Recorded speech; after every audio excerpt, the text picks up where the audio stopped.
Repeal Day Expo goers, and welcome to day 2 of the Repeal Day Expo. What a wonderful lineup do we have today. We're kicking things off with Chad and Sara from It's Bourbon Night. Now, that's a recorded session. Some of these are recorded. Some of them are live. It's all pending on people's schedules. And, you know, sometimes, like, schedules and getting people, it's a little bit like herding cats, but that's the joy of it all. I kind of like it. It's fun. And I got a great team helping me out here. Well, we're kicking it off with Chad and Sara from It's Bourbon Night with Barrell Bourbon. Going to talk about, like, what it's like to be an independent brand in a sea of a lot of big dogs, you know, like Jim Beam, people like that. And then we got Jay West. You might know him as being the moderator for Reddit.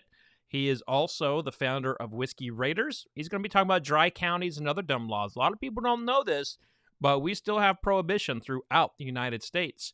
Then Susan Reigler is going to talk about how another prohibition can happen.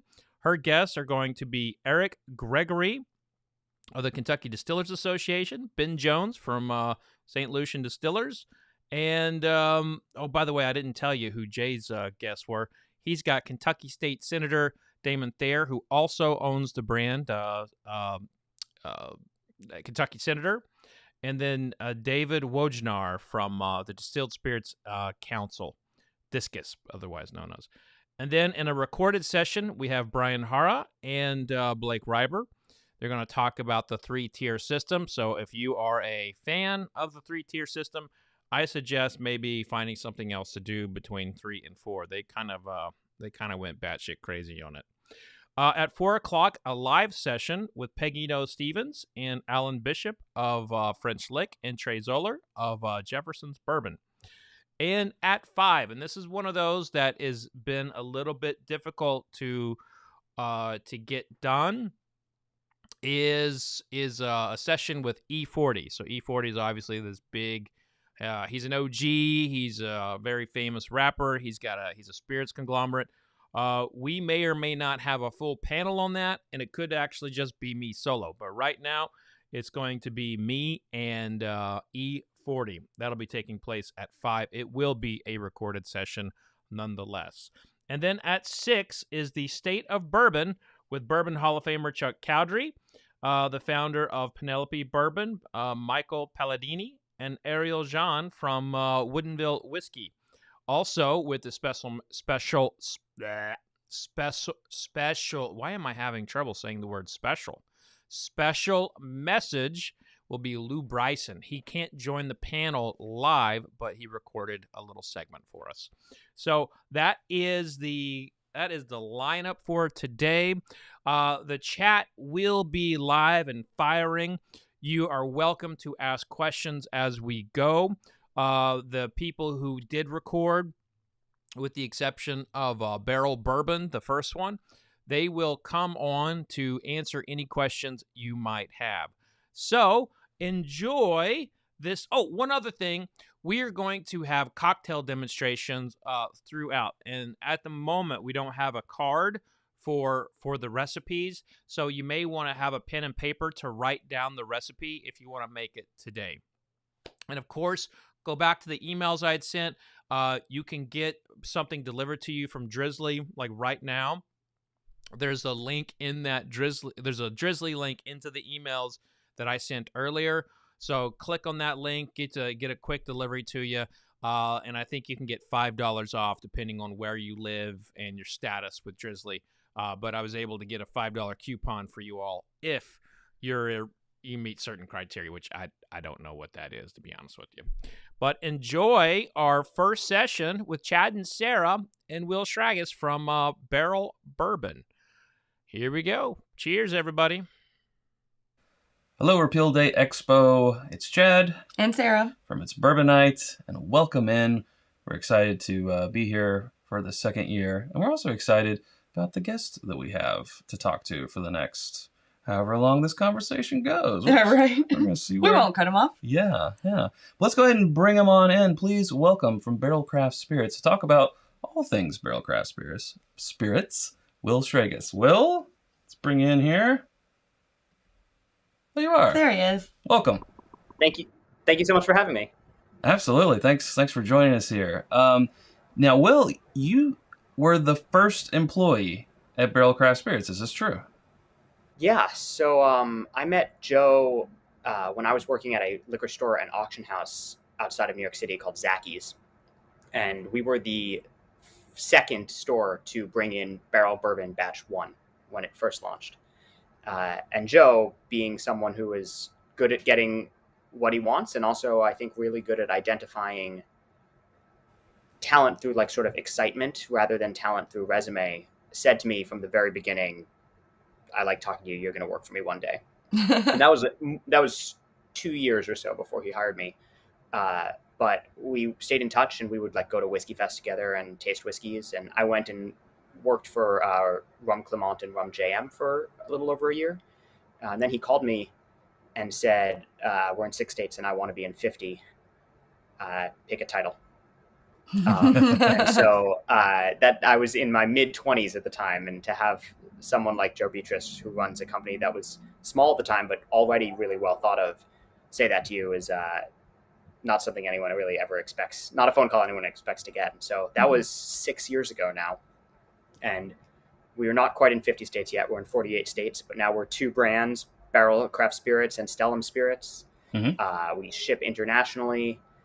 We've gone from one product line, the Barrel Bourbon Batch product line, to, 15 to 20 different product lines. We have Dovetail, we have Armida, we have Seagrass. It's, I think about the sort of body of work that the team at Barrel has done around me, and the sales team that works with me, and Joe and his daughter, Katie, and his wife, Janet, who both work for the company, and where we are now versus where we were. And it feels like it's an old company, even though it's one that was really only launched in 2013 and really only hit its stride in about 2016.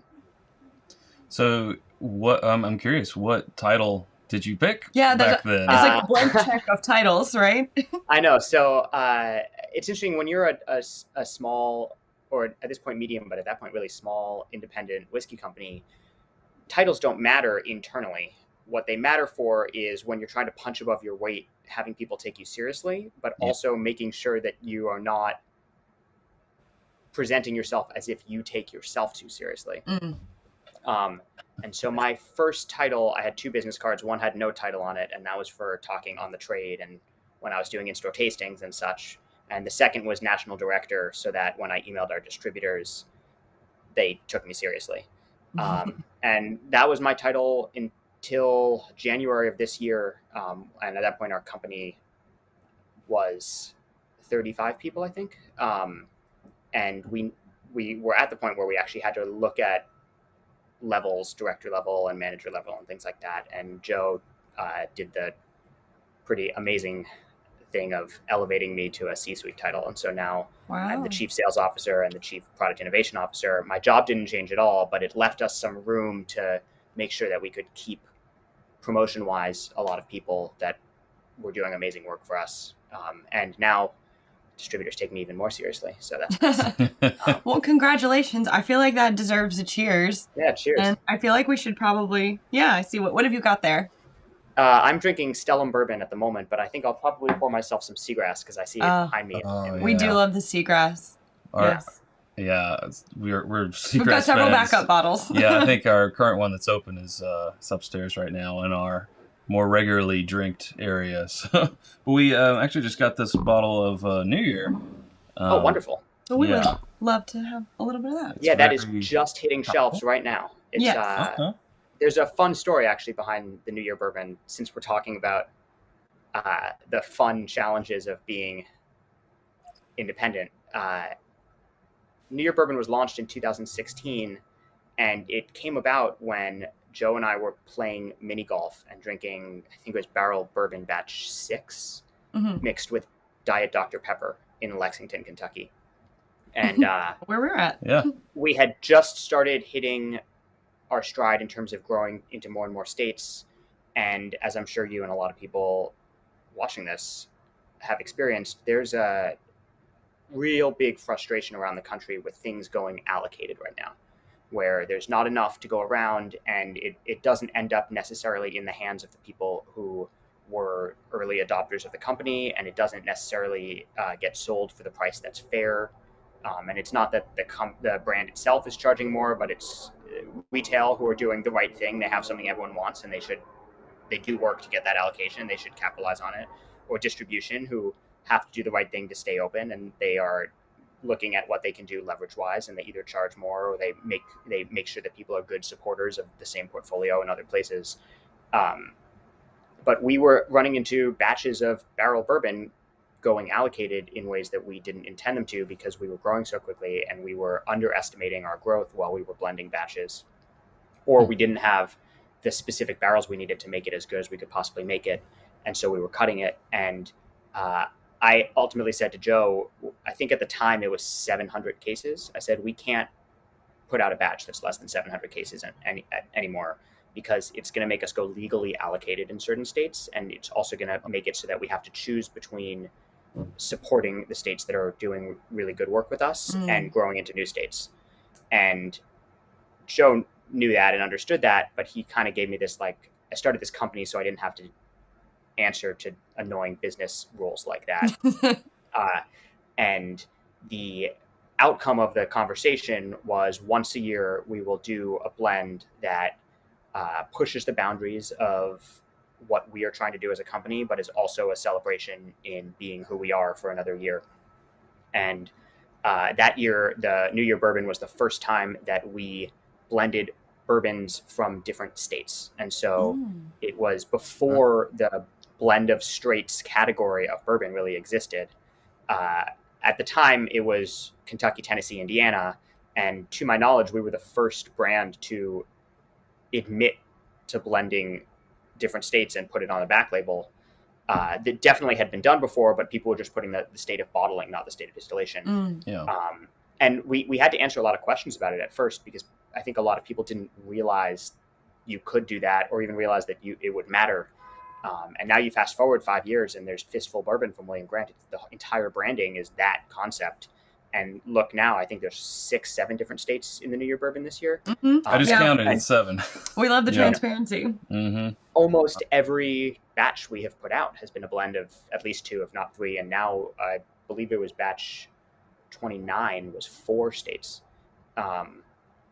And so it's become sort of a mainstay in the bourbon world in America to be a blender in that way. But the New Year bourbon was us. We couldn't make that much of it. We knew the blend was really good. Joe made me promise I would deal with it going allocated. We would do it once, and we do it every year. We blend it over the summer usually, and then we release it on December 1st. And so I'm glad you guys got a We're very bottle. thankful to have a bottle. Yeah, 10,553 bottles. So that's actually the bottle number, not how many bottles there were. So you probably got one of the bottles on the sort of later end of the run. I believe there's a little over 12,000 bottles this year, which sounds like a lot, but to sort of give you a peek into the way that my mind has to work sometimes. Yeah, I bottle think number. 12, right. Yeah. I think 12,000 bottles, that's 2,000 6-packs. And then I think about what percentage of our business is in every state. So if you look at a state like New York, which is roughly 10%, New York, New Jersey is roughly 10% of our business. So that's 200 6-packs going there. And then I think about how many accounts there are, or how many stores and restaurants there are in New York that have been supporters of us since 2016. There's 200. Wow. And so that 200 cases is actually going to sell in one day. Man. And so it's funny, my computer keeps thinking I'm saying Siri when I say so, and it's asking me to repeat the question. That happens to me all the time. He'll be like, "Hey, Sara," and she's like, "What?" I'm sorry, I didn't get that. I resisted using earpods for 2 years of doing Zoom things, and finally I realized I was known in Australia as the guest who there's always a clicking noise, because my mic was hitting my chest. And no one had pointed it out to me for years. And so now I've tried to adopt it, but apparently there's a Siri problem. Oh, no. Yeah. But anyway, that's the New Year bourbon now. It's about 12,000 bottles. And so it's enough that we don't have a problem getting it to anyone who would want it. But it's definitely something that people get sort of one chance at the distribution and at the retail level to buy it.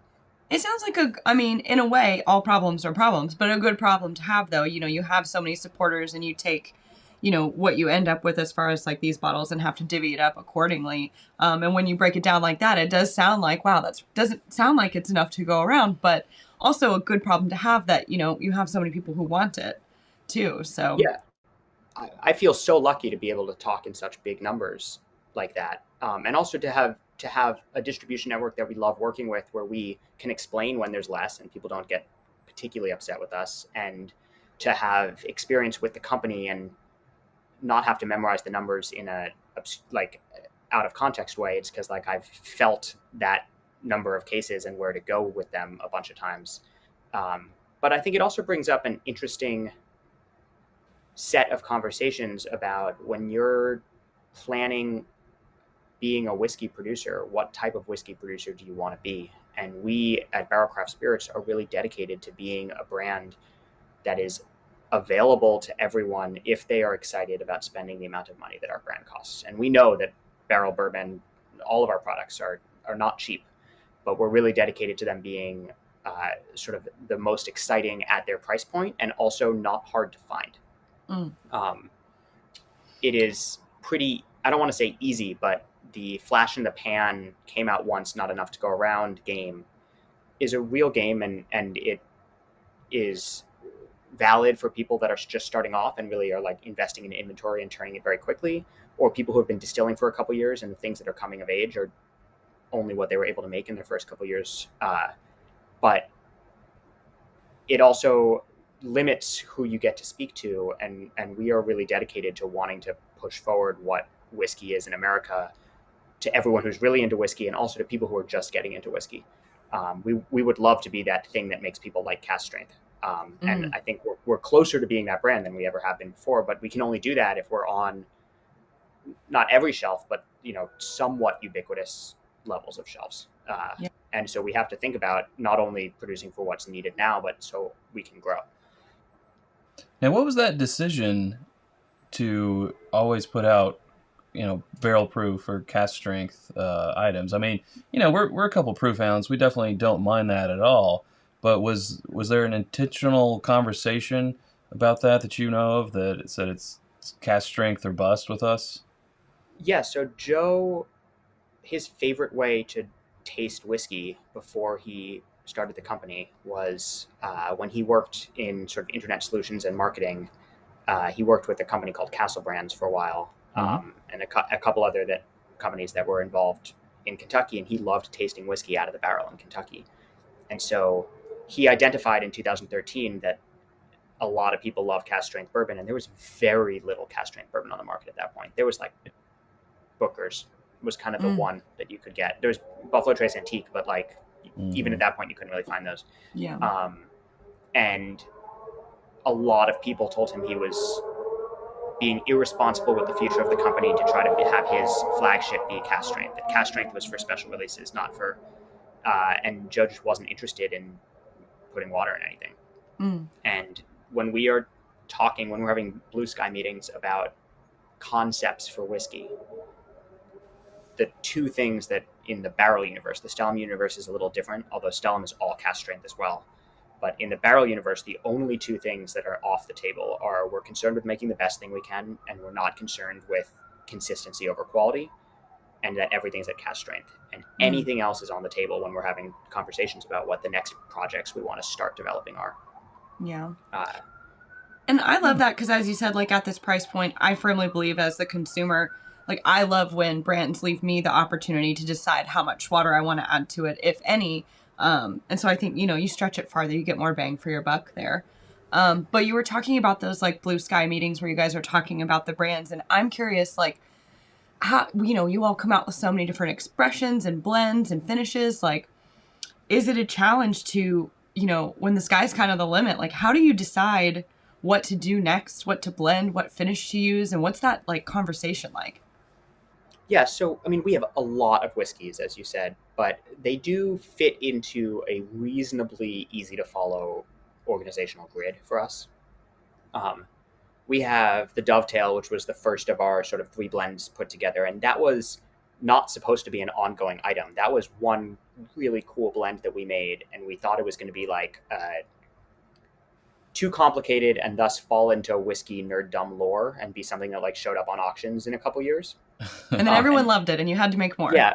So we released it in December, and there were 600 cases, and it sold out in 2 weeks. And so there was a Blue Sky meeting, which was, how do we synthesize who we are as a company, quality over consistency, and make the Dovetail again at the same time. And what we decided was we would constantly do the finishing on the 3 different ingredients of Dovetail, but each time we vatted it, we would blend blind to proof. And so we would come up with the best expression of those 3 ingredients blended together each time. And so I think there's been 11 times that we've vatted Dovetail, and they are a little bit different, and the proofs vary from about 122 to 125. They all taste the same in terms of their flavor profile, but if you taste them next to each other, you can see that the vattings were a little bit different. And we kind of look at that the way that really high-end foodstuffs and alcohol industry things work. The people who are making the best things are worried about making the best expression of the thing they're making all the time. We want people to know that if they like Dovetail, they will like every vatting of Dovetail. And in fact, we don't control what vatting anyone's going to get. It's all one SKU to us. But we also want to make it clear that we are still doing it to not rest on the laurels of it being stagnant. It's always going to get, and in fact, we've gotten, I think, better at nailing the separation of flavors. We've gotten better at producing each one of the 3 ingredients to their full maximum potential to be an ingredient. And each time we do it, we have like a little bit more wisdom about what different things are going to do to each other. That was the first of those. So as we were developing the second, which was Armida, that meeting was a different type of meeting than the Dovetail Blue Sky meeting, because the Dovetail Blue Sky meeting was, how do we get a thing that was successful to always be around? And the Armida Blue Sky meeting was, we want to do another one of these. What are projects we've worked on in research and development? What are private release whiskeys that have been sort of one-off blends that were sold as single barrels that were really popular? What are flavor profiles that mean something to Joe or mean something to other people on the blending team? How do we want it to sort of look on the shelf and look in the minds of us and the people that follow the brand? And what do we feel like we can execute to do that? And so the conversation around Armida was, Joe grew up in New England and spent a lot of time on orchards in the Northeast. And we had this obsession with what are the flavors in bourbon that are really fleeting, but still show up on flavor notes all the time. And what we came up with was the really exotic types of spice, the like pink peppercorns and cardamoms and spices that if someone reaches for that specific thing, you know there's something cool in the flavor. And orchard fruit, so like apples, pears, that like when you get a really sweet, sorry about the siren, by the way. You're good. I was like, what is going on over there? They're coming for the barrel. Coming to get you, Will. And then also, when you're in a distillery, the smell of a distillery is not really the smell of bourbon, it's the smell of fermenting corn. And fermenting corn doesn't taste so good, but there is you can tell when someone's been in a lot of distilleries when they like that smell, because the first time you smell it, it's kind of off, and then you come to like feel like home. And so in Armida, we wanted not to have the smell of fermenting corn, but we wanted a little bit of bourbon that has a little funk in it. And we had worked a lot with Jamaican rum finishes. And so the pear brandy, the Sicilian Amaro, which gave us that exotic spice, and the Jamaican rum finish, all were sort of these like concepts of what are things we want to do with it. And we tried a lot of things. It wasn't like we picked those 3 and then made it work. But those were 3 of like 7 or 8 that we wanted to see what worked together. We already had the syntax of 3 different finishes blended together from Dovetail. And so that meeting was very different. When we launched Seagrass, which is the 3rd of that line, which though Dovetail is like very dear to my heart, Seagrass is the whiskey that we as a company, people in the company seem, when they need to just go support a bar, they order Seagrass. And so we knew we wanted to do the 3 finishes again. We knew that because Dovetail is very much in the American whiskey world, and Armida starts as bourbon. So even though there's secondary maturation on it, the structure of Armida is very bourbon forward. We wanted to do a rye. And it was summer, was it last summer? Not this recent one, but the one before. And we knew we wanted to do a rye. We knew we wanted to do it in that vein of 3 different finishes. Joe and I were working remotely on a lot of planning and conceptual stuff. He happened to be on Cape Cod at the time, and I was on an island near Boston called Plum Island, and it was the summer, but it was a cold. That was the year that there was a really bad July 4th. It was like a really cold, rainy July 4th, and it was like we both wanted whiskey because it was like 60 degrees and raining on a summer night, and we had this conversation about coastal motifs and like wanting to drink whiskey when it's like a brooding, rainy, cold beach, but then also like, is there a whiskey that can be the like for whiskey drinkers when they're sitting in Florida too? And we had this idea of a rye whiskey that would be high proof and have spice to it, but also have like really teased out tropical notes, so that it felt coastal. And so we had this like whiskey concept, and then we just really liked the word seagrass. If you think of the grass that's on beaches in the Northeast, that's not actually seagrass, but that's sort of the shape that we were thinking about, and we liked the word seagrass for it. What's interesting, what has come about after that is seagrass is a real thing, but it grows underwater, and it is in a lot of danger ecologically and not a sexy cause because it is like seaweed on the floor. And so seagrass has been such a successful whiskey for us. It was our number 2 seller after Dovetail this year. And so we've started partnering with the Ocean Foundation just because we like had this, Joe and Jen especially had this like feeling of like, we need to give back to this actually really in like not sexy, but very important, not getting looked at cause of replanting seagrass beds. And so if you look around the country, there's some retailers that the seagrass or on our website as well has a little tag that says partnership with the Ocean Foundation. And we are preemptively donating some of the proceeds from every one of those sales to the Ocean Foundation to replant seagrass too. And so that whole thing just came out of like a coastal motifs conversation. Well, we think you hit the nail on the head with like everything you were going for, like 10 out of 10. You executed it. Thank you. I'm gonna have to. When we got that bottle, it was so unlike anything that we had ever had, and I immediately fell in love with it just because it was like I struggle. Especially in the summertime. I mean, we're not in Florida. We're landlocked in Kentucky, but it gets so hot here. And it's like, what is something that I can drink that feels summery and beachy and tropical, but that's, still a good proof. But sometimes when it's 100 degrees in Kentucky, it's really hard to drink whiskey, especially if you're outside. I'm like, ugh, I need something 118 proof whiskey. Yes, exactly. But that makes it easy. It makes it easy, yeah. Mm-hmm. At the Kentucky Bourbon Festival, there's a woman that works on our blending team named Nick Christensen, who is brilliant and like a machine in terms of like recall, and she works a lot on seagrass. She does a lot of the like really micro adjustments on seagrass all the time, and she worked at Bridgerton Grocery. She was the beverage director there, but she was also a bartender for a long time. And in the Kentucky Bourbon Festival, we needed to make a cocktail, and Nick said, "Can we get a slushy machine?" You did the slushy. We tried it, and the recipe for the seagrass slushy was not a farm to table recipe. There were a lot of Costco type ingredients in that.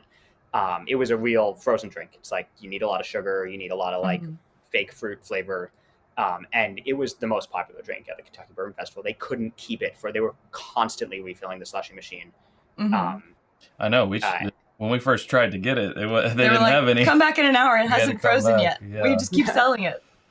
And great. I love that about seagrass. When I traveling around the country and I'm going to whiskey bars, and it's like the seagrass cocktail on the menu is like a seagrass daiquiri, or like seagrass put in a Negroni, or seagrass with like used like a gin and tonic, because it is so whiskey when you're thinking about whiskey, but if you're not thinking about whiskey, it almost like transcends category because of how fresh and fruity it is, but at a really high proof too. So we originally blended it to be okay, you can have this on the rocks even if you're on the beach kind of whiskey. But what we're seeing more is it's a way of pulling whiskey into non-whiskey moments and pulling non-whiskey moments into whiskey bars. And that's been really fun to see too. Now I'm going to taste it while I'm talking about it. Yeah, I know. I know, I'm also like... I wish our bottle was down here. No. Oh well. We'll just have to keep drinking this new year. Too bad for us. Yeah.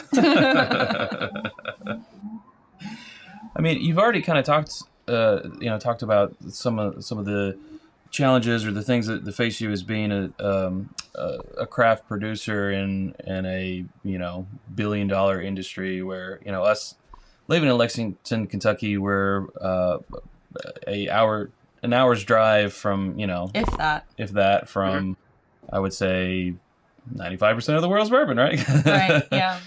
And you guys are up there in Louisville, but just what other challenges have you faced being an up and coming brand in such a popular time? You said 2013? 16 was when I started in 2016. The brand was started in 2013. The brand was in 2013. We were both right, Sarah. Yeah. But even 2013, the boom was starting. It was, things were coming up. So, what is it like to be an expanding craft? Independent in this world of the big guys, Yeah, I think what is so exciting about it and challenging but cool for me is we are at the size now where we do have to put together a plan for the next year, both from a sales goals and orienting our distribution network to what the expectations with the distributors we work with are. And also from a production standpoint, we're putting a lot of cases through a production plan, a distillery that we operate ourselves. And we can't just say, bottle 1,000 cases of Dovetail. It needs to be blended. It needs to be in a tank, and there needs to be time on the bottling line for us to do that. And so figuring out how to responsibly guess how much we're going to grow is a terrifying challenge every year, especially because we have grown almost 100% pretty much every year since 2016. We grew 200% last year, which is something that we weren't really expecting. Yeah. And a lot of it has to do with making sure you have a team that have a whatever needs to get done is my job attitude. And when you look at really big companies, there's a lot of I stay in my lane in a way that needs to happen when you have that much going on. And with us, it's very much at the end of every quarter, we look at what we did and we look at how much business we think we can do the next quarter, and that's the goal. But how much we think we can do doesn't necessarily have to do with how much we think we can sell or how many events we think we can do. It also has to do with what can we support getting into the bottle? What were we able to be ahead of? We're going to end this year with a lot of Dovetail and Seagrass ready to go for next year because we had such a successful year with them. There's so many people talking to us about those brands. Those brands are starting to expand into not niche situations, but big liquor chains or big national restaurant groups wanting to put it on the menu or feature it on the shelf. And so we're ready for that now with those. And so we can focus a little bit more on launching what we just launched, a 24-year-old Canadian whiskey that in a gray label whiskey that has a Armagnac and Oloroso sherry finish on it. And it's a really small run, but we were able to concentrate on that because we had gotten other things into the bottle already. But also making sure that we are keeping control of our business is more and more of a challenge. I don't want to point the finger anywhere because there's so many steps that involve people being on the same team when you are a whiskey brand that go from us blending and us controlling it to a certain point, and then our distribution network controlling it, and then retailers controlling it. But we are really dedicated to, like I said at the beginning, being the best option at our price point on the shelf. But how it gets to be that price point is complicated, and managing it not going up in price without us taking a price increase is complicated when we're successful. And also managing, making sure that the margins at every step are appropriate. If we are able to grab $1 per bottle back because our volume is big enough that the order of magnitude of orders make it easier to ship around the country, we can then invest that $1 per bottle into fancier paper for the label, or nicer or older barrels from our stocks for the liquid itself, or into a different item that we have to look at, is this possible to do at the price point we need it to be at?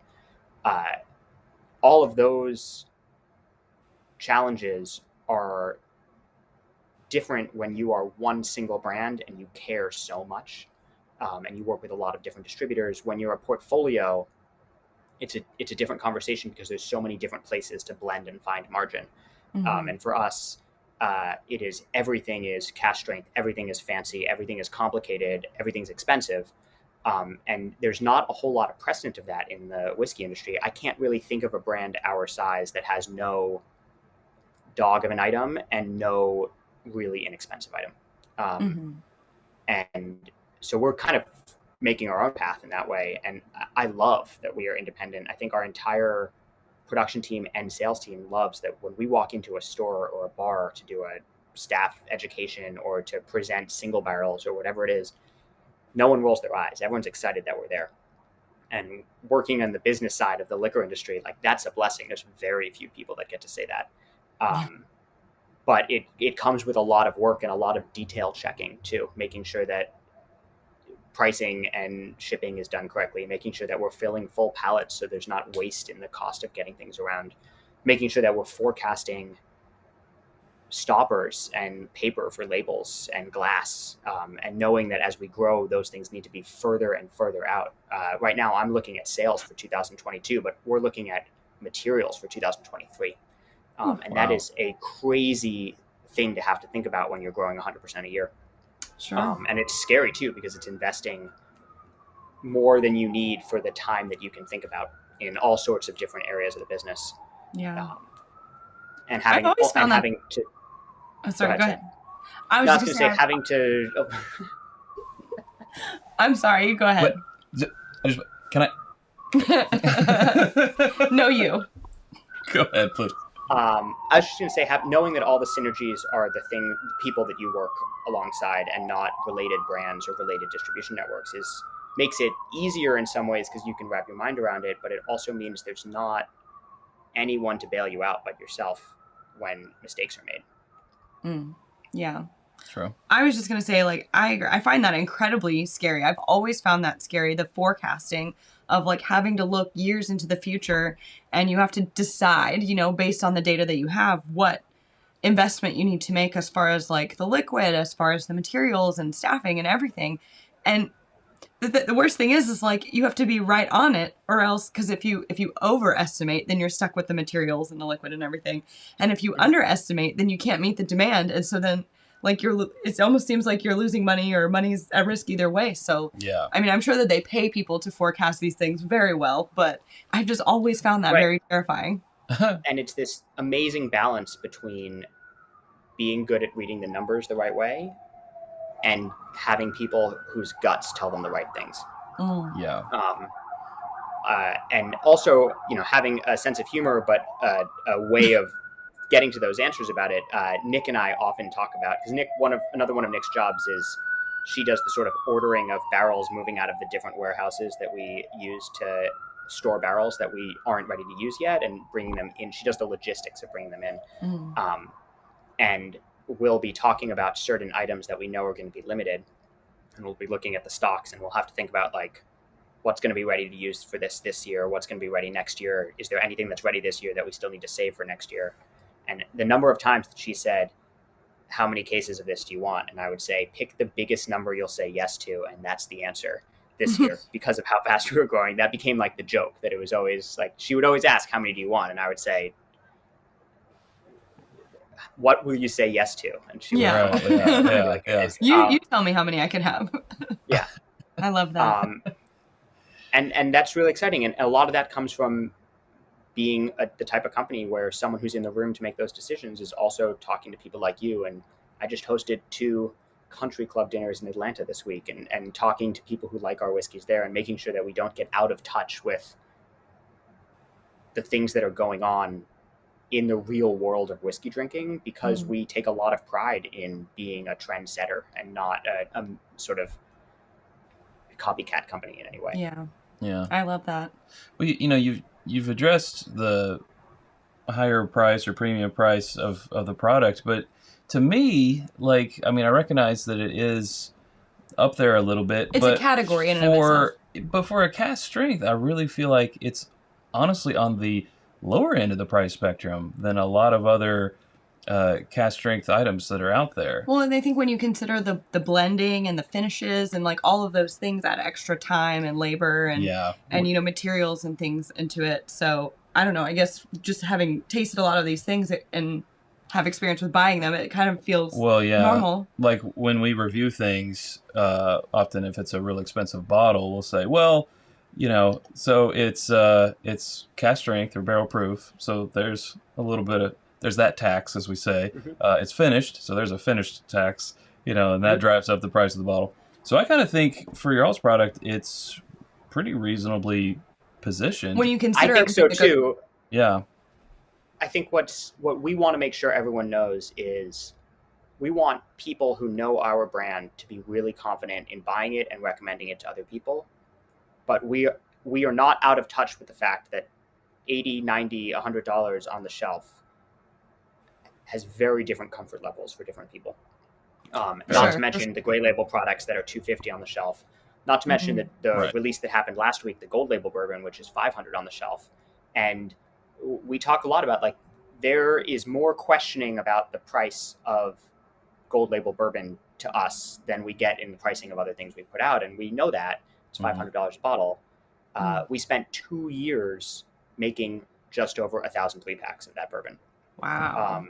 We're talking about some extra age stuff there. Yeah, it's 16 to 18 years. 25% of it spent 2 years in toasted oak barrels. We entered 15 and 16-year-old barrels into toasted oak 2 years ago to make it. That being said, there are some people who are excited about spending $500 on a bottle of bourbon, and we want to make sure we give them the best $500 bottle of bourbon. We do not want people to think that we're trying to convince them to spend $500 on a bottle of bourbon. That would be That's a really good way to look at it. That is a really good way to position it. I've never heard anybody say it like that. Yeah. That's great. And we talked about it a lot because we knew we couldn't do the project if we weren't going to charge more for it. And so, but we'll see. It's like the jury is out in terms of, did we complete our task, which is make it so that the people who were excited about spending that money are happy they did it with our bourbon.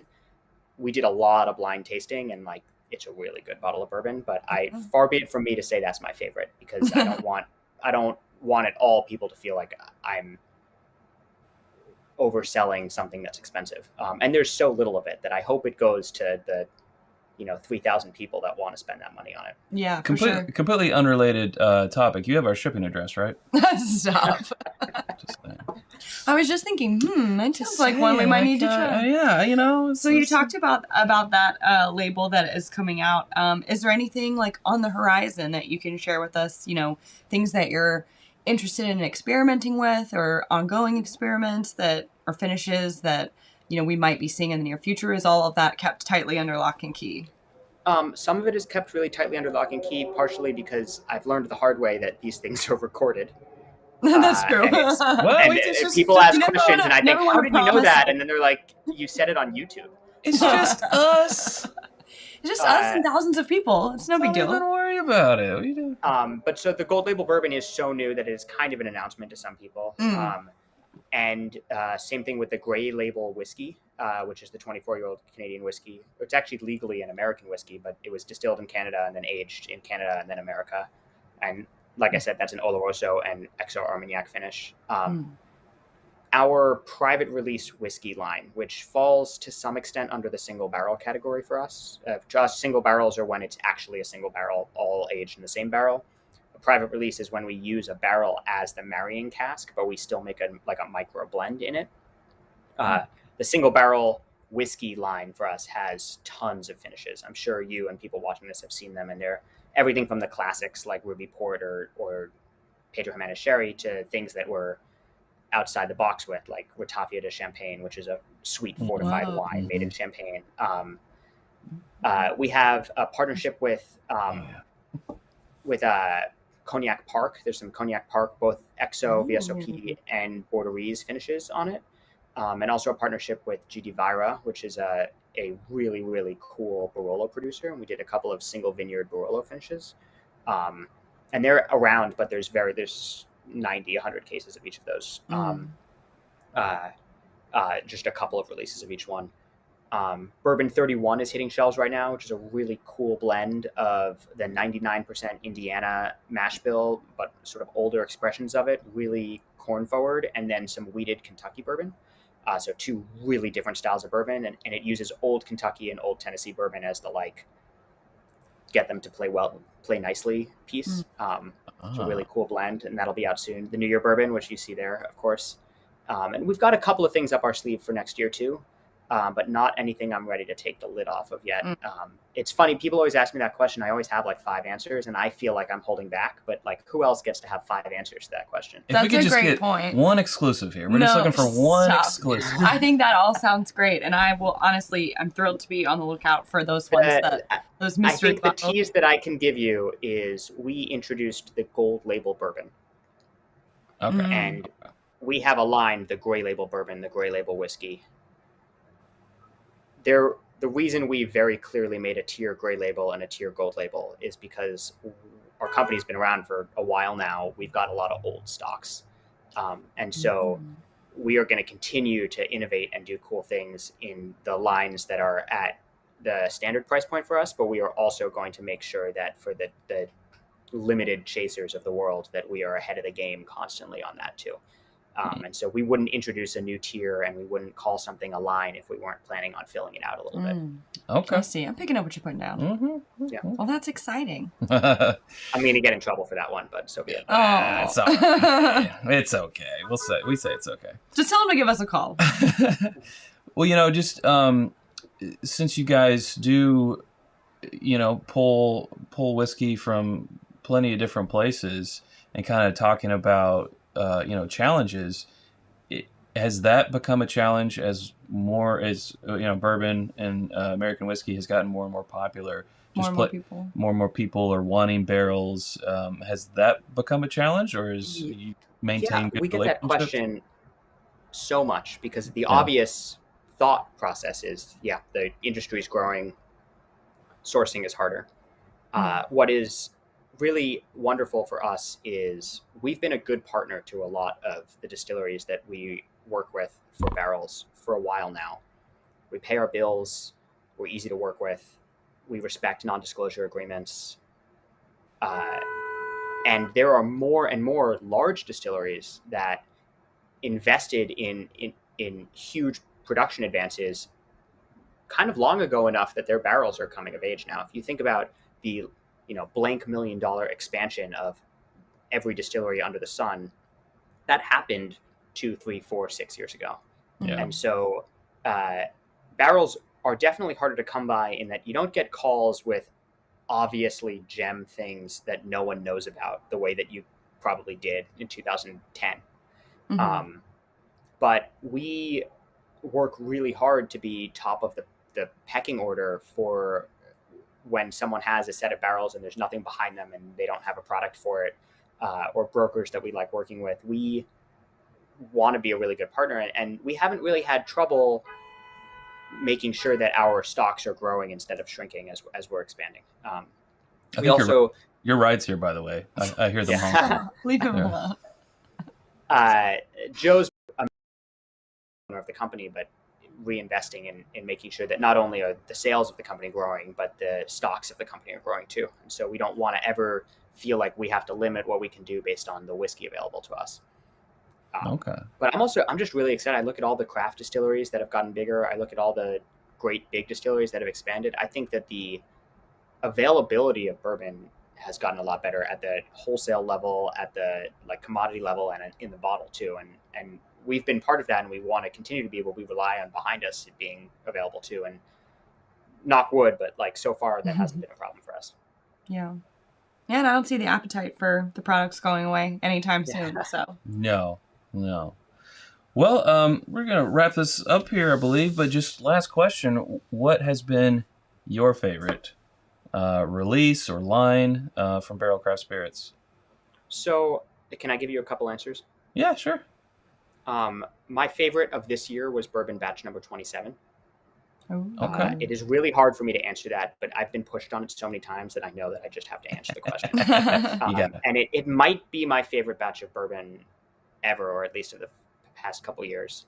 However, I need to go get one. We don't have 27. My favorite single barrel we ever put out was one of the Joe's Playlist barrels. It was called Genesis, and it was MG01, and it was a 4-year Indiana rye. And it was just the best barrel. in my mind. And it wasn't a private barrel. It got broken up. It's sold out now, but it was kind of like a secret. Everyone in our company bought a bottle because like we couldn't have samples because it was being sold on the internet and no one needed samples, but everyone just loved it. And my favorite of our releases in general, even though I love drinking Seagrass right now, is Dovetail, because that was the blend that really, like, Joe and I had a long series of conversations about the strategy and the concept behind not only the whiskey, but also the way we were bringing it to market. And I think the success of that changed my career a lot. And so it's really close to my heart for that reason. And it was really, the whiskey's so good, but also the way that it is presented is so successful, and learning from Joe to bring that out, but also knowing that I had a piece of it puts a lot of pressure on me for everything I do, because that was the first. But I also, I like got a taste of what it feels like to help really, even if it's not distilling it, like make a whiskey, and I'm addicted now. And so that will always be very close to my heart. That's amazing. That just made you have to come up with the next thing. I know, right? no It's pressure like, or anything, but you hit a home run with the Dovetail, so keep doing it. Here's your hit album. Hey. Now you need that sophomore. But I do not want to take anything away. Like, I didn't blend it. Trip and Nick and Joe blend that. It just working on the team that put it together was. You participated in the team. Yeah. I love it. Well, great. This has been a great little conversation here. We definitely learned a lot about the company. Yeah, thanks for joining us, Will. Thank you so much for having me. Yeah, thanks so much. And lastly, just where people how they can follow along with releases from the company, and all that social media jazz. If you want to. So the best way to follow along with releases is to sign up for our newsletter, and you can do that by going to our website, barrelbourbon.com or barrelcraftspirits.com, or you can email contact@barrelbourbon.com. Similarly with Stellum Spirits at stellum.com, you can sign up for the newsletter that way. But we are Barrel Bourbon or Stellum Spirits on pretty much all of the social media. I would say our Instagrams are probably the most active and the most exciting to watch, but we are on Facebook and Twitter and TikTok and such too. So you can definitely find everyone there. But the announcements about what's coming and also what's available to buy before it hits, like the day it hits the market, come from the newsletter. And so I would say if you're a barrel craft spirits enthusiast and you aren't on that newsletter, it's good to get on it. Good to get on that newsletter. Good tip. Okay. Yeah. And if anyone is watching who wants to follow us, we're at It's Bourbon Night on Instagram, whiskeyambitions.com for merch and so forth. Just in case. And that's us. Yeah, and that's us. Yeah. Well, cool. Well, thank you again, Will. Thanks so much for joining us. Great to share a pour with you. And look we'll have forward to do it again to sometime. seeing you in Kentucky sometime soon. Yeah.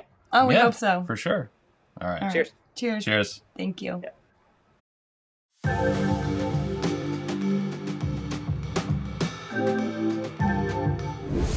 Hey guys, Greg here with one more cocktail for you. So if you're like me and love New Year's but don't like champagne because you like other things, I think this drink will be for you. So I call this drink the Resolution. I think it's got a perfect combination of all things winter, all things holidays, and I think it would make a great drink to kick off. We're gonna start with just a little bit of honey syrup. We're gonna use a ½ ounce of that.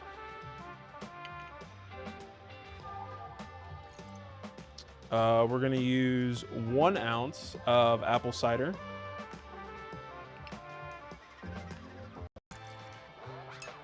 And then we're gonna use 2 ounces of Woodford Reserve bourbon.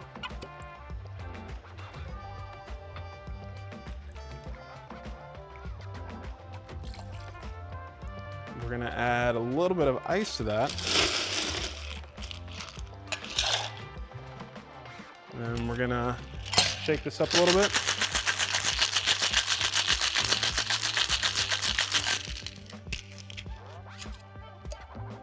And then we're gonna strain it into champagne flute. And most of the time, champagne flutes get champagne, which is exactly what we're gonna add. We're gonna top this drink off with a little bit of Prosecco. just to give it a little extra.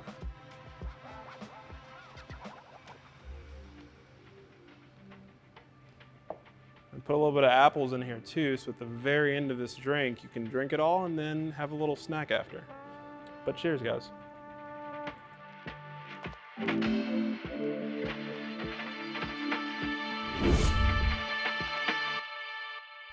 Well, how about that? What a way to start off the day 2 of the Repeal Day Expo. What an incredible wealth of knowledge Will is.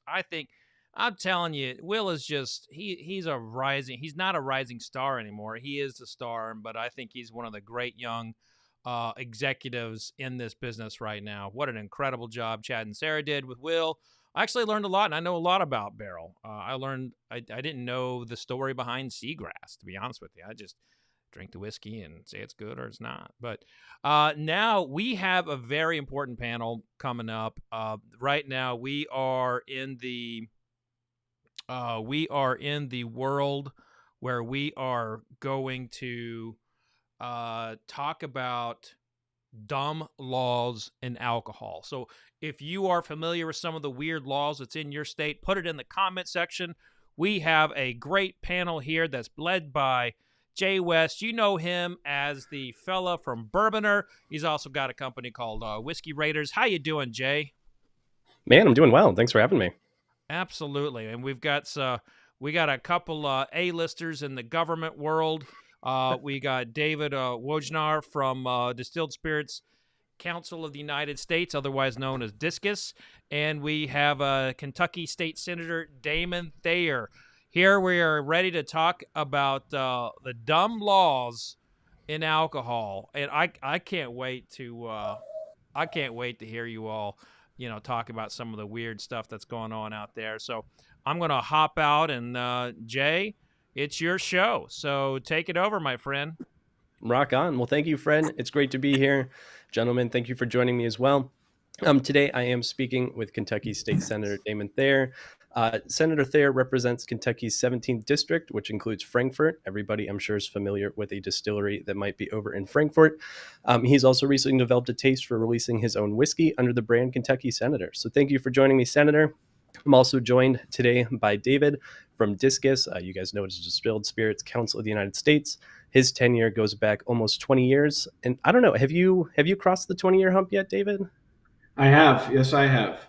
Congratulations. 20 years is certainly, that's longer than most people work at any one place. So that's really impressive. And his work goes back, including pioneering the historic legislation that is ending Sunday sales in states like Massachusetts, New York, Rhode Island, Virginia, and West Virginia. So thanks for joining me today, guys. I wanted to go ahead and start off just like Fred opened up with dry counties. So I'm curious, you have the most experience here, David, but we'll go ahead and start on off. So 33 states in the country here allow counties to go dry or prohibit the sale of alcohol. Can you speak a little bit to why states might want to go ahead and do that? Well, first of all, Jay, I just want to, I guess, in the spirit of coming off of Thanksgiving and being in the holidays, I'm incredibly thankful and grateful for dumb alcohol laws, quite frankly, because if it wasn't for those dumb alcohol laws, I wouldn't have a job. And so as a longtime lobbyist in the alcohol world, I can say that it's kind of like dog years, right? So although I've been at it for 20 years, it's more like 140 40 years from a rough and tumble standpoint. But I love doing it. And it's amazing how 20 years has gone by so quickly, because in state government relations, every year is a new year. Every year is an opportunity to reinvent yourself, both personally, professionally, take on new issues, deal with issues that you never thought you would see. And so, the wet and dry issues, those are long time things that have been on the books. And what we're seeing is a trend with many states overturning wet dry. Some are done by elections. Some we've worked with the legislature. Most recently in Virginia, we overturned the wet dry status, where literally in one town, one side of the street could be dry and the other side of the street was wet. And so we worked with the legislature to overturn that. In a state like Texas, starting in the early 2000s, we were really aggressive and worked with folks in the hospitality industry to wet up well over 100 dry counties. And so now you've got close to 2 million legal drinking age folks. And what happens in our business is the more things become entrenched, the more difficult it is to overturn. And in some states where people, small businesses or entrepreneurs would set up their business based on a wet-dry map, where literally there'd be stores or restaurants on a border of a dry town, then it becomes more difficult to overturn that. But I think as legislators become more comfortable with alcohol policy, they understand the wisdom of overturning that. And what we say, I've always found a wet-dry election is the best real-time view for a policymaker on how they feel about beverage alcohol in their state. If the voters overturn it, then I think that gives the policymakers a little bit of runway to take on some of the other alcohol issues. And I think that's where you've seen some progress on things like cocktails to go and Sunday sales and things of that nature. So yeah, the wet-dry issue is an interesting one. It's been a fun one to work on, incredibly political, especially when it requires elections to overturn those.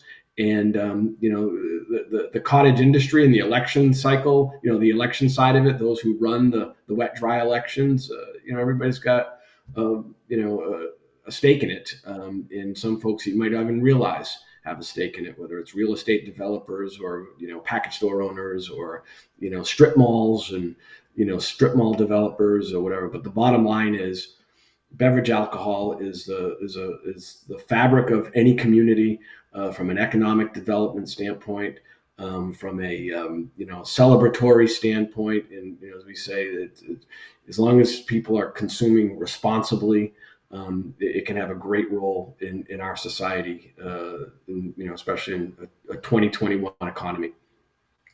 That's an interesting perspective. Now, Kentucky is a fairly big state, both in land and population and numbers of barrel aging. And out of the 120 counties in Kentucky, 11 of them are dry and 56 are what we consider, kind of moist. Do you guys are you seeing distilleries often doing the lobbying and factor of changing dry counties? Is it more retailers? Is it on premise? Can you kind of guys speak to, who might be coming to lobby to change these? I'll defer to the good senator on that one to speak to Kentucky, and then I can give you a little bit of insight as well. Well, the answer to that is yes, all the above. It depends on the area.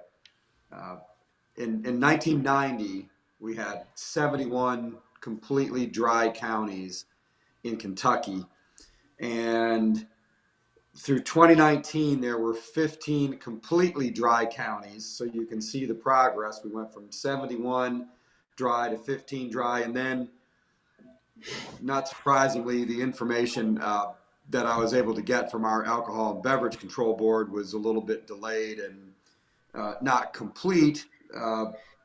Not surprising from an agency that's trying to shut down barrel picks in Kentucky, but I digress. You can ask me about that later if you want. But there were a number of wet dry votes in the last year, 13 of them as a matter of fact, and they all passed. And so there were a couple of more counties that went from dry to wet, and then we can have votes by precinct or a grouping of precincts or in the city.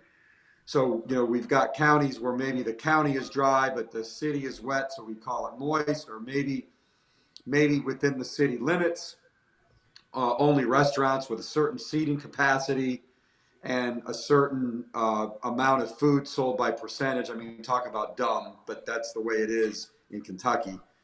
We are making a lot of progress, though. My mantra as an almost 19-year member of the Senate is to remove artificial barriers to free enterprise. And there's been no better example of this than in the alcohol business. And it's the law regarding that sort of ridiculous formula for restaurants where you have to have seating capacity of 100 and 60% of your sales need to be food. It's kind of dumb. I remember when I was a citizen, not a senator, lobbying legislative friends of mine to vote for that. Some things never change. You've got some guys who voted no who wanted to vote yes because their preacher told them to vote no. Welcome to politics in Kentucky and on the cusp of 2022. It's pretty frustrating for a Catholic guy like me who grew up in northern Michigan and doesn't understand what the big deal is. But that's the fight we continue to battle. But to just earlier this year when we codified cocktails to go, which of course helped save a lot of these restaurants we had 2 shutdowns here, 2 more than we should have had. But again, I digress. I was just at Bardstown Bourbon Company yesterday for a tour with some out-of-state friends. And the law we passed a few years ago that just simply allowed distilleries to serve cocktails has changed the face of the bourbon tourism experience in Kentucky. Because of that, places like Bardstown Bourbon Company have restaurants. BBC has one of the nicest restaurants around, and a great vintage spirits library, by the way, curated by Fred Minnick. Pretty awesome. $1.5 million worth of bourbon I saw yesterday in that room. And that was another bill we passed, the Vintage Spirits Act, that allows these vintage labels to be sold on the secondary market legally. You ask the guys at Justin's House of Bourbon how they feel about that. I mean, that's created an entire new business model for them.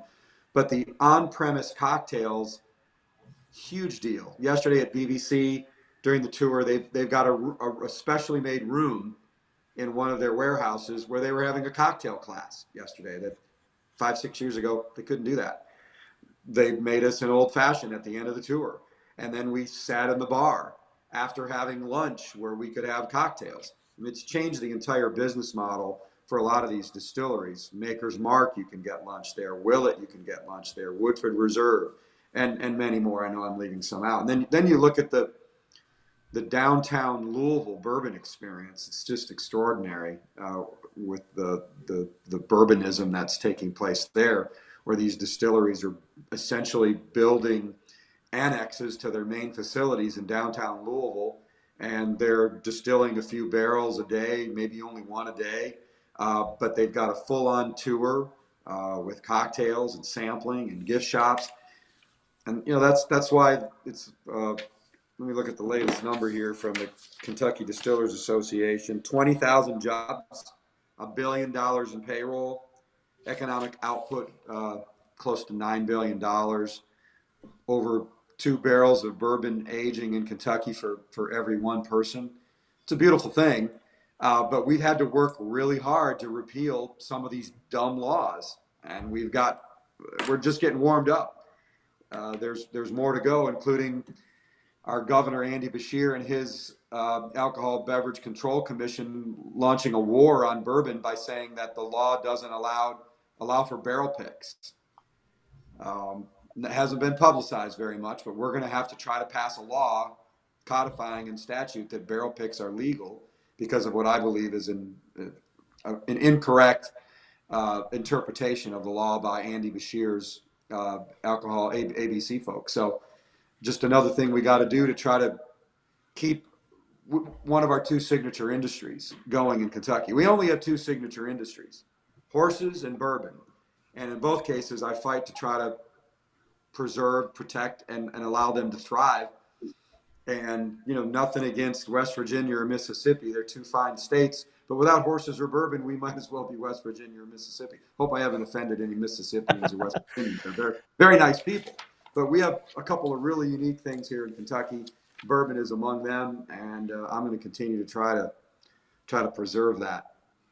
All right. Well, I mean, horses and bourbon, that's a really good time. And as someone, I do almost 100 barrel picks a year. So that is definitely a legislature that's very close to what I do and what I love to do in and out of the office. But I did see a great question rolling here just a second ago, and it involves everyone's, I won't say least favorite word because that's taxes, but everyone's second least favorite word, which is moist. Can you go into just a little bit of detail? Wet counties, you can buy booze, dry counties, you can't. What is a moist county? And how does that look like in Kentucky or beyond? It's a really good question. So the county where I live, Scott County, which is Georgetown, right north of Lexington, home of the Toyota plant, fastest growing county in Kentucky, seventh largest county in Kentucky, so seventh largest city, Georgetown. We're growing really fast. I moved here in 2000, 21 years ago, and it was a completely dry county, no alcohol sales allowed. So you had to drive down Georgetown, Lexington Road, south, cross the county line into Fayette County, where there were 2 liquor stores right across the line. And that was the way it was in a lot of places in Kentucky. You'd have these county line liquor stores in a wet county selling packaged liquor right across the line from a dry county. And shortly after I moved here in 2000, there was a countywide wet dry vote that failed. So the county remained dry until around 2012. There was a citywide vote to allow packaged liquor sales, and it passed. Kroger had just done a major expansion here, built an entirely new build store, and Kroger got behind local folks with the money to push the initiative, and it passed, and Kroger opened up a separate entrance liquor store, which again is another dumb law, that you have to have a separate entrance. But then we started to get more liquor stores popping up, and so that made us a moist county.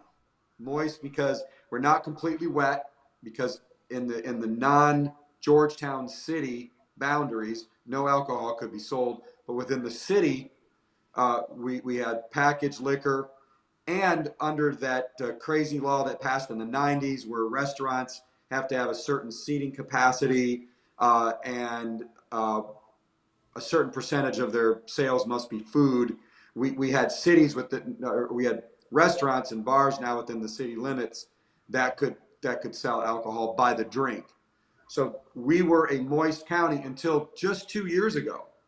We had another countywide wet dry vote, and it passed like by 70% of the vote.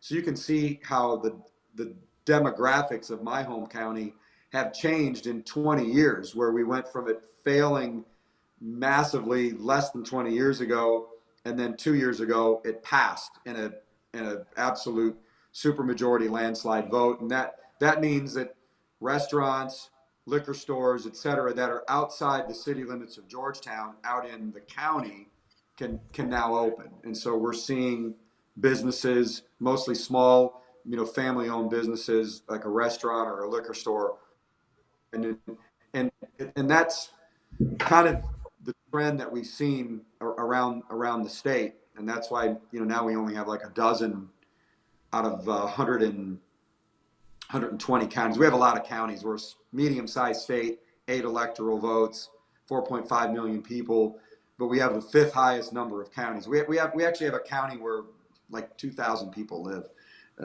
Also kind of dumb, but again, I digress.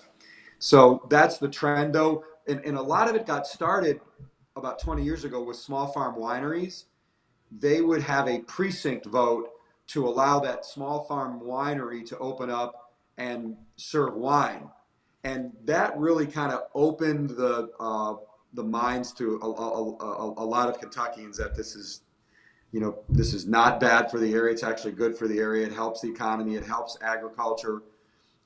With the demise of tobacco, a lot of small patch tobacco farms were replaced by small batch grapes.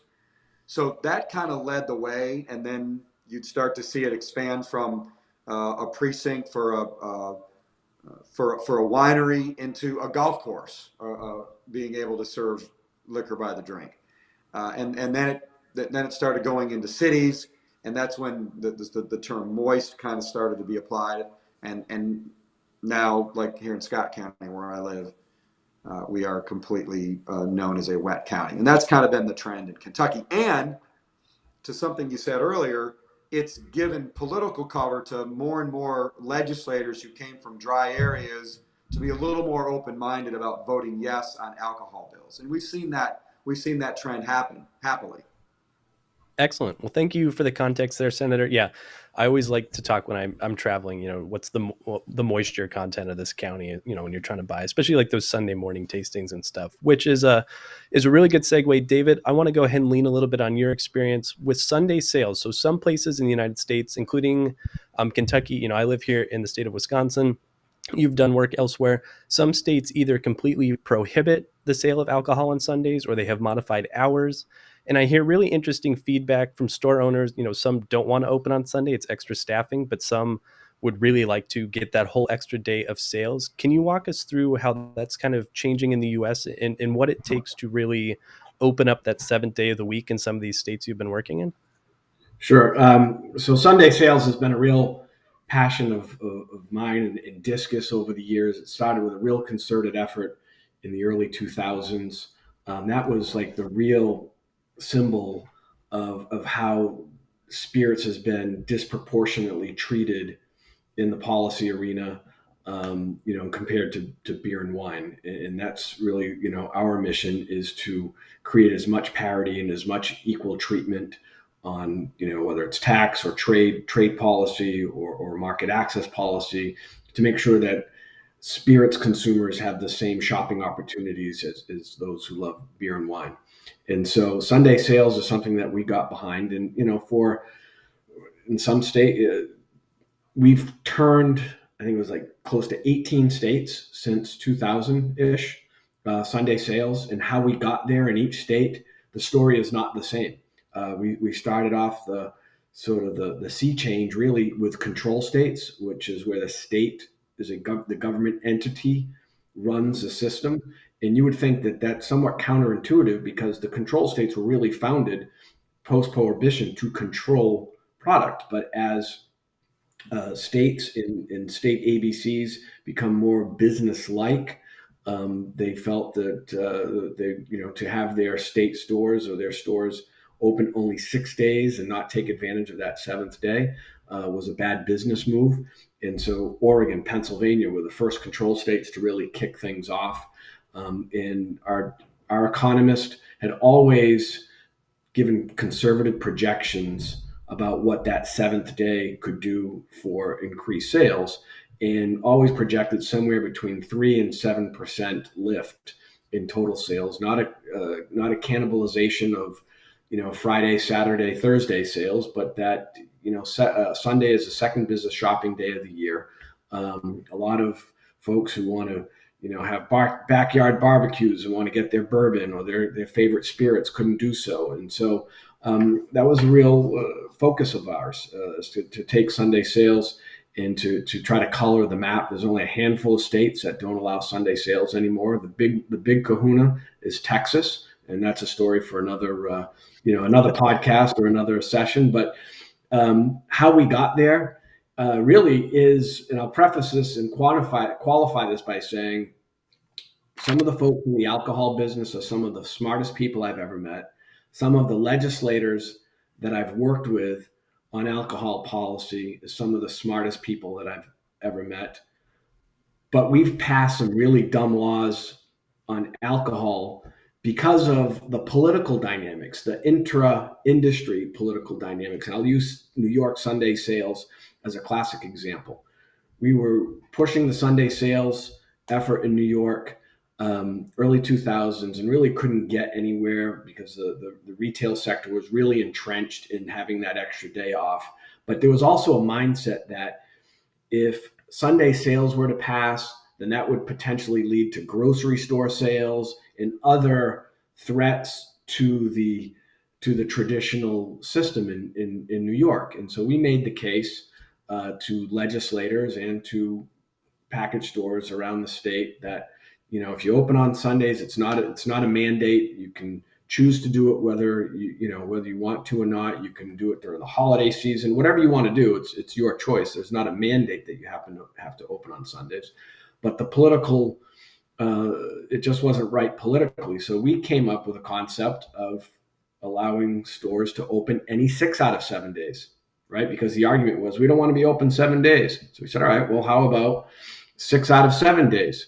Again, on balance, that's a really dumb law, right? But it was something in the spirit of compromise that passed, and knowing full well that over time, one, it would be really difficult to, enforce. But as package stores started to open on Sundays and consumers felt more comfortable with it, that eventually that would lead to a change of full-time Sunday sales, and that law ultimately passed. Now, what happened was we passed New York, Massachusetts said, what's going on in New York? Same dynamics, but lessons learned. We ended up passing Sunday sales in Massachusetts the following year. Again, another dumb law, from noon to 5, right? And then eventually, over time, retailers and customers said, this is kind of a good thing, rolled it back to 10 a.m., and then back, even earlier. And that's been sort of the lessons learned in our business, is that sometimes you have to swallow a dumb law in order to get where you need to be over the long term. But, as a senator will tell you, in our industry, and when you work with legislators, it's a marriage, not necessarily a date, and that over time, you have to build the relationship, you have to build the trust, and ease into some of these things. And that's been our approach, and we've been pretty successful in that regard. So sometimes passing the dumb law on paper isn't necessarily the worst thing if it helps you get to where you need to be in the long run. Excellent. So, like you brought up, I love that analogy. I've never heard it before. It's a marriage, not a date. So a lot of these things, it seems like, comes down to compromise, and everyone, even though they say they want the same thing, you have to take a educated and compromised route to get there. I think that's interesting, especially do you have any data? And this is just kind of a side curiosity of mine, what day did most of those stores, if they adopted a Sunday sale, do you know what day they often pick to take off instead? I'm just curious. Anecdotally, I think that a lot of the stores remained open 7 days a week. Now, it may not be the same person working all 7 days. And, so in the holiday season, if you're paying somebody, $10, $12, $15 an hour to work, 7 or 8 hours, you could make that back all day long. And so I think, package stores and entrepreneurs, small business entrepreneurs, have seen the wisdom of that. And, but I think, on balance, those where they have Sunday sales have chosen to take advantage of that extra day and maximize their asset. If they're paying taxes, property taxes, a mortgage, and to only operate 6 out of 7 days, probably isn't the best long-term decision in this modern economy, because, consumers, they'll vote with their feet. If it's if they're not getting satisfied there, they'll go purchase beer, or they'll go get wine, or they'll go cross border to if it's a bordering state, they'll go there and and make their purchases there. So I think easy for me to say as a lobbyist, I'm not responsible for putting the lights on and running a payroll, but at the end of the day, the more tools, and as the senator said, the less impediments to a free market that a business owner has to be able to make that decision for his or herself, I think that's a good thing for everybody. Interesting. I appreciate that. I want to go ahead and pivot a little bit selfishly, because this is my favorite of the kooky and the crazy. And I know that you guys both DISCUS and as a legislator have an invested interest in this. But so in the state of Utah, until as recently as 2017, there was the effect known as Zion's curtain. And that was you could order a beer, you could order a cocktail, but the preparation of your cocktail or the pouring of your beer or the bottles of your spirits had to be behind a wall. You couldn't see it. Patrons couldn't see it. And the rationale was that they didn't want impressionable youth to get too enamored with, cocktailing can be fun to watch, pouring beer is interesting, and seeing wide walls of spirits is cool. And they were afraid that kids were going to be too into this and it would be, adverse for kids who are impressionable. So what do you guys think? This law just came down a couple of years ago, but what's the correct way that the industry should be teaching the impressionable youth, about alcohol as they're growing up and growing into the age which they can purchase, spirits? Well, spirit suppliers have put their money where their mouth is for now 30 years in the form of what was known as the Century Council and Responsibility.org, which is the social responsibility arm of the DISCUS membership, and also our craft members also contribute to that mission as well. And we're really fortunate. The wisdom of our board of directors and the responsibility.org board of directors, when Chris Swanger, our CEO, was hired, given him the ability to oversee both organizations. And so, suppliers, they do God's work really on this. It's education and supporting tough laws on underage access and drunk driving, and great programs with Olympians, and they provide programs for middle-aged school students, and it's about education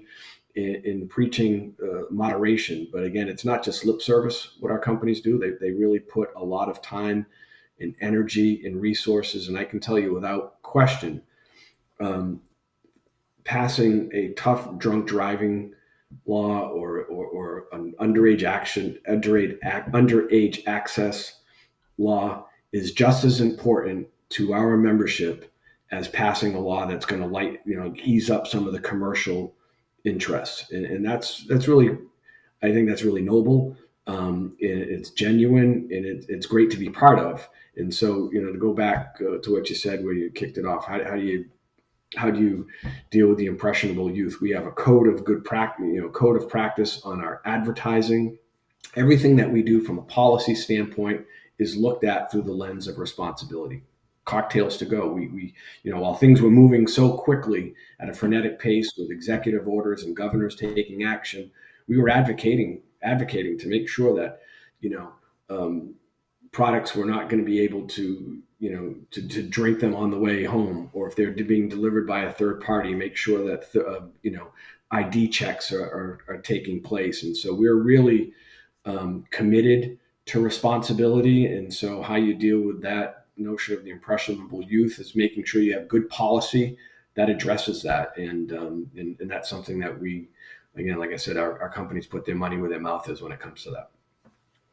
Excellent. Senator, have you noticed lobbying, like from organizations like, MADD and stuff like that? Have you noticed their lobbying efforts, and have they changed over the years? Have they ultimately been successful and factored into new legislation? Can you speak to that a little bit? I want to back up what Dave said.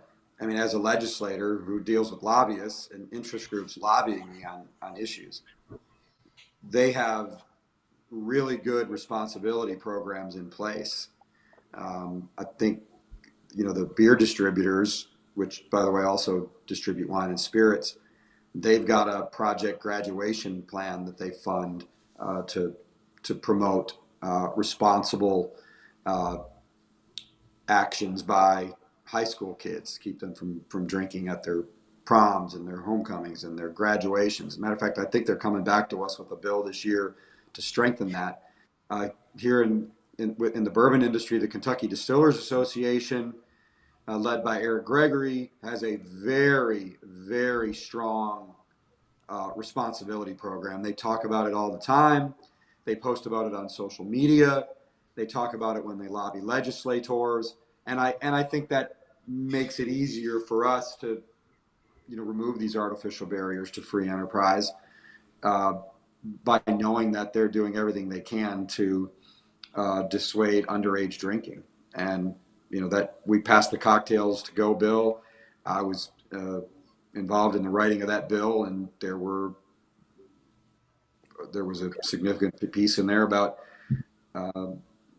making sure people aren't drinking it on their way home, making sure that's in an approved container, et cetera, et cetera.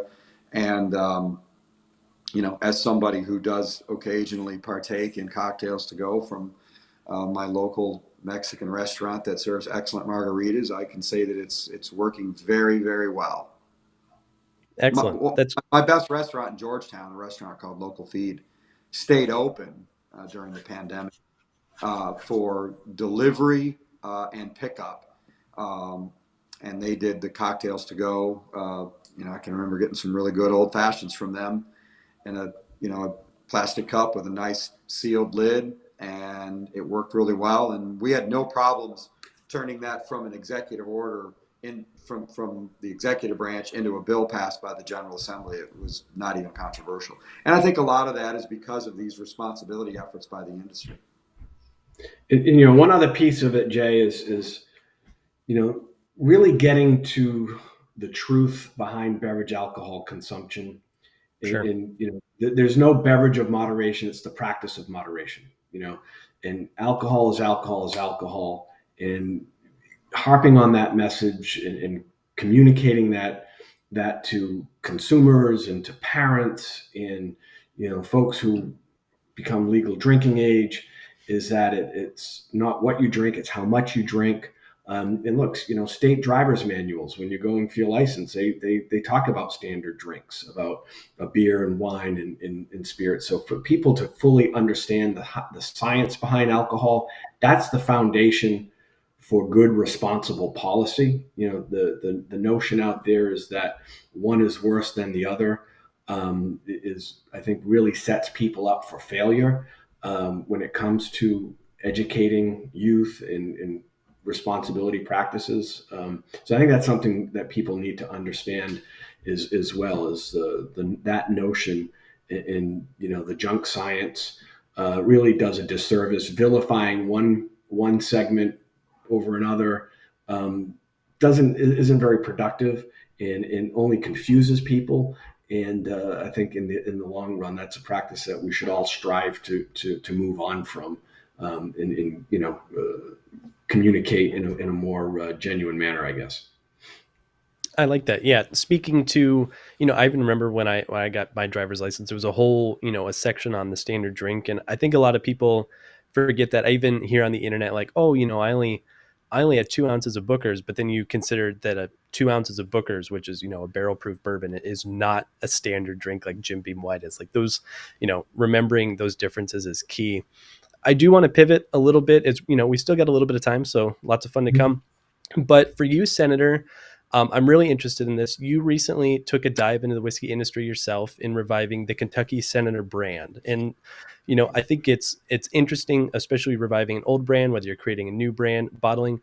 Did you run into any weird, interesting laws that you weren't expecting, or any regulation or kind of a head scratching moment where you learned firsthand, like, wait, this makes no sense, and kind of note to yourself, like, all right, we should change that later? Like, can you speak to how you went ahead and brought that back?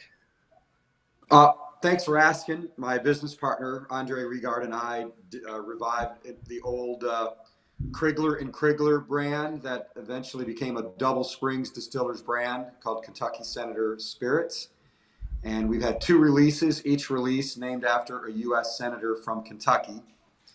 And it's gone very well. We're playing in the high-end, hard-to-find premium bourbon space. And it's gone really well. The releases have been well reviewed across a lot of platforms, and we're working on our 3rd release, which will come out in June. All I could say is it's a lot to launch a bourbon brand, because you have local licensing, state licensing, federal licensing requirements, taxes across all levels. The only unique thing is the license we have is a bit odd, because there's no license for a non-distiller producer. And that's what we are. We're a traditional NDP. We buy sourced bourbon. It has to be Kentucky bourbon. I can't use MGP juice, because we passed the bill that I voted for a few years ago that says if your brand says Kentucky Senator, Kentucky Owl, Kentucky Gentleman, it has to be juice that's distilled in Kentucky. So I can't use that really good MGP juice, which is made right across the river in Lawrenceburg, Indiana. It's as close to Kentucky as you can be without being Kentucky. But that's a good law, and I'm happy we did it, and makes it a little harder for us to find product in this day and age. But there's no NDP license, and I wish the ABC would create one. I think that would be smart. I think we have like a rectifier's license or something like that. I mean, we haven't rectified anything other than we've revived, but not rectified. But that was the one unique thing, is we had to find a license that fit. And there are other NDPs out there that have had to get that. So it was a 4-year process to get this thing up and running, go through all the licensing, find investors, find a distributor, work with retailers to promote it ahead of time.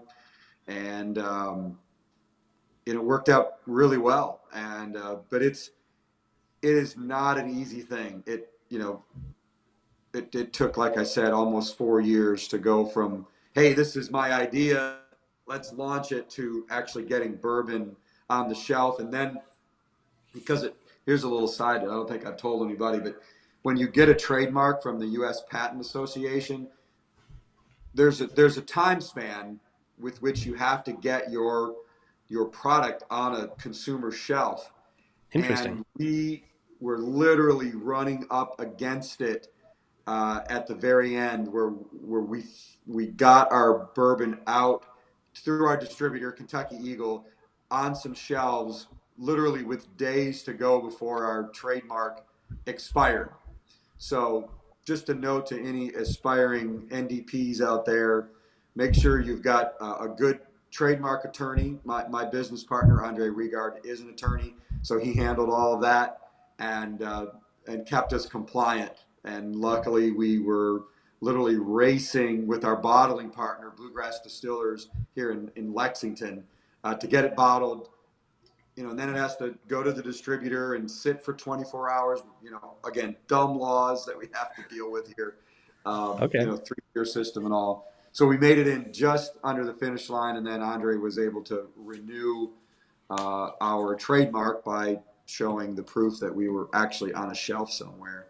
You got to go through the TTB. They actually have to approve your label for each and every label that you see on a shelf has been approved by the TTB, each individual one.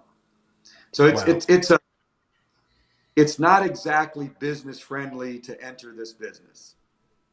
Okay. Hey Jay, I think after listening to the Senator, I'm going to ask you to serve as a therapist for the craft distillers who are members of DISCUS, because under Chris Swonger's leadership, we have really ramped up our outreach and become a place for craft distillers around the country to learn about the industry, understand, try to get a handle on an understanding of the various states' laws. And I'd love to have you, share your experience as someone who's getting into the business, but also somebody who is in the business of making laws that impact the business. And then if a guy like you has a source of frustration, can you imagine the person who is, the 40-something wakes up one morning and says, you know what, I'm all done, working, doing what I've been doing, what I was trained to do, asks his wife, says, you know what, I can do this great bourbon or this new vodka,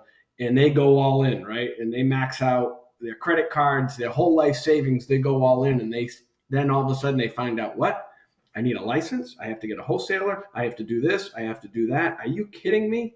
Right? And now the tension starts to get a little bit higher. And, that's a shameless plug for DISCUS, but that's a role of a trade association where you can come in a place like DISCUS where we can help provide information to folks to help them navigate and not make some of the basic mistakes that somebody would make just because they don't know what the laws are or they don't know what the rules are. And so I think the more we can educate small business owners at the ground level on either the high hurdles needed to get into the business, but once you're able to clear those hurdles and you're able to get through it, it's a great opportunity. I think the growth speaks to that.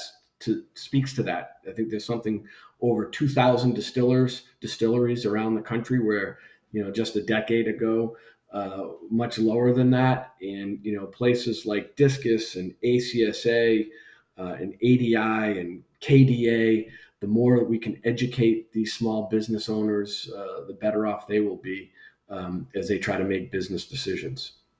Well, I've never been asked to be a therapist before, but there's a first time for everything. I'm happy to help. I mean, it is obviously it's been a labor of love for my business partner Andre Regard and me. We both have other jobs, and it's just been the two of us working this thing. But we've You got to find good partners. You got to find a good distributor. You got to find a good bottler. You got to have some retail relationships to help you get started. Liquor stores, restaurants, bars. You got to get them to post on Instagram because that's the social media preference of most bourbon users. We're on Twitter and Facebook, but we don't get as much juice out of that as we do Instagram. I've found that that's really the place to be in the bourbon marketing space. Sure. You know, you got to find someone to do your labels. You got to buy bottles, which right now glass is there's a glass shortage. So, you know, we were able to source some bottles, so we're okay for our next couple releases. You got to find corks. You got to print seals. You know, it's you know, you got to go through all these local, state, and federal licensing and approvals and taxes, and it is quite an extensive array of hoops you have to jump through. But I believe that there's still a lot of runway out there on the spirit side, spirits in general, bourbon in particular. I mean, you drive around Kentucky. I mean, I just went down to Bardstown yesterday, and I mean, they're building, it seems like 2 or 3 new warehouses a year. I think at Buffalo Trace, they're building 2 new ones every 3 months. I was just there a couple of weeks ago. It's just incredible. Woodford, anywhere you go, Maker's Mark, they're all building new warehouses to deal with the capacity. And, you know, this is for bourbon that's not going to hit the market for another 6-7 years in most cases. You know, Heaven Hill just opened a brand new visitors experience. And these companies, they wouldn't be investing this kind of money if they didn't think there was all kinds of blue sky ahead with lots of growth opportunities. And, you know, I'm just in it in a, you know, small sort of super premium space. You know, both of our releases have been about 1,300 bottles. We just distributed Kentucky, except our online distributor, bourbonoutfitter.com, and my friend Bill Thomas, who sells it at Jack Rose Dining Saloon in DC.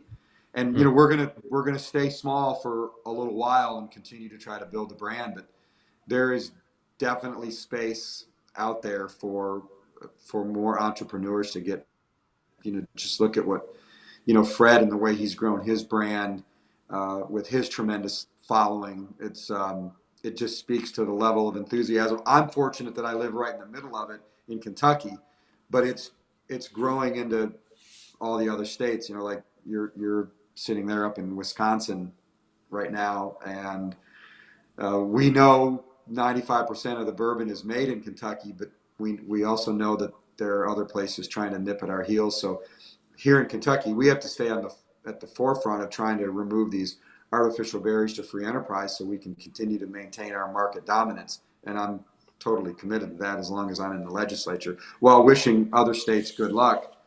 Sure. You know, we're going to try to stay number one.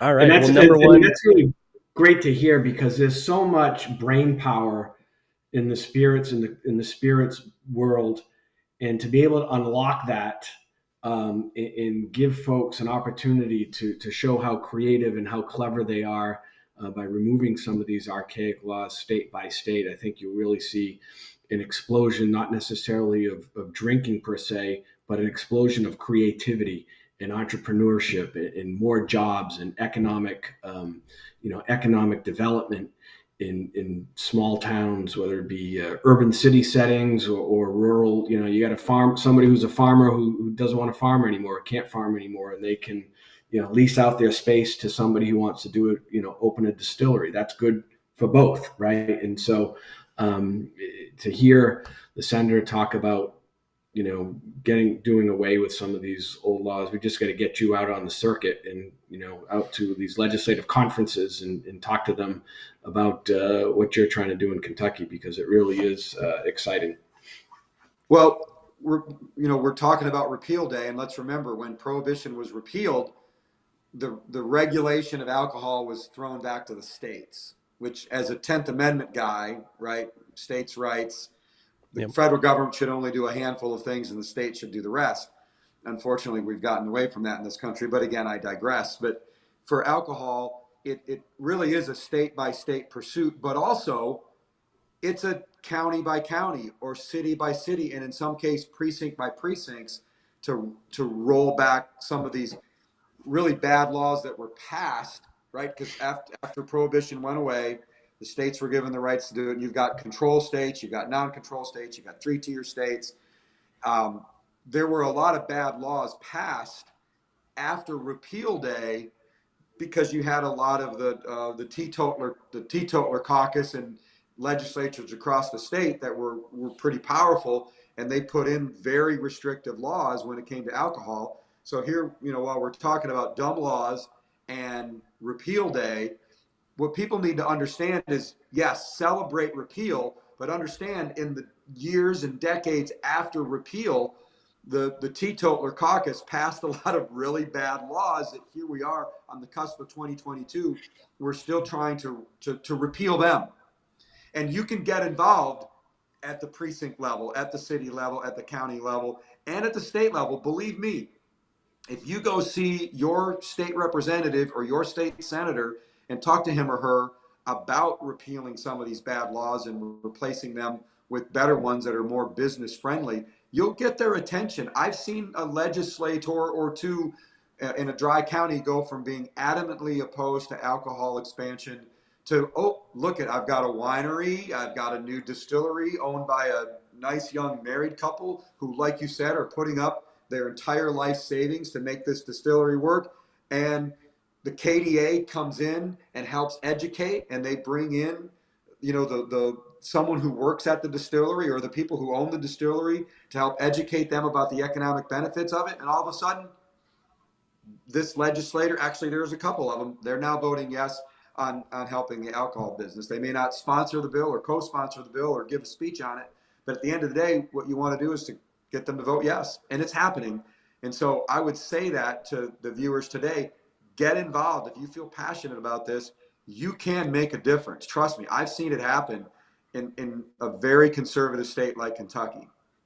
As Senator, as we say in Massachusetts, I got a guy for that. We have a program for you for that.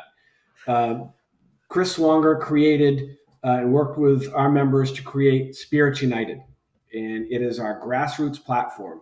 It's spiritsunited.org. So for those who are watching, and spread the word, it's our way where we have ambassadors. We're close to 50,000 folks registered as Spirits United members, and we've got it set up where they can contact their legislators and contact their members of Congress.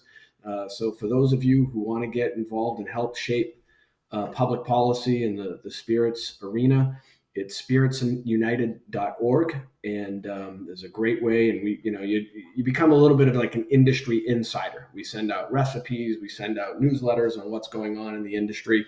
But when we're able to, if there's legislation impacting, you in a certain state, we can activate it and contact legislators and around the country. And it's been a game changer for us on the advocacy side of things, because as a national trade association, we're not inherently built to have those local contacts. So our consumers and small distillers and visitors have become essentially our brothers and sisters in this effort. And so that's another, I'm glad to hear the senator say that is useful and is, legislators like to hear that, and it's impactful because we've put a lot of time and energy behind that. And Colleen Saig runs that for us, and go to our webpage and take a look at that. DISCUS does a great job. Of course, I work with your colleague, Jay Hibbard. Tell him I said hello. I will. And always happy when you guys come into Kentucky to help the KDA work on some of these initiatives. Excellent. Well, thank you too so much. I mean, this has been really great to hear from both of you. And, you guys played right into my plug of like, if you want to change the terrible laws that, may take place in your county, that's some really great information as well. I want to go ahead and leave with just one more quick question for both of you before we sign on off, or before, Fred rips the microphone away. We're going a minute or two over, but I think this is really good. If you have just one tip, besides contact your representative, get involved. If you have one tip for a new brand starting that wants to make sure they stay up to date on laws and regulations, what would you give a new brand? What's the one thing they should always consider? And then we'll go ahead and pass the baton on. Well, I'm in addition to my political gig, I'm a marketing, PR, and branding guy. Sure. So, I mean, for me, the advice would be either get a great lawyer or get great lawyer to be your partner. So Okay. it worked out great for me. Andre handles all the legal, licensing, and tax issues, and I do the marketing and the branding and the PR, and then we just kind of work together on all the other details. And I would say, in order to navigate the morass of legal, licensing, taxation, approval issues, get a good lawyer who's, knows something about intellectual property rights, trademark, patents, etc. I'm lucky that I have a business partner who does all that. But I'm going to speak up for the marketing guys. You got to have somebody who understands building a brand too. So those would be my 2 pointers: a lawyer and somebody who understands marketing. I concur with that. And Jay, thank you so much for that question. Here it is. It's really simple. Join DISCUS now. www.distilledspirits.org. Join now. Great trade association. Give you a chance to mix and mingle with some of the best in the business. And we play great in the sandbox. We work closely with ACSA and ADI, KDA. We work closely, we work with our beer folks, our wholesalers. We're good with all that. But if you're a spirits, an up and coming spirits brand, join DISCUS, contact our VP of membership, Joe Donadoni. He's one of the best in the business, and we'll treat you right. Excellent. Well, thank you guys again. It was really great for your time. Thank you for joining me. I'm Jay. I go by Take on the internet. You can find me at Whiskey Raiders. David from DISCUS, absolute pleasure. Senator, thank you as well. This has been fun. I love hearing about stuff like this. Hopefully we'll share a dram next time in Kentucky, Massachusetts. I gotta say, Jay, you were an excellent moderator here too. I mean, Thank you. I really enjoyed this. What an excellent panel, and you got a little bit of gold out of here, and Senator Thayer dropped the bomb on us that will require some very significant follow up. And I just got to ask real quick. You're saying that, the Kentucky ABC is going to ban barrel picks. Is that just for the state, for restaurants and restaurants and retailers for the state? Or are they trying to block everybody from getting a barrel pick in the Commonwealth of Kentucky? Everybody. The Kentucky ABC interprets the law wrongly, in my view, but they are the regulatory agency.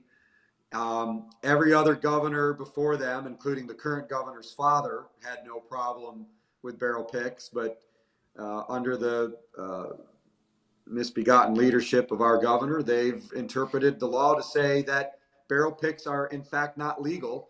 They are not going to enforce it for the time being, but they put the onus on the KDA to get the legislature to put it in statute.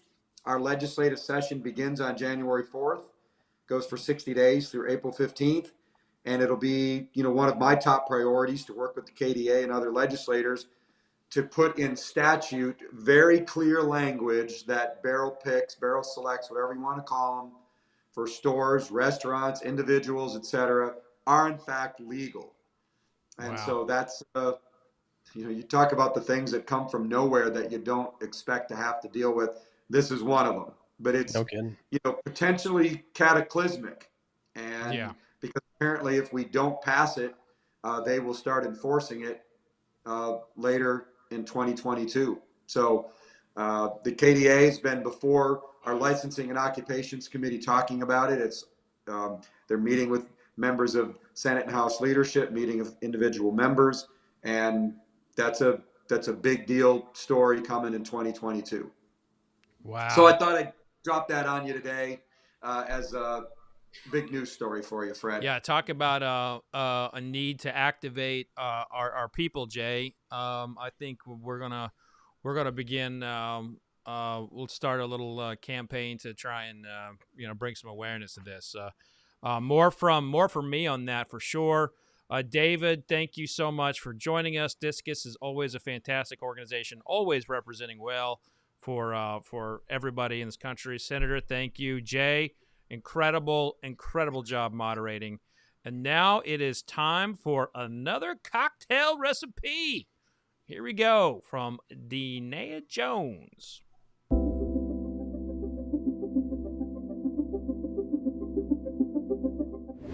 Our next cocktail, we are on the roll here, is going to be called the Untitled Number 10. And you can probably guess it is because I have a lot of cocktails that I just don't come up with names for, and this is one of them. It's delicious though, so bear with me. This is going to be with Gentleman Jack. And my fun little secret ingredient, which is a Banana Foster balsamic vinegar, which is going to be that element that really pops in this. So I'm using half an ounce of my Banana Foster balsamic vinegar. It gives just enough sweet, just enough of that little tinge, kind of tartness that you get from balsamic vinegar. I am using a 1/4 ounce of B&B, which is brandy and Benedictine.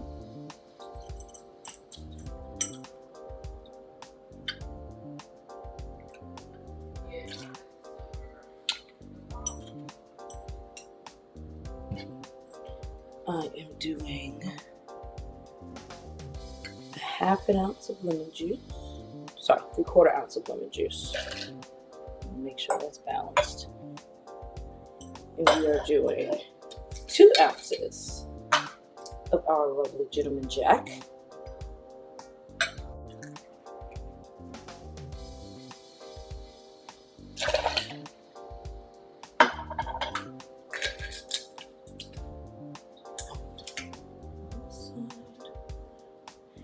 Now, let me set up the stage for our lovely cocktail here. This cocktail I'm going to be serving in a neat taster class, which looks like so. There are multiple versions of these, but this is an example of one.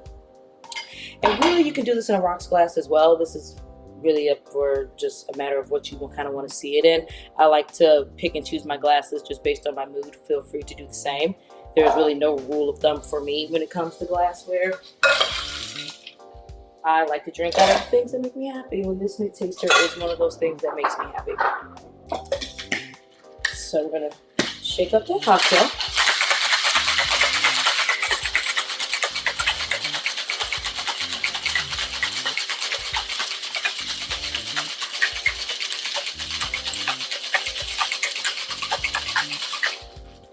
Get that good 30-second shake, get all those flavors in there.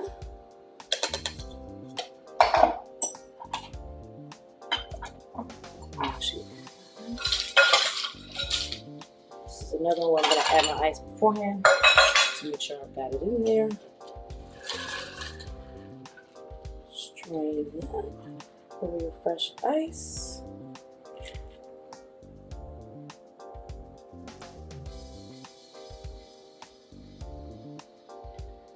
Now the garnish for this cocktail is really fun.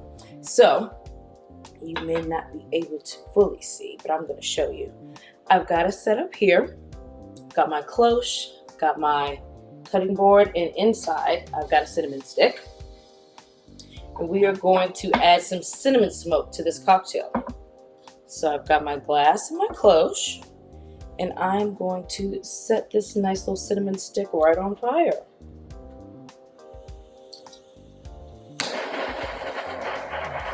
Now you don't necessarily have to have a kitchen torch at home in order to do this. Definitely doesn't hurt. I'm going to let that get some more smoke on it. Turn that off. And you allow that smoke to sit inside the cloche with the cocktail. Now, while I'm doing this, I would have also been making my lemon peel, which is going to go on top, but I've already done that. So what I did with my lemon peel, doesn't have to be pretty, doesn't have to be cut to any type of shape or anything like that. Just peel it like you would, and then roll it up into a nice little flower. Stick a nice cocktail pick through it, and you've got a nice little lemon peel floret there. By the time you're done doing that, that smoke should have already sat with that cocktail for long enough. You'll have a nice toasty cinnamon essence going on there. You set that flower on top, and we've got the Untitled number 10 with Gentleman Jack.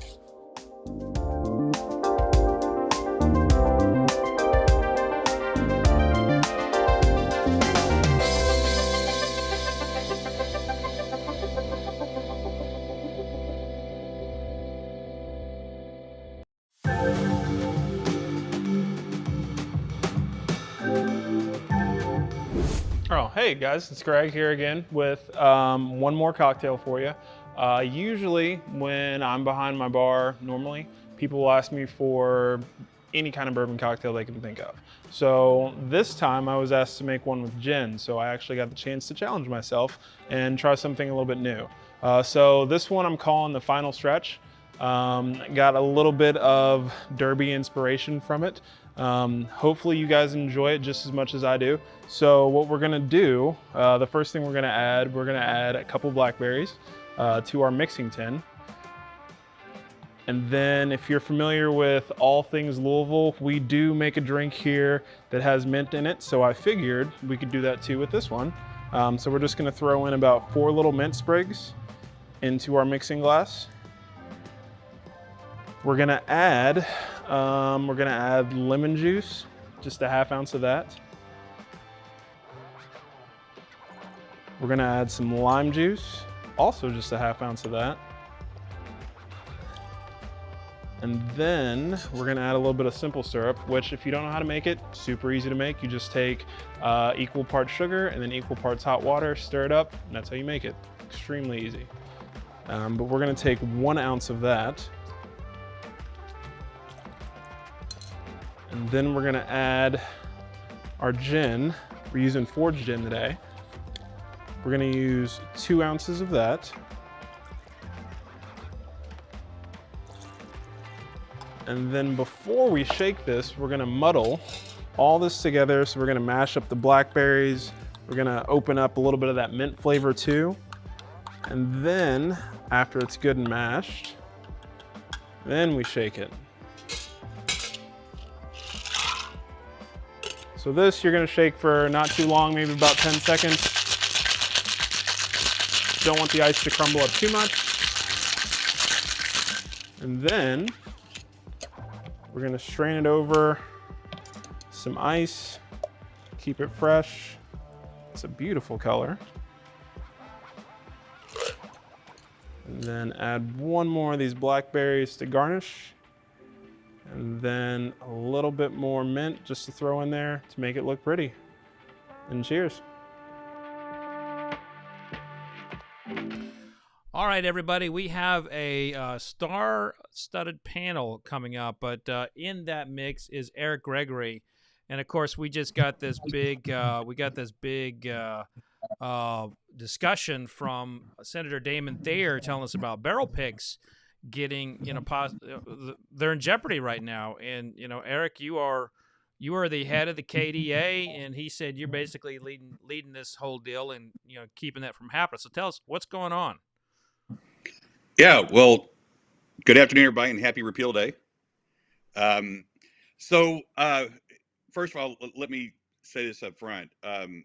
We're very happy to be working with the state ABC on this issue. And they are not opposed to barrel picks. They're wanting to make sure they're done legally.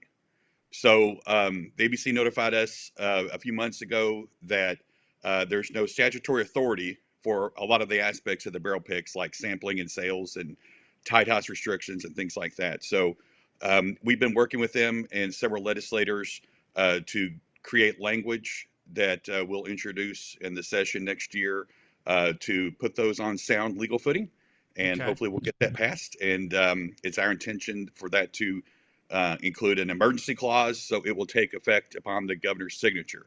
In the meantime, barrel picks are still going on, and the ABC is graciously considering this a grace period for us so we can seek a legislative fix.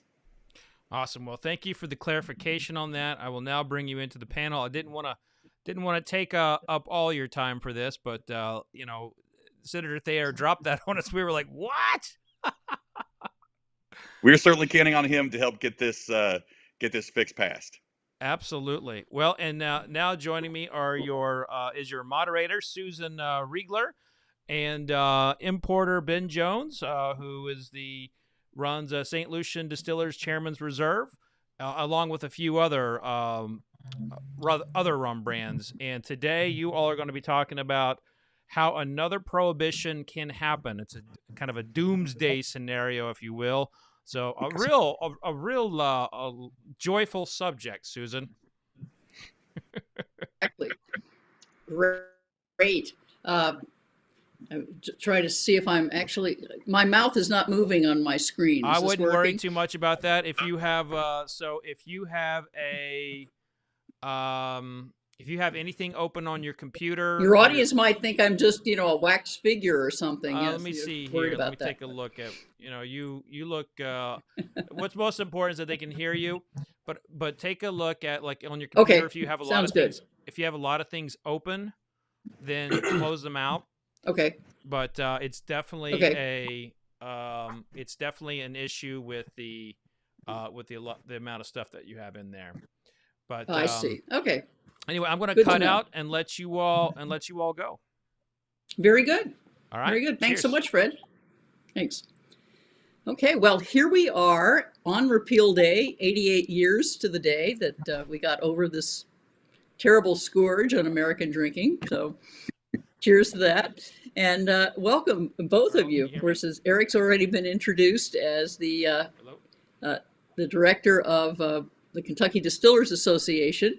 And Ben sent me a wonderful bio that he says is a Caribbean, sort of a Caribbean anthem, and or Caribbean anthem. I have to know whether I pronounce it Caribbean or Caribbean, so you tell me. But and I'm not going to attempt to sing it, all right? But he says that his life kind of reads like this popular anthem. One of sour can read balance sheets. Two of sweet has two kids, which he claims are the two greatest blondes to ever be made. Three of strong loves a good rum and all the fabulous experiences that come with it. And four of weak, he and his lovely wife enjoy a wonderful life in South County, Rhode Island, with their family. 1 second here, sir. A dash of bitters, a sprinkle of spice, serve well chilled with plenty of ice. And that sounds pretty good. So rum and bourbon are, of course, the two Western Hemisphere spirits. So it's pretty nice to have both of them involved in this panel. And maybe we ought to start with in what ways or way is Prohibition still with us? If it can come back, maybe it's still lingering a little bit. Who wants to dive in? Eric, Ben, go ahead. Yeah, go for it.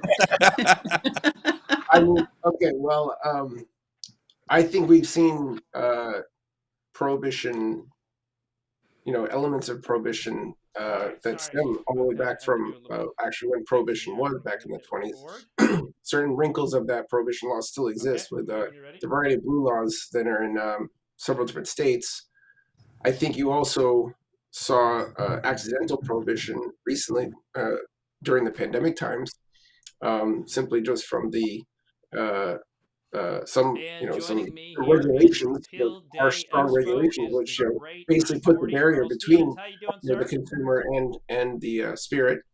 I'll tell you, St. Lucia as an island was really forced into a very, very strong and strict curfews, and I would say that I remember reading a story about at least 2 deaths from people who were trying to manufacture their own homebrew alcohol.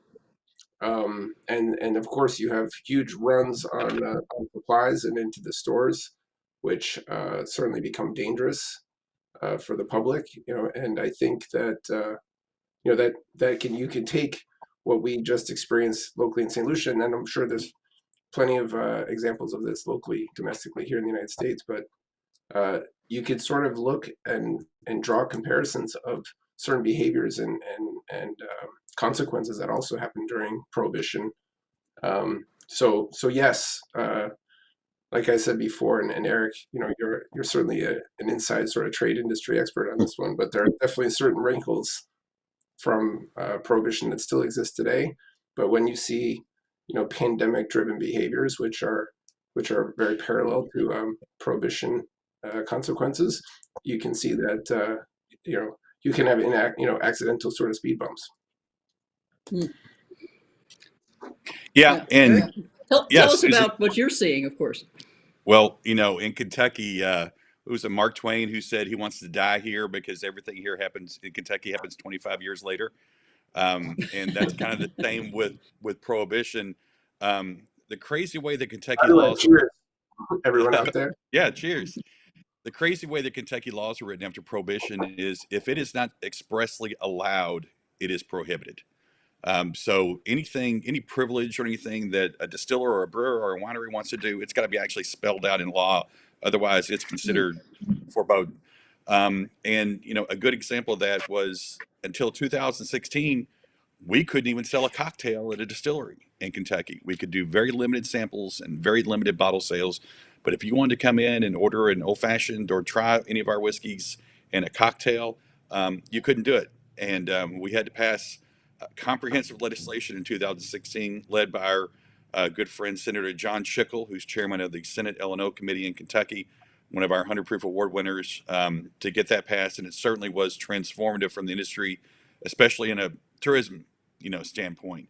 But there are a lot of things that are still on the books that we're looking to address, in the next legislative session. And a lot of it is also, I think, discriminatory towards spirits and bourbon, even here in Kentucky. Like, for example, wineries and breweries can have what we call satellite locations. Breweries can have tap rooms outside of their actual brewery, and wineries can have off-site locations. We can't do that for spirits unless you actually get a DSP and set up a whole still, and it's going to be operating and producing 600 gallons a year and all sorts of stuff. So that really harms our craft distillers who would like to expand to other communities and even larger communities, but they can't do it without all that capital investment. So even little things like that are really Prohibition era laws. Grocery store sales. You can sell beer in grocery stores, but you can't sell wine or spirits in grocery stores, but you can sell them in pharmacies, right? Which is a holdover from Prohibition, when there were actual medical prescriptions in order to get alcohol. That was a fake cough, by the way, in order to be able to drink during you need a little bourbon now, Eric. Yeah, that. Right, yeah. Exactly. So you would actually get a prescription for a pint of whiskey a month or something like that to take care of. I think it was every 3 weeks. Every 3 weeks. Yeah, you had to time that every 3 weeks. Yeah, isn't that a great timeline? I mean, who came up with that? Right? We actually have some of those framed at KDA headquarters that we have on the wall, just to remind us that it can happen again, right? But so, I really think, real quick, one of the biggest changes that I think, and you talk about Prohibition right now, and again, and forgive me, I'm bourbon centric, right? Because we're in Kentucky, is direct to consumer, DTC shipping right now. Wine's been doing it for 40, 50 years, and you can ship wine to 47 states. But spirits, it's very limited. You can only ship it to about 11 states in DC. And as we go around the country, because we passed a law in 2020 here in Kentucky to allow our distilleries to ship, but they only ship to states that allow spirits to come in and spirits to go out.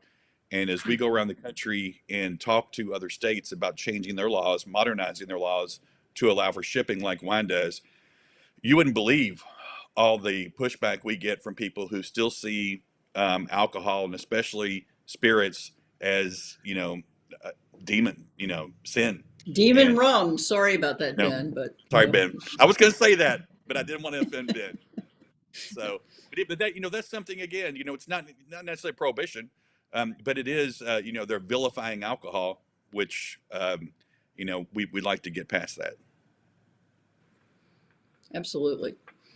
Well, so of course there were some really good reasons why Prohibition was repealed, why Repeal Day came along, and I think that's something important to speak to, because that's a very good argument for why Prohibition should not happen again. Yeah, taxes. Well, right. I mean, number one. Not only the taxes, Eric. That's a great point. Of course, there's amazing tax revenue that goes into the state and the federal level. I think it's 60 cents per dollar on Kentucky bourbon in Kentucky, something like that. Yeah, whiskey or distilling is the highest tax industry in Kentucky. 60% of every bottle goes to taxes or fees. We pay over $300 million just in state and local taxes. And then we pay $1.8 billion with a B in federal excise taxes. which is the highest of any state. California is a distant second. So yeah, you can see why Uncle Sam likes to, get their taste, right? Pun intended. But Eric, also on the flip side, looking at Prohibition, there was such a run on resources. The budget for the Coast Guard had like skyrocketed, plus all of the domestic resources taking care of like the hospitalizations, the rehab, all the huge strain on the economy and the government system to support all of the consequences that came out of Prohibition. So you had a completely inbound scale. You lose all that tax revenue, and you have a huge growth in overall costs and a run on your system. So it was, and jobs came out of it when you had Repeal Day, and so it rebalanced the system, and it's up to society to regulate itself and not the government. Yeah, Ben, you're exactly right. Well, the government was not making the money during Prohibition, right? We know who was making the money. The criminals, Remuses, the Al Capones. Right. Yeah, they were the people making the money. Yeah. And here we are in a Great Depression, and like you said, Susan and Ben, you're exactly right. The underbelly of America was bootlegging alcohol and making all sorts of money, and the government wasn't getting a piece of it. So just like just like wars, Susan, and you and I have talked about this. Taxes on alcohol come in and pay for great societal problems like wars and depressions and things like that. Yeah, absolutely.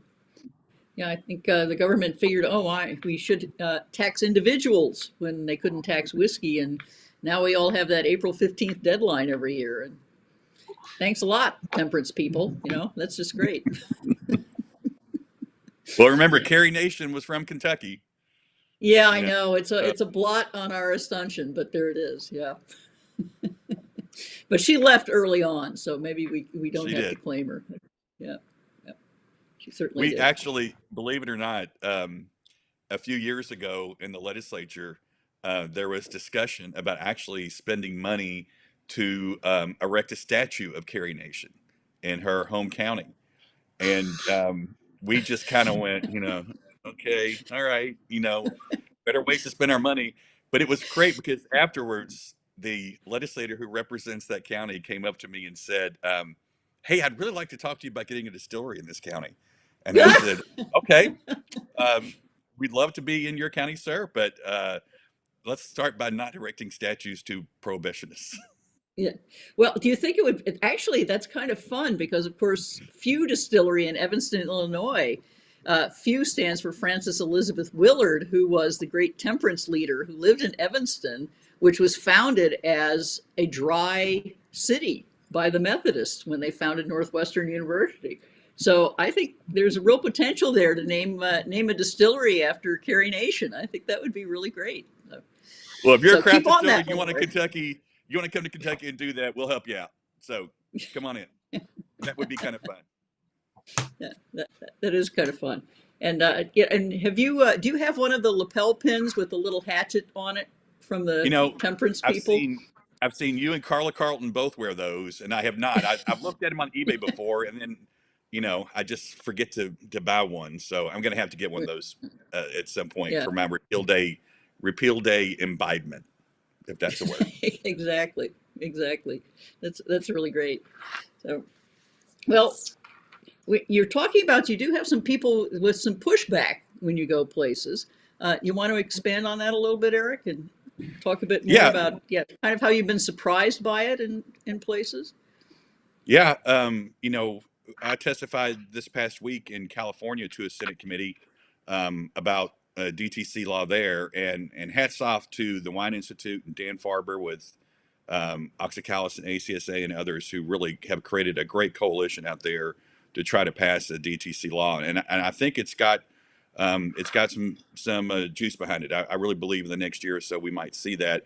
But there were several people who called in and talked about alcohol harms, which are real. Look, we're not going to sweep that under the rug. I mean, there are, everything in moderation, right? But you can abuse alcohol like you can abuse anything else. And we always support alcohol, consumption responsibly and in moderation.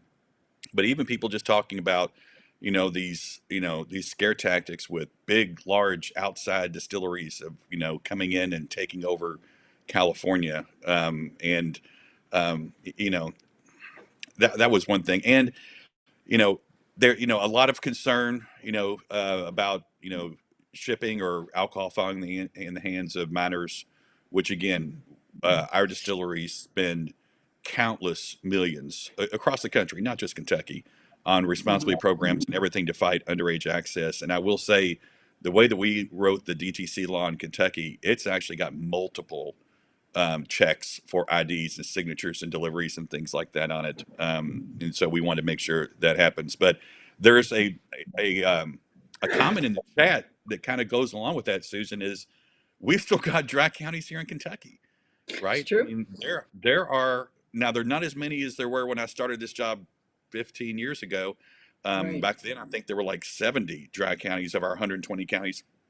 Now I think it's down to about 20 because we've got what's called moist counties in Kentucky, that the county itself is dry, but the city's wet, or maybe there's a golf course in the county that's wet or something like that. But the point that's made here by Todd in the chat is that all these alcohol taxes go to the general fund, and that benefits all Kentuckians, whether you're a dry or wet county or not. In fact, when the state levied the sales tax on alcohol in 2009, no matter that it was already being collected in the wholesale tax, so it's actually taxed twice. There was a movement in the legislature to say that only wet counties could get revenue from alcohol taxes. And that's sort of like the coal severance tax in Kentucky. In Kentucky, there's earmarked money from coal that goes back to coal counties to help with things like economic development things.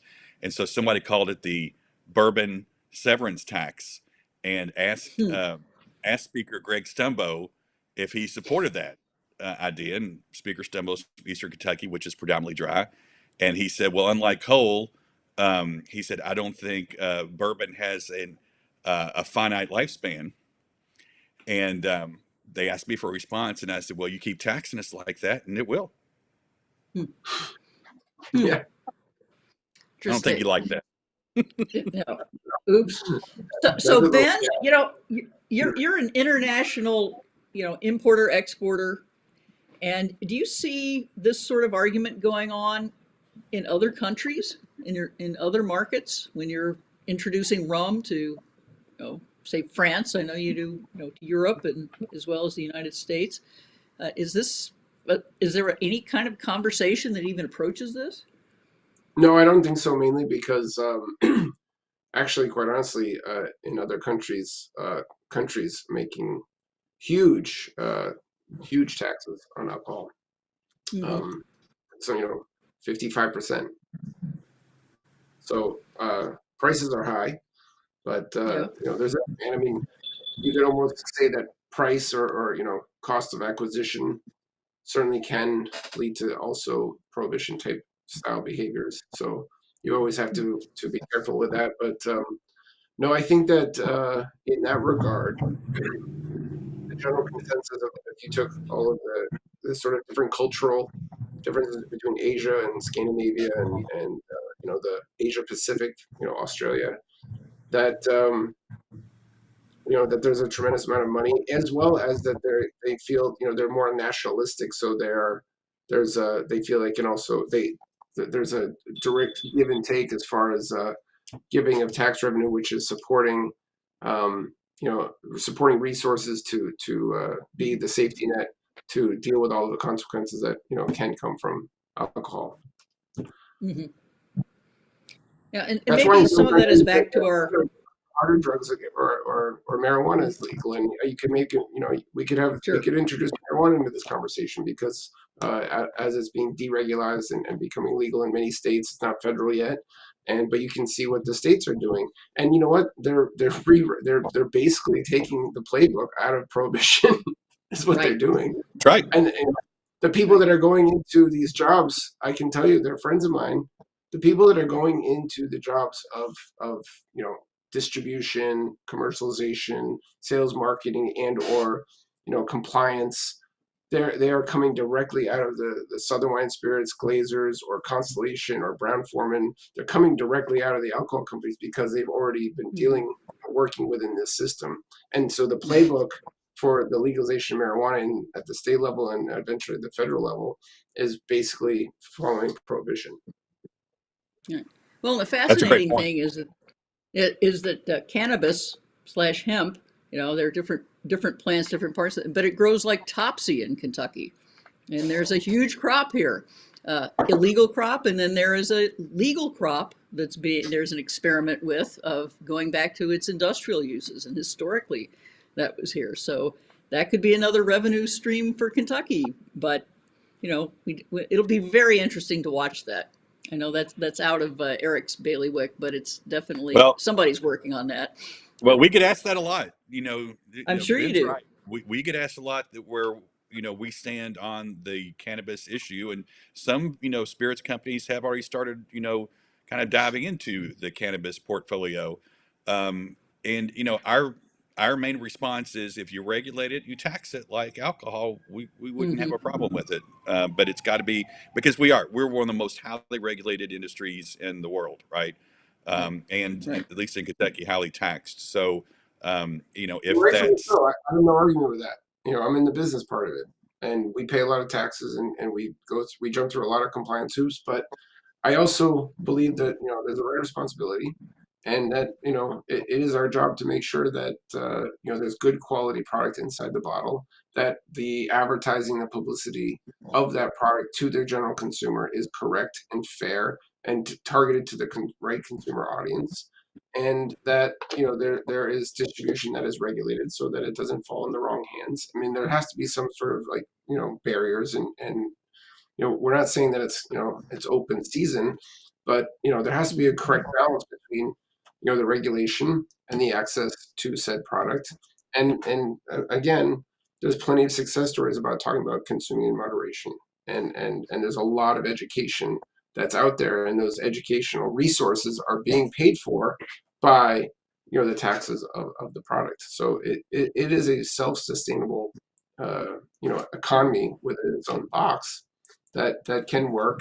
And I would say, and Eric, I'm sure here's the slow pitch softball right back to Eric, is that there's also ways to improve it, because again, there are still some underlying leftover elements of prohibition that still exist today that really are just absurd. You can go basically state by state or town by town, county by county, and you can hear about some laws that are kind of oof, makes you scratch your head a little bit, particularly in a free market economy in 2021, almost 2022, coming out of the worst pandemic of our lifetime. We've learned a lot in the last couple of years. Cocktails to go, right? I mean, that's something that before a pandemic would have never passed. At least only in New Orleans. Yeah, right. And that was it. On Bourbon Street. Right, exactly. It's Bourbon's fault because they named a street after it. There you are. Yeah, right back at you. We could go down a big rabbit hole with that one, but I think we will try not to. I don't want to get any mean texts from Chris Morris or Mike Veach or anybody or Fred. Yeah. Everybody's got their own. Where did that come from? That's a whole different discussion. But yeah, I think the fascinating thing about the pandemic and kind of a relaxation of some of the regulations, which were really put in place to help save the restaurant industry. Right. That was pretty important. And I think it's going to stick around. People seem to be accustomed to it. I don't think they're going to do it all the time instead of going to a restaurant and enjoying a drink with dinner, but I think they really enjoyed the convenience of that. So. Well, it was a lifeline. Cocktails to go were a lifeline to the hospitality industry, and even several of our distilleries, did that. And instead of their reservation software being used to reserve tours, they had reservations to come pick up cocktails to go or hand sanitizer. Right. Distillery. So you're right, Susan. I mean, and we made that permanent here in Kentucky. And really, it got very little, opposition at all, because everybody saw it as a way that really helped out restaurants and bars. Yeah. And I think that's the other thing you could make the case is, well, if people aren't drinking in a restaurant and driving home, that they're coming to the restaurant, picking up their cocktail, they take it home, and that's where they drink it. That might actually be a kind of preferable model there. So I think there's a pretty good case for that. But yeah, it's funny because, of course, as a whiskey writer, I get a lot of samples from distilleries. And in the past year and a half, not only have I gotten bottles of bourbon and rye and other spirits, but I also get masks and hand sanitizer, which is kind of great. And they're really good masks and really good hand sanitizer. So I was like, wow, I'm winning all the way around here. This is great. We made a lot of hand sanitizer, both in Martinique and in Lucia. And, and I mean, it talking about, going into the Prohibition, when we were in that pandemic period, we also, we automatically, right here on the island, we had to switch our production, right. Basically a 180 turn, but we had to do it on both sides. Again, we're producing, it's going out to the stores. The stores were completely closed. There was, there was no access. We had a full curfew. This is both in Martinique and in St. Lucia. And we went to producing sanitizer, which was necessary. We were distributing it to the hospitals and the fire stations, as well as the police departments. And then they were distributing it. But at the same time, there was no access to the stores, so therefore we didn't have an outlet. So we had to keep our people employed, doing something, and why not just do something for the community? And we're paying our people, and because we're running our operation, but we were donating the Alcosan is what we called it. We made a brand like overnight. We had a commercial meeting in one day to say, we need to throw some masking tape with a Sharpie and say Alcosan and say, here it is. And we had to put a value to it because we claimed, what it was as a contribution to society, but it was necessary. And rather than the entire, company going, dark and a lot of people not being able to work and earn a paycheck, it was just an industry shift to give back into society, into what was necessary. Right. And I think that's a great point, Ben, and that's something else to consider. I think in this discussion of why Prohibition could never happen again is distilleries are great corporate citizens. And yes, I'm biased, but they really give back to the communities. And hand sanitizer is a great example. Without even being asked, the distillery switched over and started doing that. In Kentucky, they produced hundreds of thousands of gallons of hand sanitizer. But, Susan knows this, and we're very fortunate to have a lot of corporate headquarters here in Kentucky, like Brown-Forman and Heaven Hill and others, that give millions every year to the arts. And nobody's been better for education in Kentucky than Bill Samuels. Nowadays tourism is so ingrained. Bourbon tourism and alcohol tourism. Beer so tourism, ingrained in culture. Yeah, beer tourism. Yeah, exactly.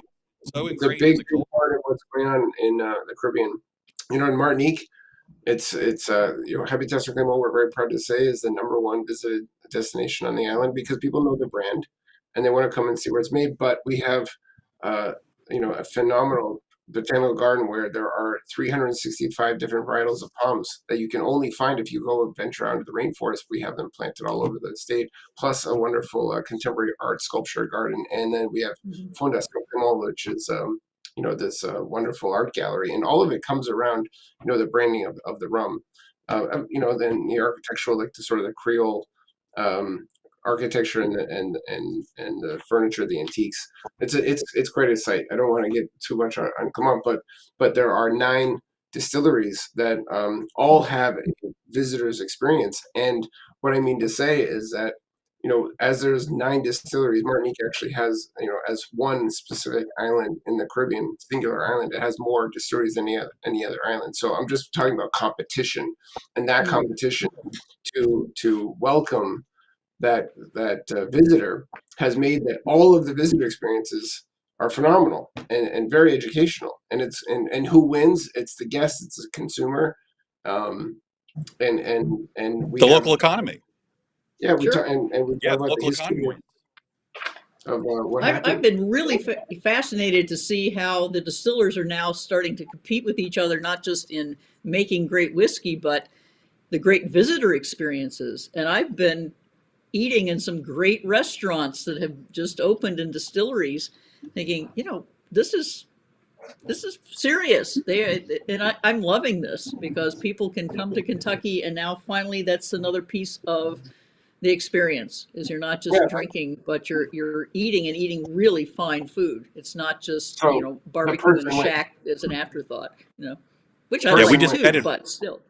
We just added 4 new distilleries to the Kentucky Bourbon Trail Craft Tour, and when you combine that to the original Kentucky Bourbon Trail, we've got 41 distilleries. And you're right that. So again, that law change in 2016 that allowed you to serve cocktails was so transformative. Like you said, Susan, now you've got restaurants opening up with distilleries and world-class restaurants. I mean, you're right. Yes. The food is fantastic. And a lot of that, not just Louisville. You've got Bardstown and, other communities are taking advantage of that. And as Ben pointed out, and it's not just the distilleries that are winners, it's the local economy, because before COVID, we gave over almost 2 million tours at the Kentucky Bourbon Trail distilleries, and people came in more than 70% from outside Kentucky.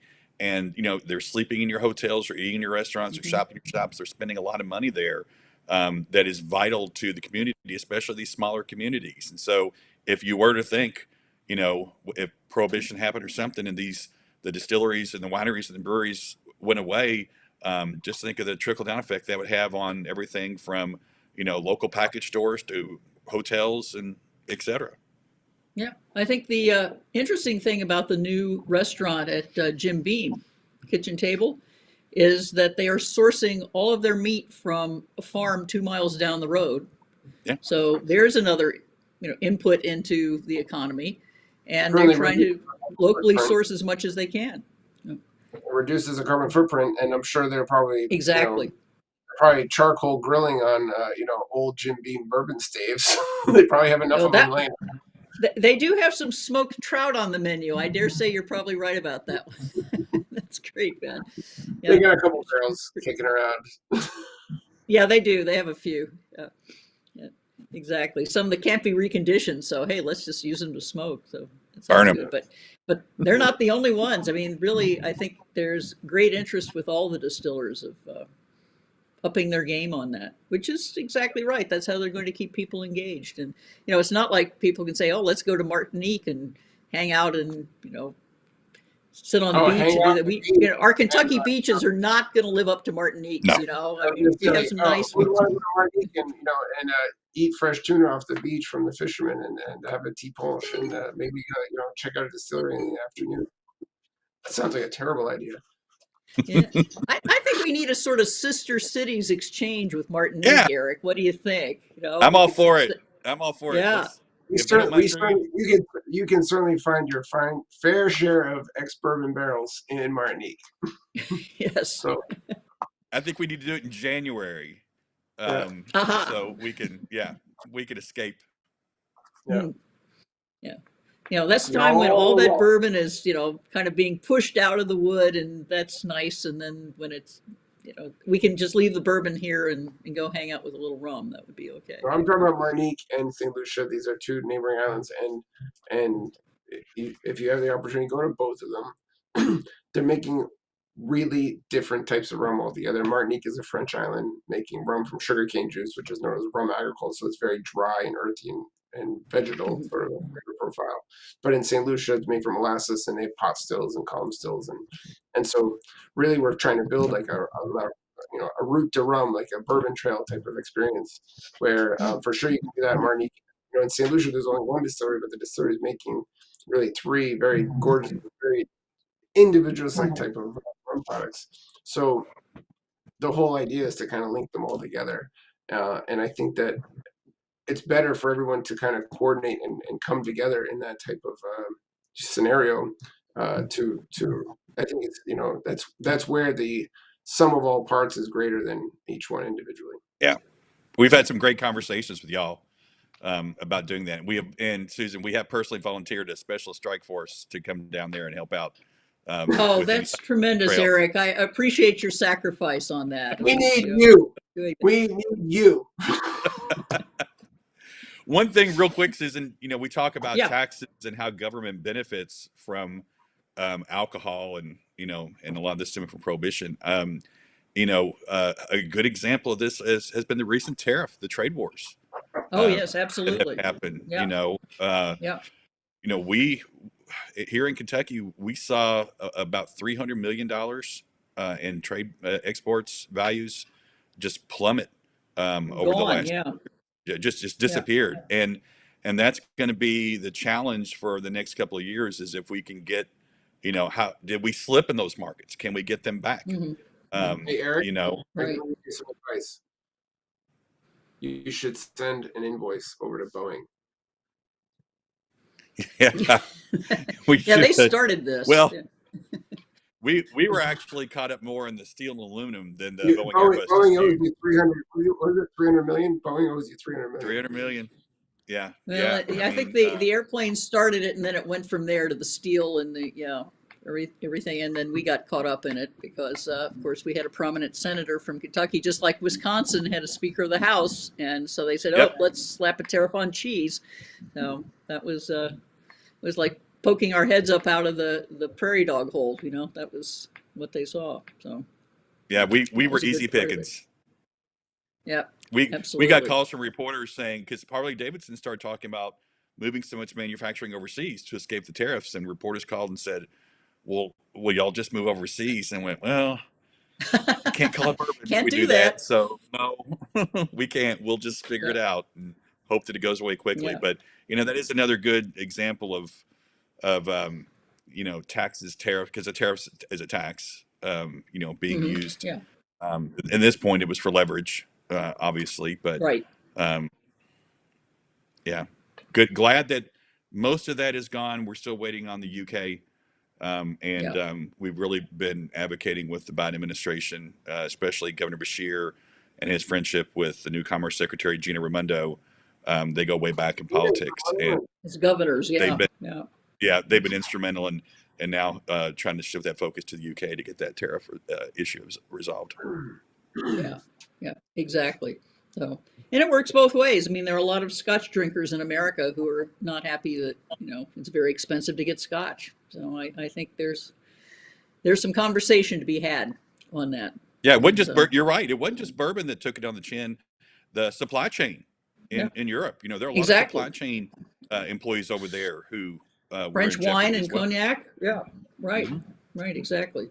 So it was for people who like to vary their alcoholic experiences, their alcohol experience, then it got expensive, and we thought, not our fight. Why are we in the middle of this? So there it is. So what do we think? Do we want to take a final? Do we have any odds? Being in Kentucky, of course, in horse racing, do we have any odds on? We think that it's possible for prohibition, or like a big general, national prohibition to return, or do we want to decline that bet? Any thoughts? Well, unfortunately, I've been around enough Kentucky politics to know you never say never. In a legislative session, until they say the word sine die, which means the gavel's down and you're adjourned, anything can pop up. And oftentimes there are some of those last minute surprises. So I would hope not, although in some conversations with some of our legislators the other day, I did point out the fact that we now have more Baptist preachers in the Kentucky House of Representatives than we do attorneys. I hope it doesn't go the other way. But no, I truly believe that with the revenue that's being generated, with the tourism that's helping out local economies, and just the way society has is trending these days, and again, hopefully trending responsibly and in moderation. I would, and I want to jinx myself saying this, I would not foresee a situation again where prohibition could return. But God help us. If it did, I don't know what we do. Well, you'd be looking for another job, wouldn't you, Eric? I mean, so would I, for that matter. Or I'd be going underground maybe like Ben everybody too. did during Prohibition, right? Right. Yeah, I'll start building secret passages in my house right away. But we'll do that. I'm going to come down and work for case. Ben. If that happens, I'm going down to work for Ben on the beach. That's it. So. Well, I mean, I guess I'd probably find a place. We need all the help we can get. That sugarcane doesn't cut itself. So, Eric, you'd be. Hey, we welcome I you tasseled down corn as a kid growing up in Henderson, Kentucky, so I don't mind working on the farm. I've bucked hay there. bales, so give me a scythe. I'm on it.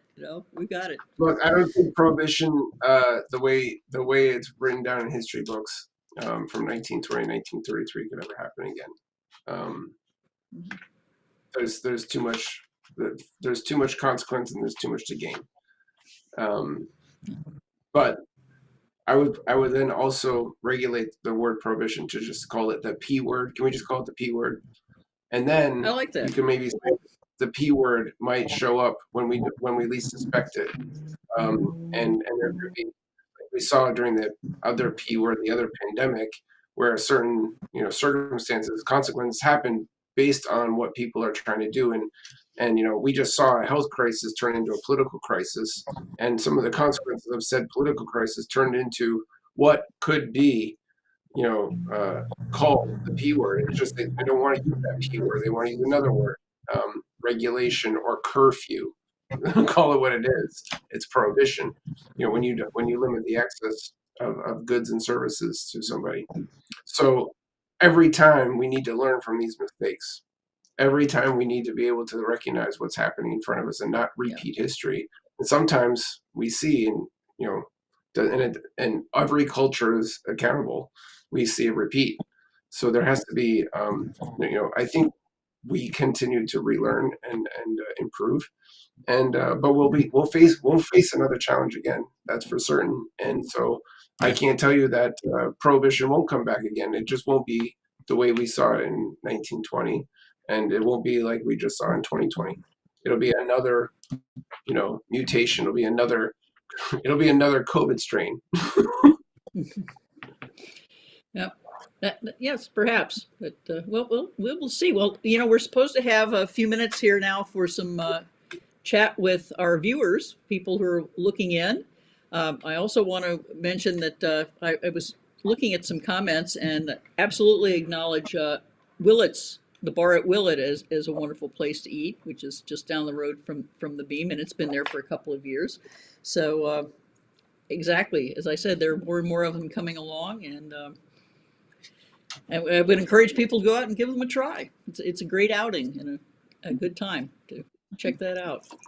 So yes, we definitely do have some questions coming in from folks, okay. and everybody's wanting to get in on this underground whiskey thing you guys got going. So Ivy Workman asked in the chats, this looks like it's probably going to be geared for Eric.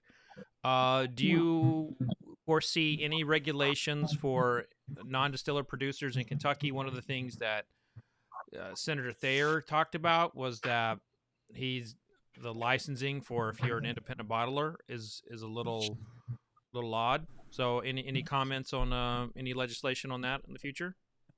Yeah, well, the ABC's put out draft regulations right now on those to actually create a license for NDPs. I don't think it's a very expensive license. It was only a couple $100 if I recall correctly from looking at those. So those will go through the regulatory process in Kentucky, and if they pass, they could take effect in a few months.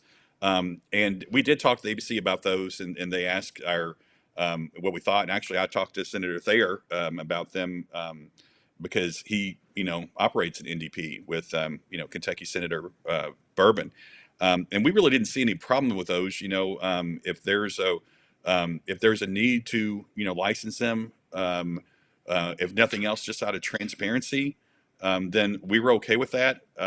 As I told Damon selfishly, I don't mind it because if there's a license for it, then I can create a member tier for it. We could bring more members into KDA. And he was all for that, I don't foresee it being a problem. I haven't heard any really, opposition to it, but they are out for public comment right now, and we'll be watching those closely. Okay, and a question that I have for everybody here, and this is it's a continuous theme in the world of spirits. But where are there's essentially a prohibition on national shipping of alcohol, and that is something that a lot of consumers would like to see repealed. I'll just throw it out to the panel. Where do you think we are in terms of having national shipping, or at least the majority of the states allowing the shipment of alcohol? You addressed that early on, Eric. Yeah. Go ahead, Sorry, Ben. go ahead, Ben. I'll jump on that because 2 parts. So I'm actually in the business. So we actually, and luckily we had set up our online store before the pandemic, and good thing we did, because we were able to activate and really replace lost business when the pandemic started, because we had an online store. But through our online store, we're only able to ship to 44 states. So there are 6 states that, if another pandemic, when we get to that rock hard bottom, period, when everyone can't figure out what to do and how to handle, what's going on with the pandemic, we were able to ship to 44 states, but 6 states couldn't get anything, right? I actually live in one of those states, Rhode Island. So it's not just a pandemic issue here in Rhode Island. It's actually been going on before the pandemic, during the pandemic, and let's say after, like today, currently. So, I would say, for the small spirit producer, let's just take it to wine, because wine is way ahead of the spirits industry in this regard. But, even the smallest little wine producer that produces 450 cases of their product per year, it doesn't make sense for them to set up a distributor in Rhode Island. It doesn't make sense for them to open up the Rhode Island market. But maybe Bob and Jane from Newport, Rhode Island, went over to, Paso Robles and visited this small little winery and loved it. Maybe he proposed to her, and it's like something special to them.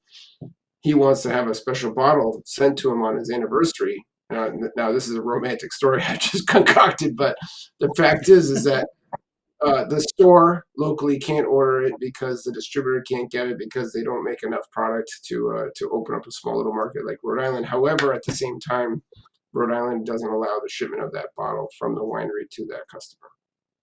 So that's prohibition. Well, I think we're still some years off. I agree. It's taken wine 50 years to get to 47 states. When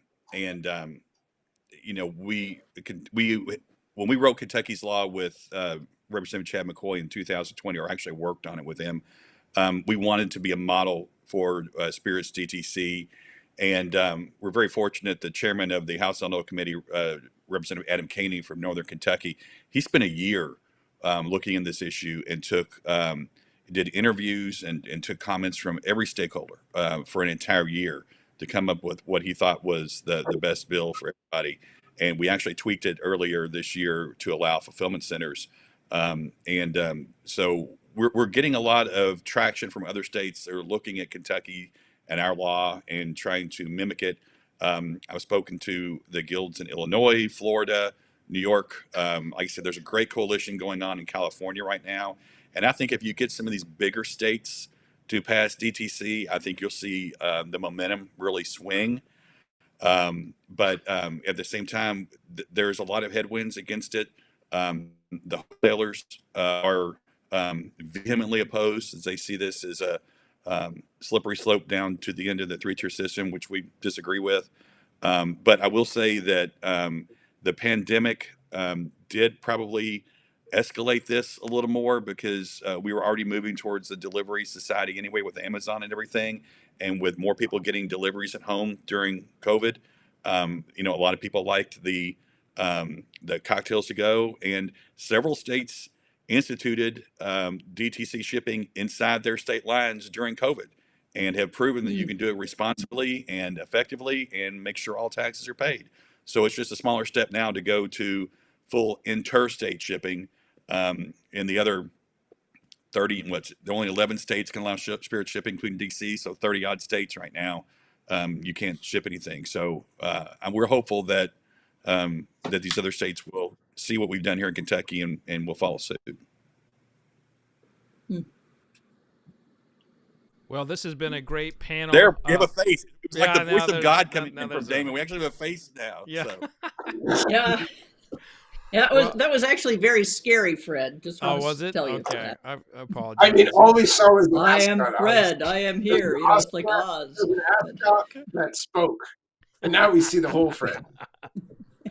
Right. Well, this was a great segment, and a little teaser for the next panel is actually how the 3-tier system happened, because the repeal of Prohibition was basically the birth of the 3-tier system. So Right. Blake Reiber and Brian Haara are going to be talking about that. Of course, Blake is a retailer, and bourbon blogger, and Brian is a lawyer and a historian in the bourbon space. But just really want to thank you all for coming in. Eric, your leadership in the bourbon industry is exceptional, and I may or may not have just started poked at a hornet's nest on Twitter with this whole Barrell thing. So I apologize in advance if I caused a few phone calls to come your way today. But we're on top of it. I know you are, and I think we'll get that. Let's save barrel pigs. I can't imagine a world without barrel pigs. And Ben, I'm looking forward to this Martinique or St. Lucian getaway for the panel. It's going to be epic, and Whoa! Do you hear that, Eric and Susan? Fred just invited us all down to Martinique and St. Lucia. Yeah, you did. Well, thanks, Fred. That's great. You tell us when. Just send the tickets, and we will be there. Yeah. It's like maybe next year Repeal Day happens there. I like. Yeah, I like Minnick Media on the cross of a Boeing, 777. Well, thank you all so much for coming on. It's always a pleasure to see good friends and to celebrate the repeal of Prohibition. Cheers, y'all! And now another cocktail from our good friend D. Thanks.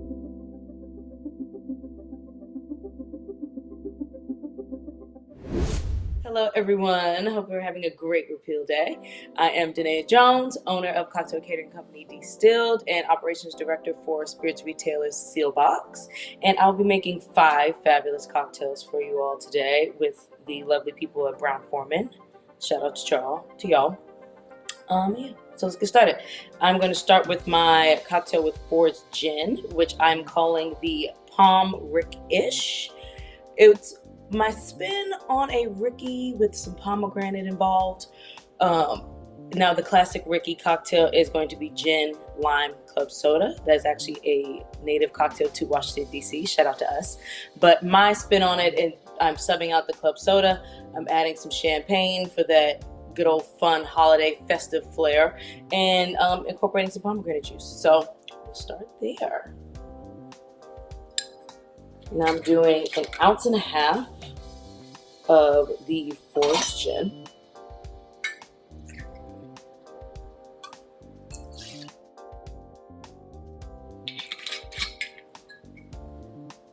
Shockingly enough, this is the first time I ever had gin.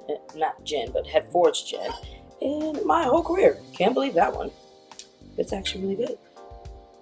I'm doing 1/2 ounce of pomegranate juice. 1/4 ounce of lime. 1/2 ounce of simple.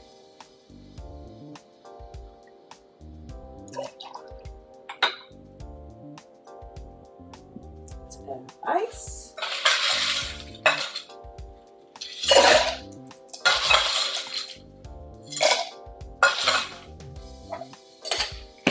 Give that a good old shake.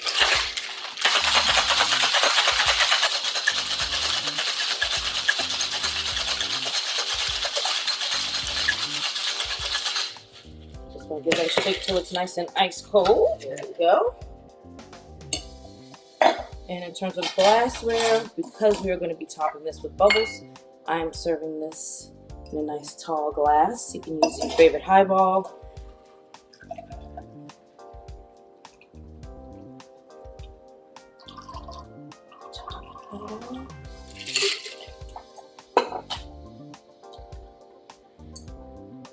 Now, while I typically would not add ice before adding anything that's carbonated, in this case I'm going to, just because I want to make sure there is enough room for ice. It's almost blasphemous to have ice in a cocktail with champagne, but in this case, it is appropriate. Let's get our champagne.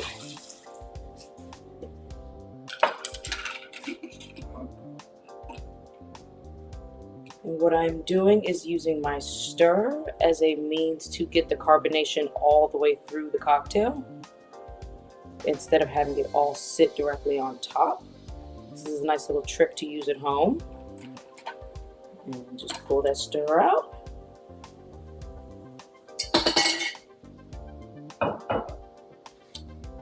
Got that pretty color there. Let me show you before we garnish.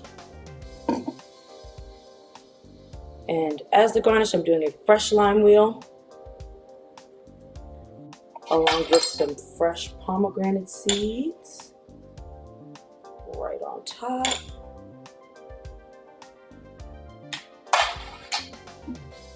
And that is the Palm Rick-ish with Ford's Gin.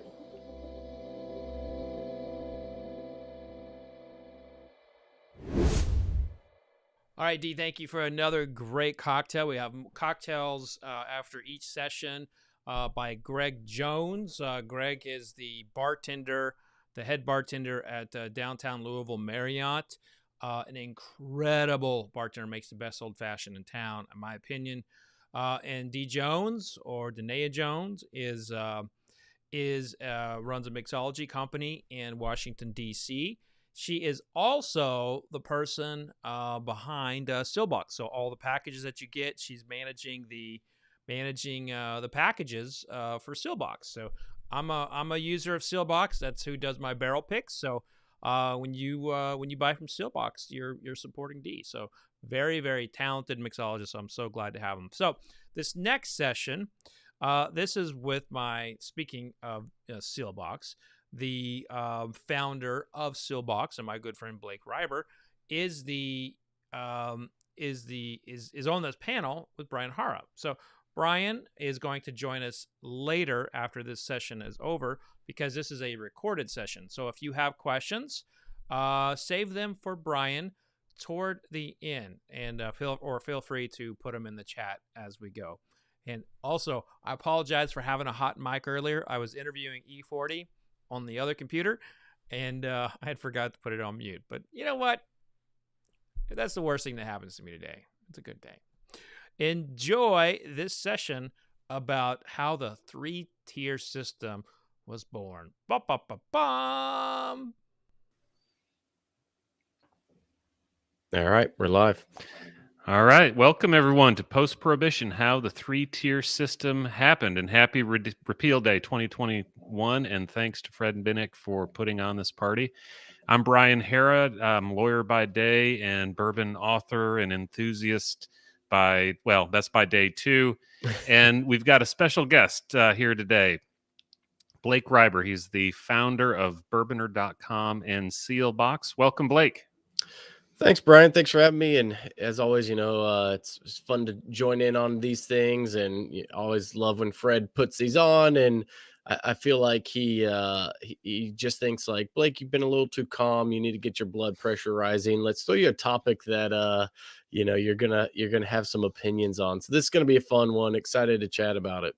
Yeah, I think you'll have some insight on this that'll help a lot of people. Tell us more about what you do, and that'll help us understand why you're the guy to talk about this subject. Yeah, definitely. Which, I don't know if I'm the guy. There's plenty of people who could probably do a better job. But so I started a blog called Bourboner back in 2013. And then from there, I started a retail site called Seelbach.com. And so we're based out of DC. And we focus mainly on, I should say solely on small producers and craft distillers. So we really focus on, just people who are bringing a good name to craft. A lot of times that name has been tarnished a little bit with different things, but people are making a great product, doing it the right way, and transparent about what they do. So that includes blenders. We have plenty of people who are sourcing their product, but transparent about it, and bringing something to the table from kind of the blending aspect. But yeah, that's what we do, and been around since 2018. So it's been a good run so far. Yeah, it's a fantastic site, everybody. Everyone looking for new bourbons and other whiskeys, you have to check out Seelbach. I mean, this is the way for a lot of people to have access to small Kentucky craft distilleries and other distilleries everywhere around the country who otherwise might not be able to get their whiskeys to you. Check them out at Seelbach. Appreciate the plug. There you go. So the segment again is how the 3-tier system happened, but I think really that might be how the 3-tier system, or how Prohibition isn't dead yet. I mean, we're celebrating repeal today, but Prohibition really wasn't fully destroyed, and maybe that's how we get into talking about how the 3-tier system happened. So Blake, you're with Seelbach, you're a retailer, so I guess that's one of the layers of the 3-tier system. That's correct. Yeah, we're that third layer. We've got our distilleries or producers, we've got our distributors, and then you've got the retailers, the ones customer facing, and so we're that third tier. And it kind of what we were saying earlier when we're just kind of reviewing our notes and everything. It's not as much like how did we get here. It's why are we still here? Let's see. Prohibition was repealed in 1933, and in all, I mean, has much changed since then with this whole system. And I don't think you find many industries that are like that, where the structure is still legally bound to basically 90 years ago at this point. Yeah, that's exactly right. And Prohibition actually lasted in some states longer than 1933. So what was ratified, the 21st Amendment, essentially created this layer of federal regulation and licensure, but then it allowed each state to regulate too. So many of the states continued to have Prohibition in effect, just state by state, just like before Prohibition. You could go county by county in a lot of states and have absolute Prohibition. So it lasted a lot longer in some states than others. Kentucky, when I moved to Kentucky in 1993, we've got 120 counties. 2/3 of them were dry. So essentially there was Prohibition in 2/3 of Kentucky's counties, including Bourbon County. When I moved here. So states kind of get a chance to do what they want to do. And does that mean that you've got essentially 50 different state laws to learn if you're a retailer or if you're a producer trying to find a wholesaler? Yeah. I don't think it's even 50 different states like you alluded to. You got however many thousand counties, because you may be able to go into a state, but you can't go into that county. So I think that's where we are. It's a completely convoluted and confusing system.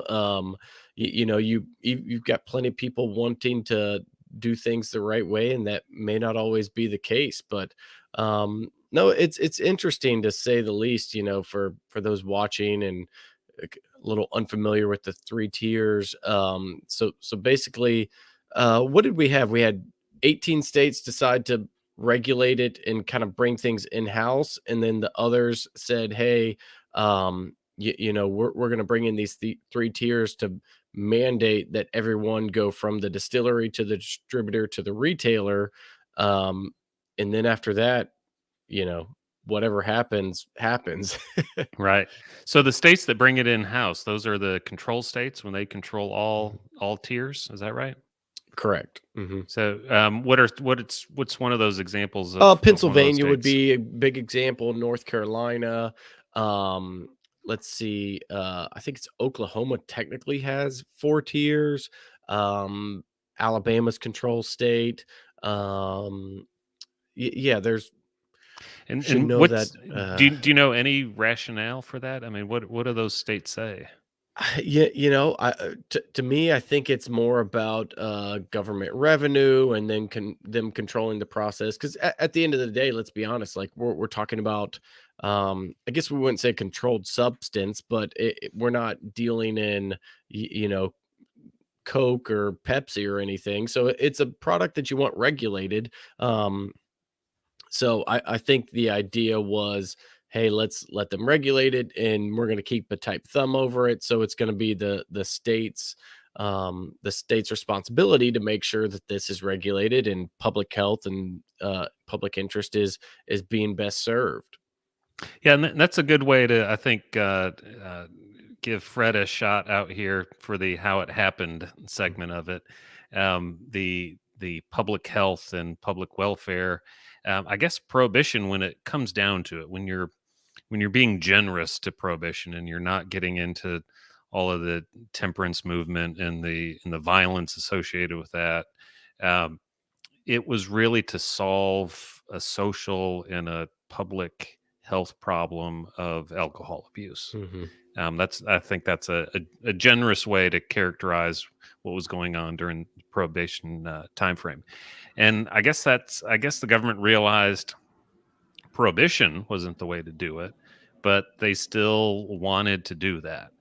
They still wanted to have something in place to find a way to solve these societal problems of drunkenness, essentially.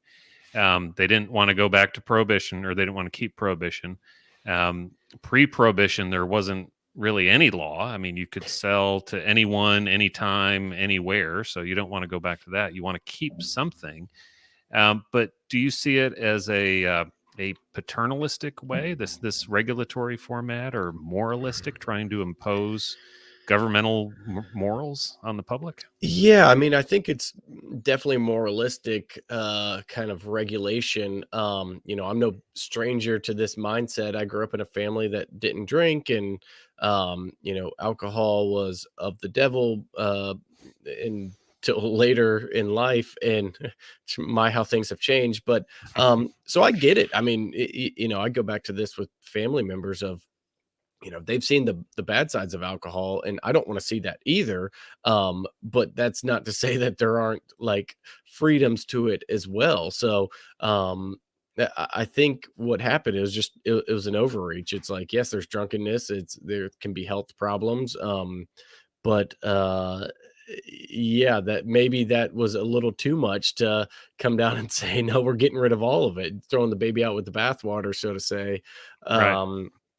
So it's interesting to see how the public health and underage drinking and all of this stuff comes into play when we talk about the 3-tier system. But does it really change those things? Yeah, I'm with you on that. And I've got a couple examples from Kentucky cases. So I've been able to find some. One big one that was in litigation all the way up to the Sixth Circuit a couple of years ago was the current day prohibition for Kentucky grocery stores to sell spirits. So if anyone is not familiar with Kentucky, if you go to Kroger or if you go to Meijer in Kentucky, you can buy beer, but you have to go to the Meijer liquor store right next door, or the Kroger liquor store that is right next door in the strip mall. But you enter a separate doorway. It's got separate walls, and that's where you can buy your bourbon. So that has been a law in Kentucky since repeal. And it's a moralistic, paternalistic law that's been challenged, and it survived. And it's basically because a grocery store is a place where kids are, and you don't want to expose them to spirits. I guess beer's fine. Beer, wine, we're okay with. Whatever you want. Or, that, yeah, that's salacious magazines in the checkout aisle. That's all fine. But by God, don't show them bourbon. Heaven forbid they go to a hotel and it's all in that little, refrigerator in the hotel room. But that's exactly at a grocery store, nope, can't have it. Not at all. Another one that was rejected finally in 1972, if you can believe it took this long. It took till 1972 to repeal this law. Kentucky ABC law prohibited women from being bartenders till 1972. And that's not, I mean, we're not talking about like just after Prohibition. 72 is not that long ago. It's I mean, not that long ago. It's 50 years at this point, but I'm sure there's plenty of people watching this that will remember 1972 well. So that's pretty crazy when you put that into perspective. Yep. And then you go up to Indiana. This isn't the law in Kentucky, but I think it either was recently repealed or might still be the law. You can't buy cold beer at a gas station in Indiana. I guess, there you don't want to encourage you just someone, crack it open in the car. And, right. You don't want to encourage someone to crack it open. But then you go to New Orleans and you have a drive-up daiquiri bar. So, states can decide what they want to do here. But it's that paternalistic, protectionist mindset that the federal government said the states can have. And I think that's how the 3-tier system happened. It let the states decide that they want to protect the public and they can't expose the public, can't allow the public to be exposed to certain things. Let's talk a little bit more about distributors, though. What do you think happened with distributors during Prohibition that maybe gave them a leg up for this to be inserted as a layer into this 3-tier system? Yeah, I mean, I think they played a very important role early on with just consolidation of product and, they could get stuff to market. And, we see distributors in all kinds of industries. Like there's an important role for them to play. I don't know, historically speaking, why they were legally bound to be in there. I'm still at a little bit of a loss. I mean, maybe you can speak a little bit more to that, but I assume early on, if I know a lot of what they wanted to get rid of was rectifiers and all these other just kind of crazy problems they were having with alcohol producers and fake products and everything else. But why they got inserted there, I'm not too sure. I think it was probably because whiskey became medicinal. And so it had to be distributed. It had to go through pharmacies. You had to get a prescription for it. So all of a sudden they necessitated a middleman. And as you said, there were these consolidation warehouses. There wasn't production going on like there was obviously pre-Prohibition. So the people who controlled access to whiskey, to medicinal whiskey, were essentially these middlemen. Yeah. And I think that's so to answer Fred's question about how the 3-tier system happened. I think the middlemen, the distributors got their clout during Prohibition, and they lobbied the government to say, hey, we're the solution to this. We can keep whiskey right. We can make sure it doesn't get sold to the wrong people. It's only going to get sold to retailers. We can control where it goes. We can control how it's sold. And this layer, it's one of the only areas where it's mandated to have a distributor who essentially gets to take a cut out of every sale in the country, whether they do a good job or a poor job, or whether they're needed, because certainly some producers don't need a middleman. You look at Heaven Hill and you look at Beam, they certainly could do their own logistics and transportation. They don't need warehouses for finished product. They could do it, but they're mandated. They have to give a cut to every middleman that there is. Yeah, I think that's the interesting part is, I mean, in DC, we have some distributors who I think of as like partners in the business. Essentially, they're very much of the same like-minded about products and about what we bring in, what we want to taste, and I mean they're a huge benefit to us between just like how we purchase, how we ship things in, and all that. they're great. They're partners. And then you got some who, I'm sure we've all heard the nightmare stories of, you may be doing a private barrel or something like that, and you're taking the whole barrel, but yet it has to stop at somebody else's warehouse. They get a cut of it. Then they slow down the process. Then the barrels get lost, or the bottles get lost, or then they show up and it's only half of them. And it's just like a nightmare. And it's like, hold on, you're beating your head against the wall thinking, why is it like this? and you look back to 1933 and the repeal of Prohibition. So there it is.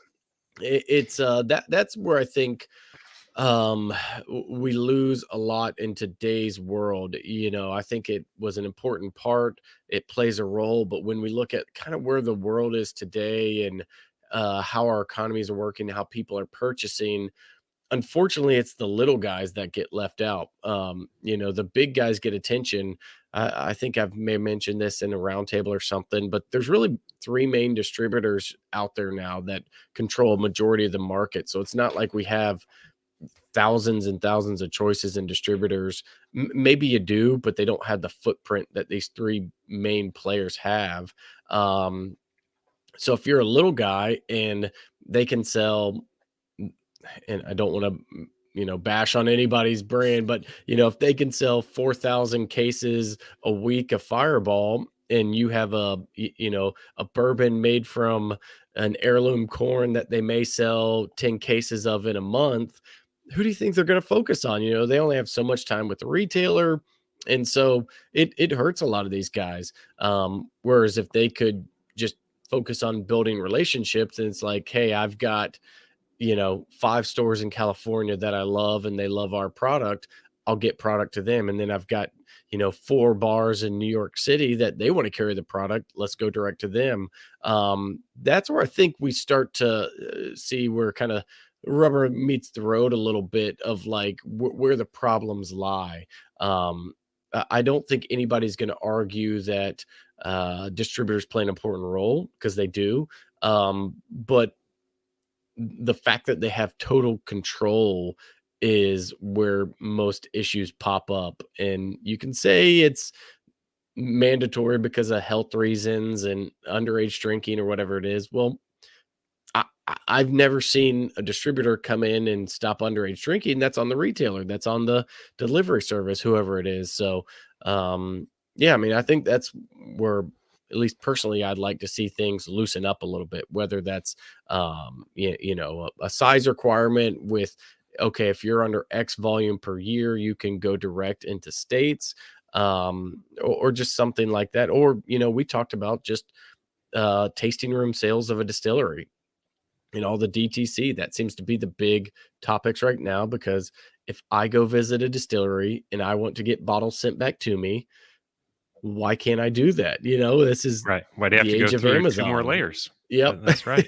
I really liked your point about the benefits in the partnership that you can experience in New York, and others can experience other places where you've got a true partner as the distributor. So that's one benefit. I guess maybe it's another benefit for these small craft producers to have a distributor, because that's who has the trucks. That's who has the warehouse for finished goods. And maybe some of these small, well, not maybe, I guarantee you, a lot of these small distilleries, they can't distribute. They don't have that warehouse space. They don't have the logistics expertise. They don't have inventory controls, and they don't want to deal with supply chain issues. So is that a real benefit, or is that just an outsider looking in thinking, yeah, that must be right? No, I think it is. And not to say with my previous example of the, if you're selling 10 cases a month, they're not going to care about you. It's one more liaison you have in the market. It's one more, foot in the door you have at different retailers and bars. So I think that's a big help. And just the fact that,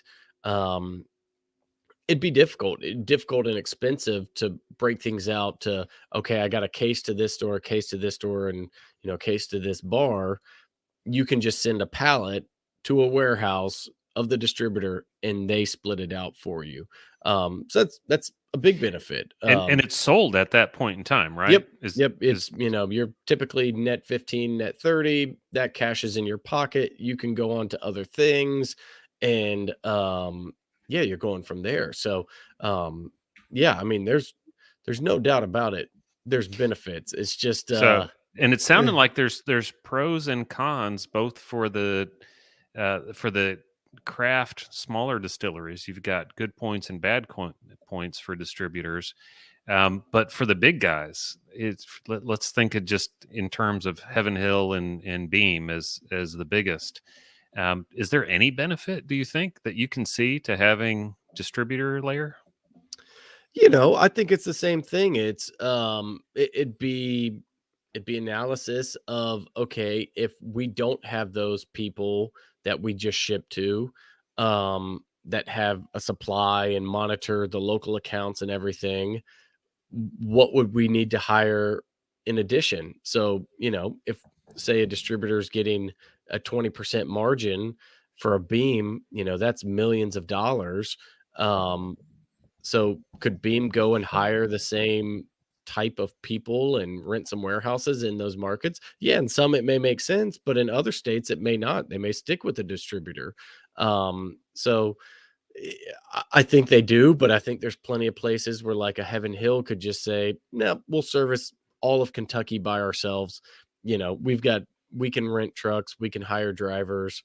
We're good for far less than that cut than they're paying. Than what they're but it's within the industry. Some may just not want the headache. They're just, hey, I want to send you my product and I want to get a check in the mail in 30 days and be done with it. You've got money in the door, and if that product never sells, maybe the producer shouldn't be making more, but at least those pallets are gone. They're out the door. You don't need to worry about it. Well, this is what we run into, and I talk with a lot of brands of with Seelbach is, who's my customer? The only person that pays me is the distributor, but I don't care about him all that much because I care. And then it's like, well, I kind of care about the retailer some because I want him to bring it in from the distributor. But at the end of the day, I care about that end consumer because he's the one buying it off the shelf and drinking it and coming back and buying another bottle. But that's still 2 layers removed. So that it's a difficult thing for these brands. If you're distributed in 5 states, you have 5 customers. But if you think about it like that, your brand will never grow. It will never, like just flourish into anything else because it probably will just stop there. So you have to, think about selling to the distributor. You want to get that done. And then you have to come in on the back end and make sure that you have the customers do tastings, do live Zooms, do, social media, all this other stuff to make sure they're buying it from the retailer who may or may not have it. So just causes a lot of disconnect. Well, and that's what I'm hearing, that there's got to be disconnect because you've got the producer who clearly wants people to like their say they've got a new product. They want people to like it. They want people to buy it, but they've already sold it to the wholesaler, and the wholesaler has already sold it to retail. Retail might be doing some online ads and some rewards programs and trying to get people in the door. But does the wholesaler do anything to try to encourage retail purchases? Yeah, I mean, they do. They'll definitely present new products, and I've been with distributors when they're hitting those markets, especially at bars and everything, and it's, hey, how do we get into your cocktail menu? How do we get on this and that? But that's limited amounts. So who gets the preferential treatment? And it's a difficult game to play at times. I'll say that. and who's best at it? Or let's put it this way: let's take one brand as an example. Let's look at Bullet, which had an incredible surge through the bartender scene.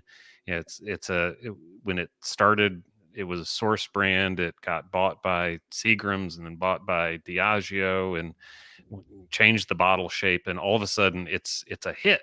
It's everywhere. Who is it that's responsible for pushing Bullet? Is that Diageo, or is that a wholesaler, or is it retail? That's a good question. That's the $1 million question, I guess. I would say it's probably Diageo 80%. You know, they did a ambassador program that was really successful, that they were kind of riding that cocktail movement of getting the ambassadors into bars and making sure that, you know, the old fashioned was no longer just a muddled up fruit mess. It was a true old fashioned, and made sure that Bullet was the product of choice for those drinks.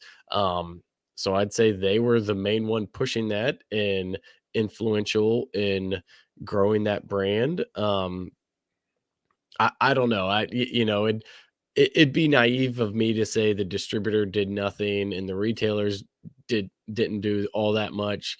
But at the end of the day, the brand's on the owners and the people behind it. So I think it rests on them, and they've got to find a way to make it work. So the other thing that you said a couple minutes ago that caught my ear was the DTC, the direct to consumer shipping.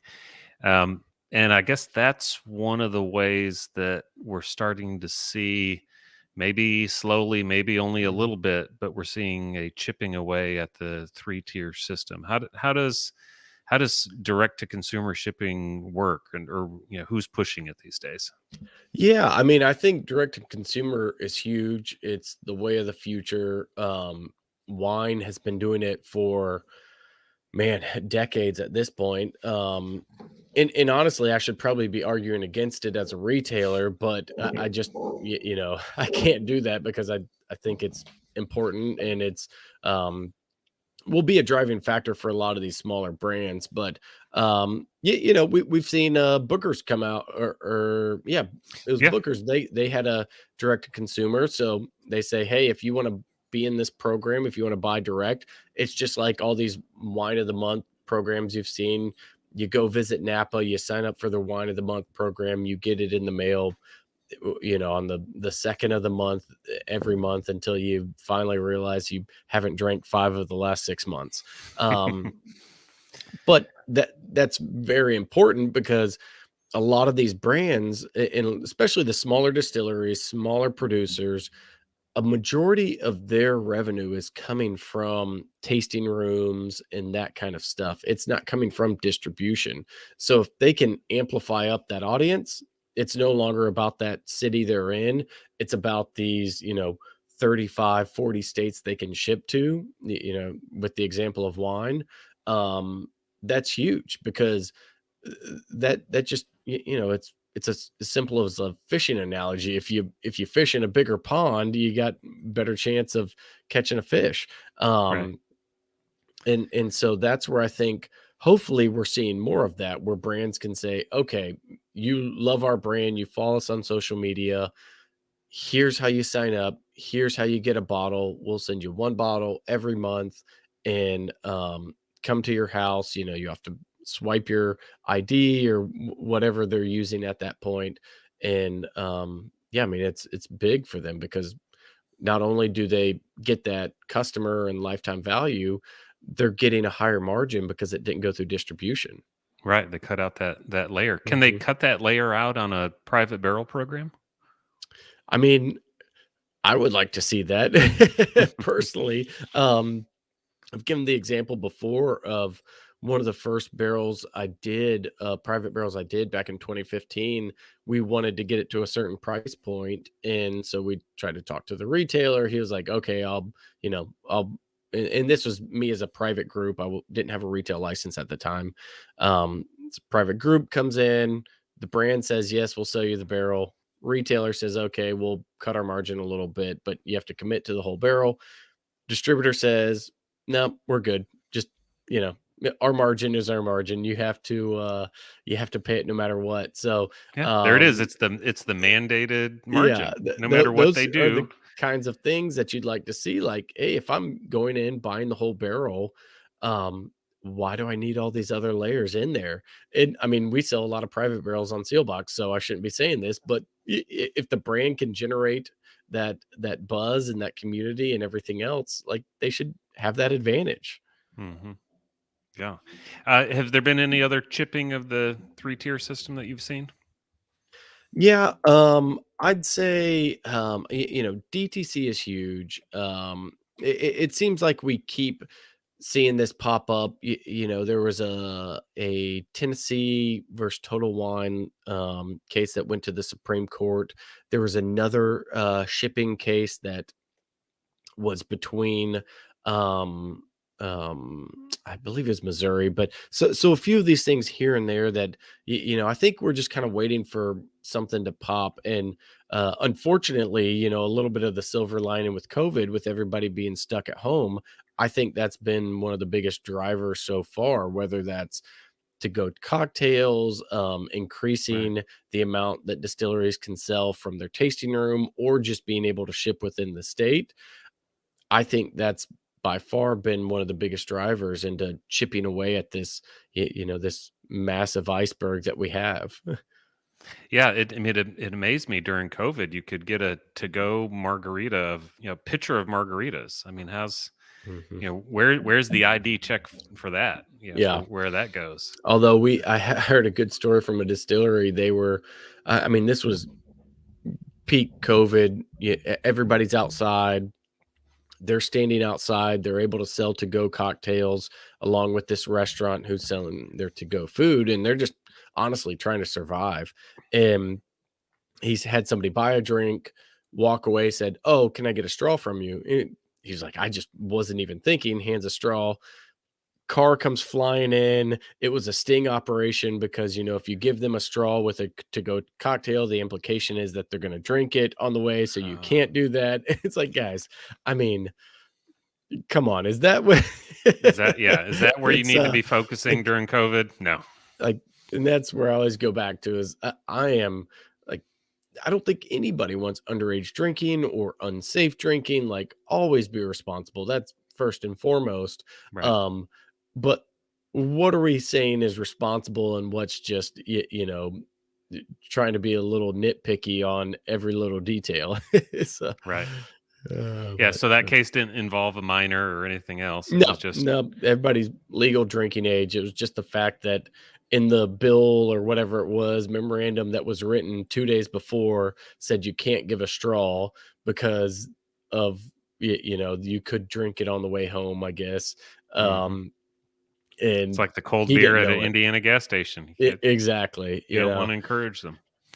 Which, I always kind of look back and think like, oh, okay, I'm okay if I'm wrong on my assumptions, but can we test this? And it's okay. So if we're saying this is the best and greatest system, then the US should have the lowest rates of drunk driving, underage drinking, and all that. And it's just not the case. And we don't. The state of Washington actually took over everything. They got rid of distributors and allowed their retailers to buy direct. And it actually lowered a lot of those statistics. And that's one small example. And basically what they did is they just jacked up the sales tax and they collected their revenue there. And that's another big part. We're going to be remiss if we don't say that money is a big driving factor here. Drives it all. Right. But there's plenty of way for people to pay sales tax on whatever ships or goes out or this and that. Like, that's doable. We have plenty of systems for that. So let's not act like that's some big, barrier that we can't get past. But yeah. Yeah. Interesting. So put your crystal ball, or turn your crystal ball on, I should say. What do you see for the future of the 3-tier system in the coming years? So short term first. Yeah. Unfortunately, I think it'll be a slow process of chipping away at this direct to consumer. And then, the hope is just with how things are going with ordering on the internet and everything else that we'll see something kind of free up, and we'll see a big wave of people being able to buy direct. I think that's an important part, is the direct to consumer. So I hope within the next 5 years, we'll see that open up where customers can buy directly from producers, and then that not opens up the floodgates, but just gives a little more freedom within the industry and allows some of these smaller producers to take advantage of, you know, the presence and customer base that they've created. You know, you look at these brands who've created a massive following on Instagram and Facebook and Twitter and everything else, but the majority of their fans, you know, quote unquote fans, they're not distributed in those states, so they can't get it. So does that encourage secondary market sales then? You know, I mean, that's my guess. One would say they want it somehow. Most people aren't deterred by just saying, no, you can't have it. It's like, well, I want it, so I'll find a way. And so I hope that'll be a big thing. Yeah, I don't think the 3-tier system is going to go away anytime soon, if I'm being honest. You know, we talk about its advantages, so I think those will still be there. But it's just such a massive force. I don't see that going away. I'd love to see some kind of, you know, production size limits on who has to use a distributor and who could go direct. For some of the smaller guys who I think could really take advantage of that, and it would really help them and build small businesses. But I don't know. I was very gung-ho on it for a long time, and I talked to somebody who said, well, just to give you an example, 80% of Americans think that marijuana should be legal, and it's legal in like 4 states or something. And it's Right. like, okay, well, that wasn't the answer I wanted, but I do get that. So you know, it is one of these systems that we have, and it's a slow process to change, no doubt about it. But I don't know, I'll throw it to you. I mean, what do you think the next 5 or 10 years look like? Well, I'll come from the legal angle since I know that best. Maybe the case that was before the Total Wine case that you mentioned is called Granholm, and everyone thought that Granholm might be the case that really starts the 3-tier wall falling apart. But what the case really in reality said is that the 3-tier system is totally okay. If a state wants to have a 3-tier system constitutionally, you can do it.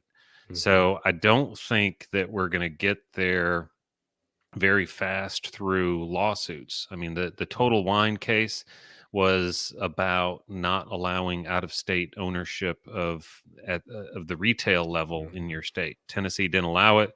Total Wine wanted to open up there, so they sued over it and they won. So that's something that you can't do. So there are certain things you can't do when you're a state as far as regulation goes. You basically can't discriminate against people from other states just because they're from another state.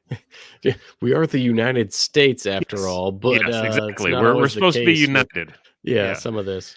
We can have healthy rivalries, but you got to be united. So you can't treat someone from another state differently. So those sorts of things are going to fall apart on the regulation, just like 50 years ago, not allowing women behind the bar is, started falling apart. So we're going to have this slow progression, but I think it's going to be around the edges where we're just taking away the things that are, truly silly and don't make any sense and can't be justified. But I've seen states stick to their guns so much on this moralistic, paternalistic mindset. Just like the grocery store thing in Kentucky, where you don't want kids to see a bottle of bourbon. I mean, that's what the mindset is. So I don't see that changing. So my prediction for 5 or 10 years is that we'll still have the 3-tier system, but we'll be chipping away at the edges. I think we'll have direct to consumer. It's already been established through wineries that you can do that, and you can do it in a responsible, traceable way. And I've never understood why spirits is so far behind the wine industry. I mean, I guess wine started first on it. Wine was popular first. Do you have any insight on that? I mean, how did wine get ahead of us? I mean, I think it was just a concerted lobbying effort that ultimately pushed it. You go back to wine becoming I mean, what was the Judgment of Paris around 72-ish? Maybe it's just because we said 72 earlier, but it's early to mid 70s where Napa really comes on board as this player in the wine game. You know, they went up against the French Bordeaux and came out victorious, and so they wanted to take advantage of that. Right. And Napa Valley has been a destination for 50 years at this point, 40 years at this point. And where we look at the Kentucky Bourbon Trail, I'd say within the last 10 years, it's really came on strong. So that's a 30, 40-year gap. And I think that's a big part of it. I think that's right. And you bring up the Kentucky Bourbon Trail. I mean, that reminds me to say that the Kentucky Distillers Association has done so much on the lobbying front to not only on the sample size at a distillery tour, but the vintage spirits law, lobbying on direct to consumer. So I think you're right. You got to have those kinds of efforts. And we were just behind the scene on that. Yeah. So, well, we're going to run out of time here. Fred's going to be pulling the chain on us. So pulling the rug. Let's tell everybody where they can find you online, Blake.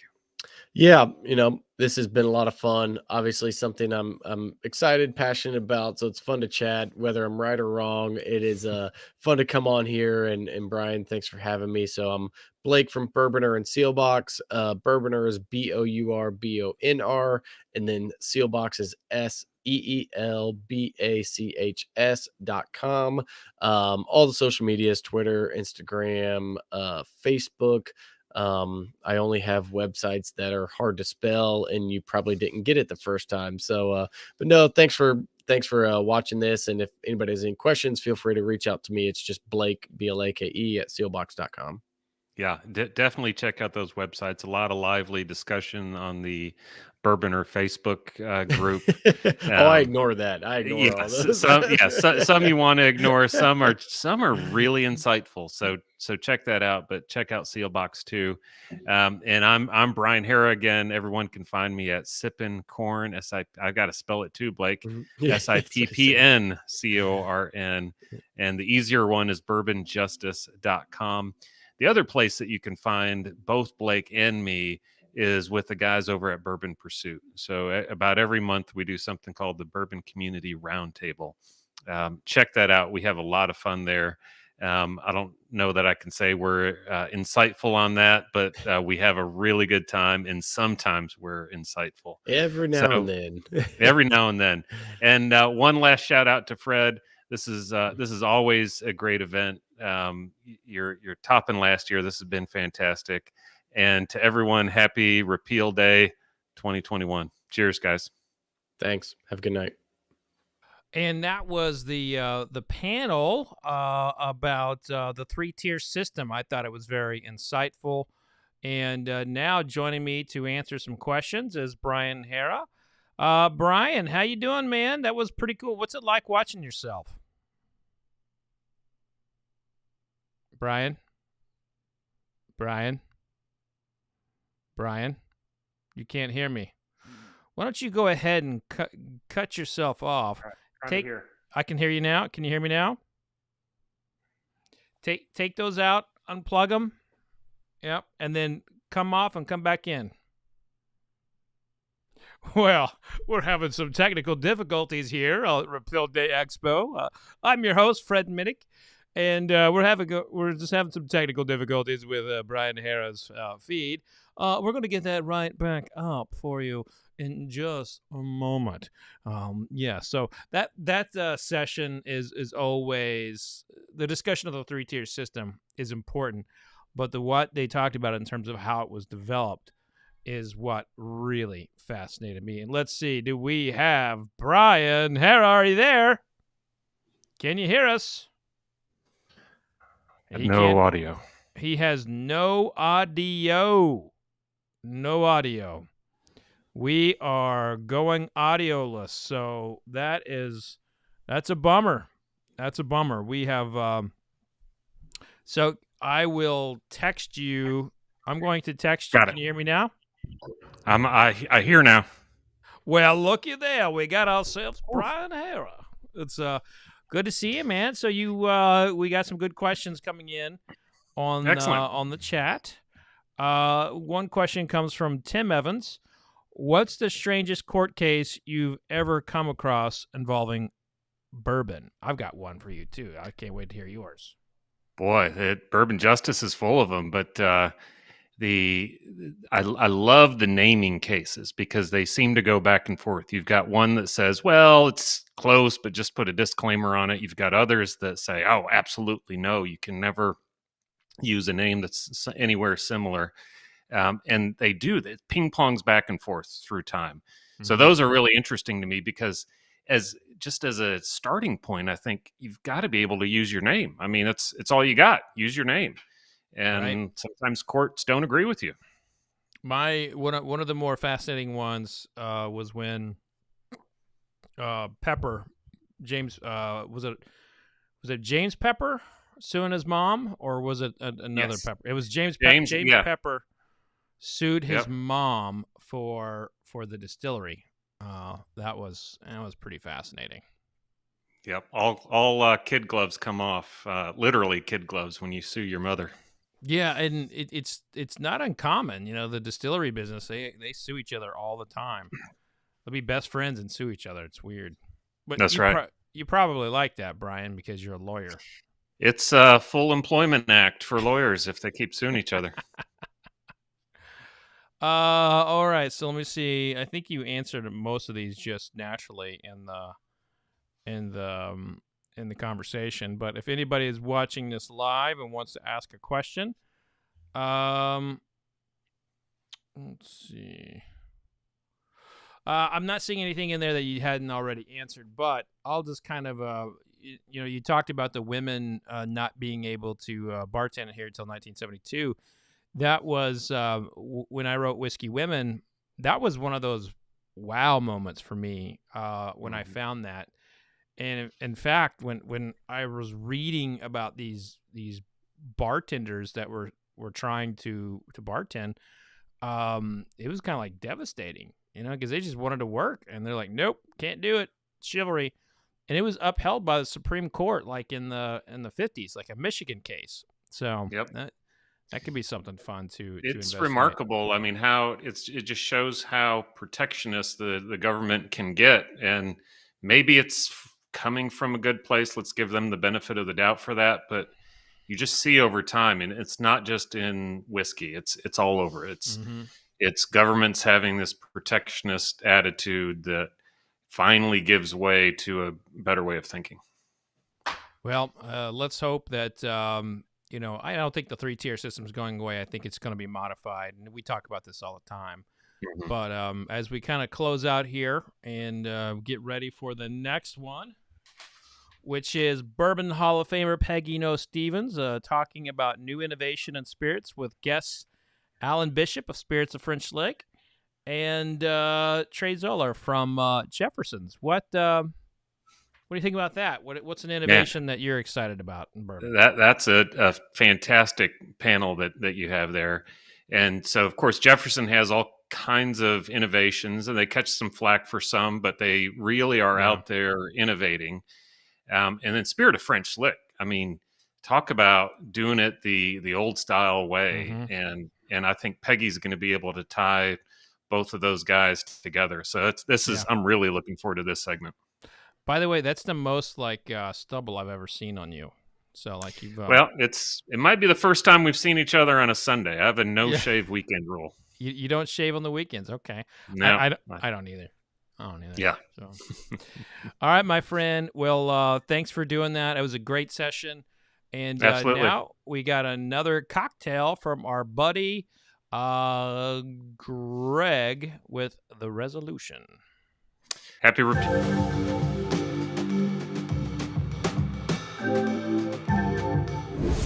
Hey guys, Greg here with one more cocktail for you. So if you're like me and love New Year's but don't like champagne because you like other things, I think this drink will be for you. So I call this drink the Resolution. I think it's got a perfect combination of all things winter, all things holidays, and I think it would make a great drink to kick off the new year. So we're gonna start with just a little bit of honey syrup. We're gonna use a ½ ounce of that.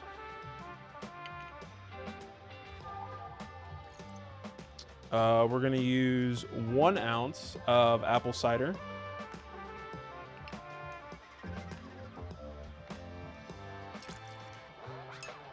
And then we're gonna use 2 ounces of Woodford Reserve bourbon.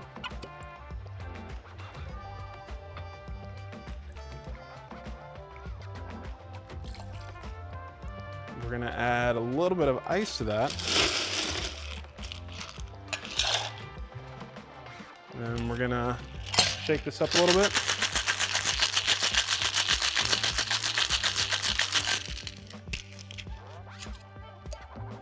And then we're gonna strain it into champagne flute.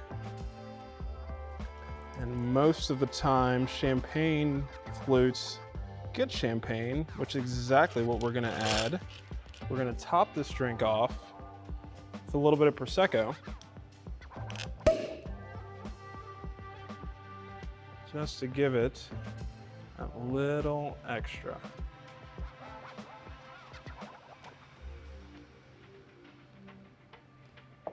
And put a little bit of apples in here too, so at the very end of this drink, you can drink it all and then have a little snack after. But cheers, guys.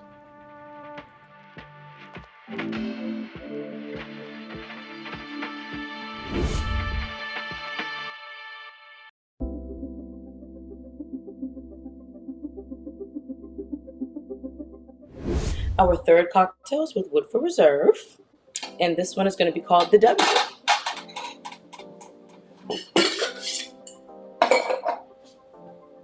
Got our Woodford here. Now this cocktail starts with 3/4 ounce of lemon juice,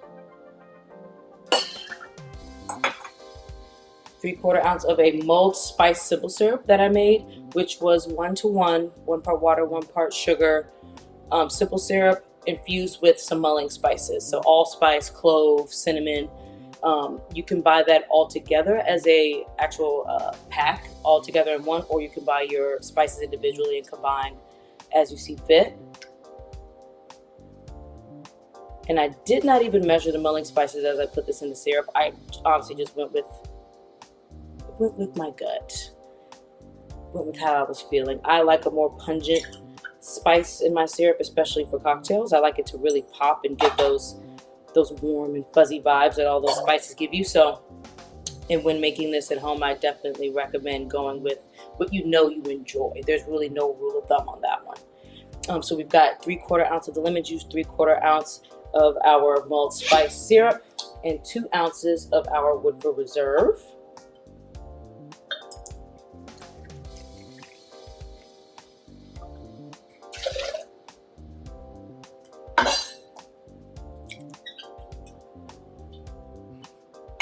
And we're going to shake all of that up with some ice.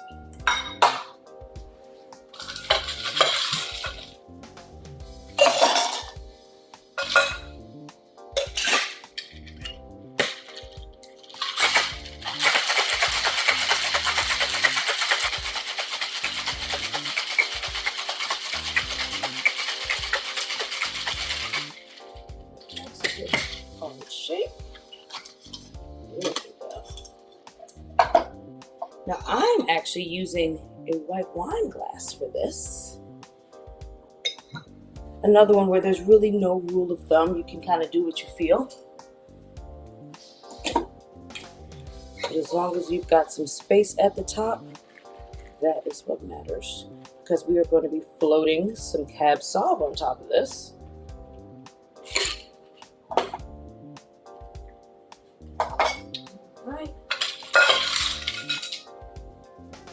I'm adding just a little bit of ice.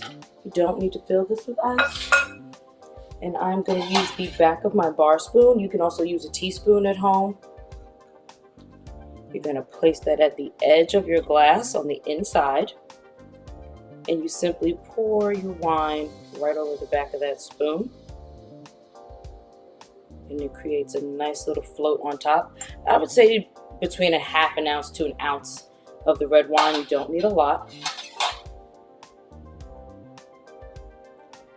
And that is our W. It is my spicy spin on a New York sour, essentially.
Well, what we have here is we have a really exciting panel here. This might actually be, if all the people I've talked to about Repeal Day Expo, this may be everyone's that they're most excited to see, because it's about innovation and spirits. And sometimes innovation can be like a dirty word.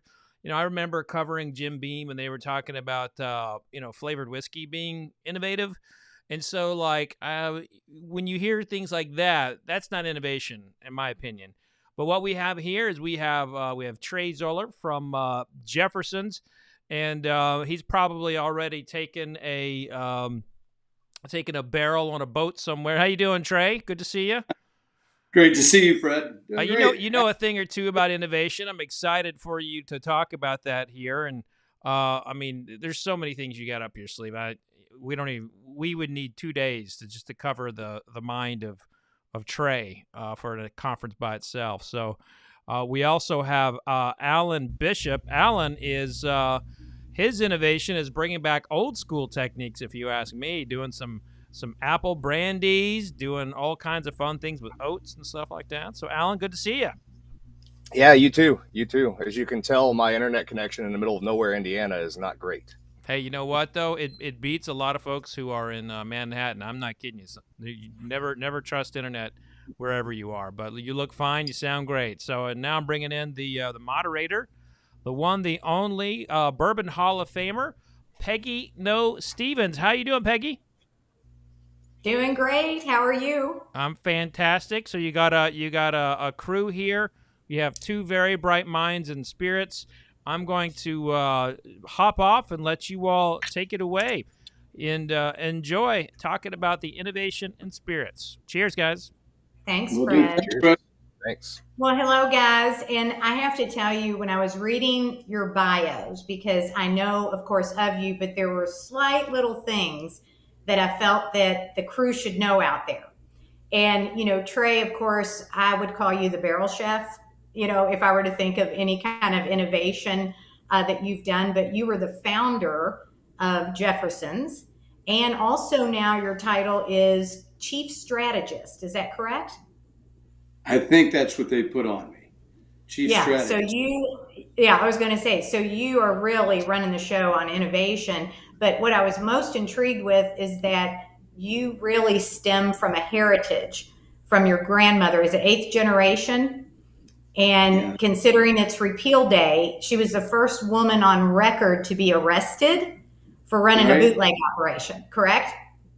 That's true. We like to say the first woman on record, but yes, it was through arrest records. That's why I thought it was just so apropos, because we're doing Repeal Day. And yeah, we're pretty proud of that legacy, actually.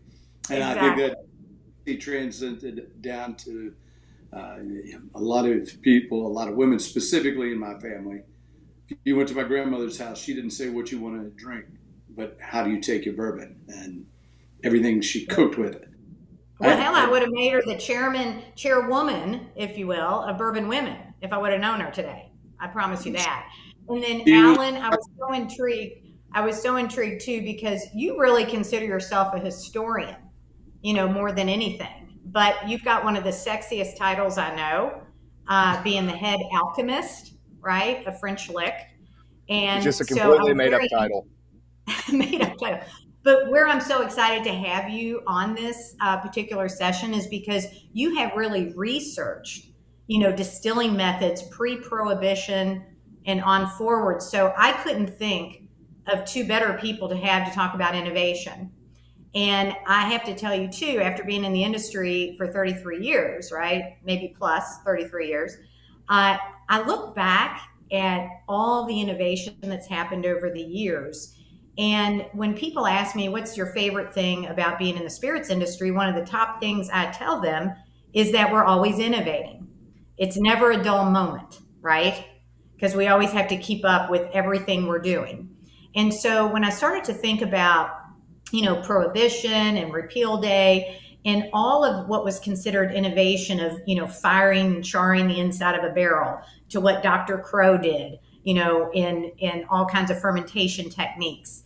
And then I fast forward to today, and I think truly in the last 10 years, and I credit the craft industry for this, there's never been so much innovation in our industry as far as process goes.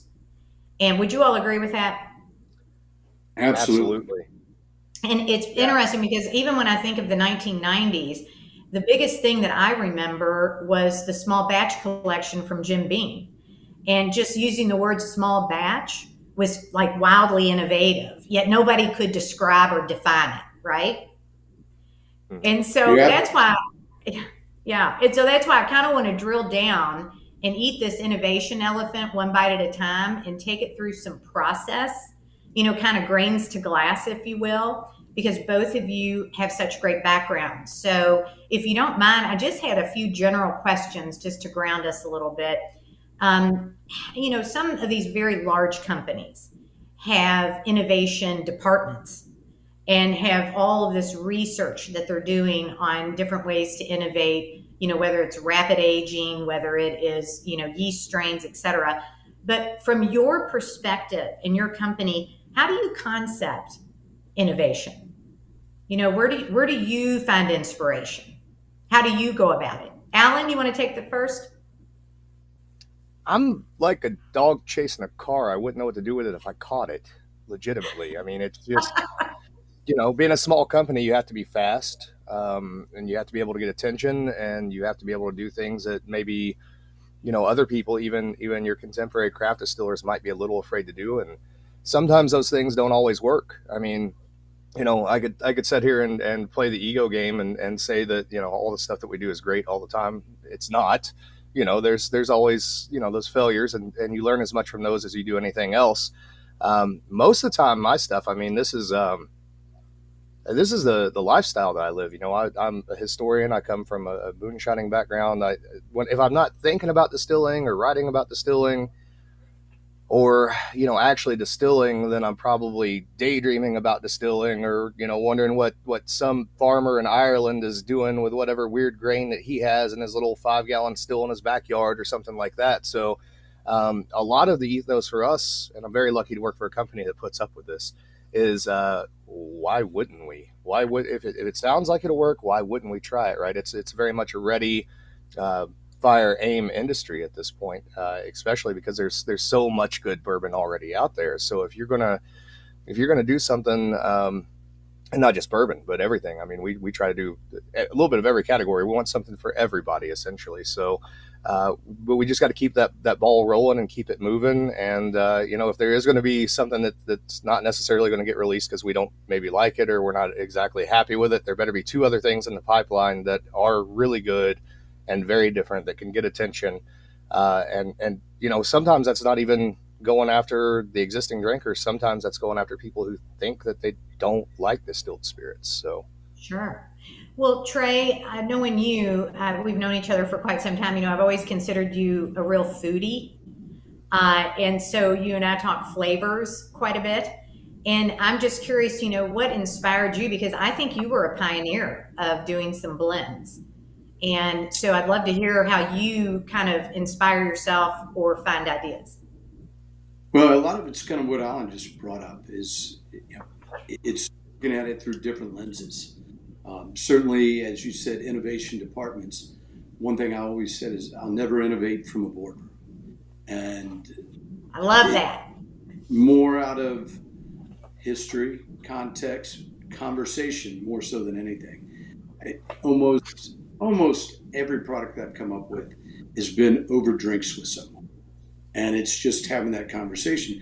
And to what Alan just said, it's something that it consumes our lives.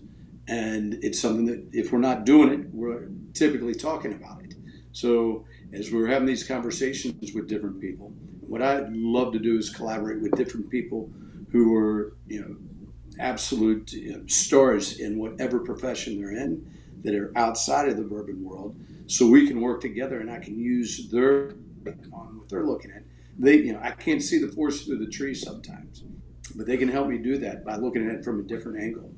And so when we get together and start talking, it's amazing how quickly an idea can develop. And then, as Alan also referenced, it's failures. The more failures that you have, you realize, you learn more from those. And then when you do find some successes, you keep peeling the onion back in those directions, keep scratching as far as you can until it doesn't work. And one great thing is, I've been doing innovations earnestly for well over 12 years. So I've got hundreds of different barrels laying around, and some of them, I have great plans for them. It seems like every thing should line up. It should work, no problem. And those are the ones that fall flat on their face. Exactly. I know, being a spirits judge myself, and, sampling so many different products that you hear about this finish or that blend or whatever, and we'll taste them as a communal, judge area. And we'll say, oh my God, that was brilliant. That was a brilliant idea. Or we might say, that wasn't quite a good idea. They may want to go back and perfect that just a tad. Right. But hey, I applaud them nonetheless because it's innovative. And so, that's why I think it was good to kind of paint a picture of how you all go about it with your approach for your particular portfolios. But let's talk a little bit about grains and mash bill. Like I said, I want to take this kind of grains to glass, if you will, on some of these processes. And when you think of grains, I know a lot of craft distillers, not just in Kentucky, but across the U.S., are working with a lot of agricultural departments at universities. They're sourcing heirloom grains, like, you might have Bloody Butcher or blue corn. I heard of another one just the other day that was very interesting.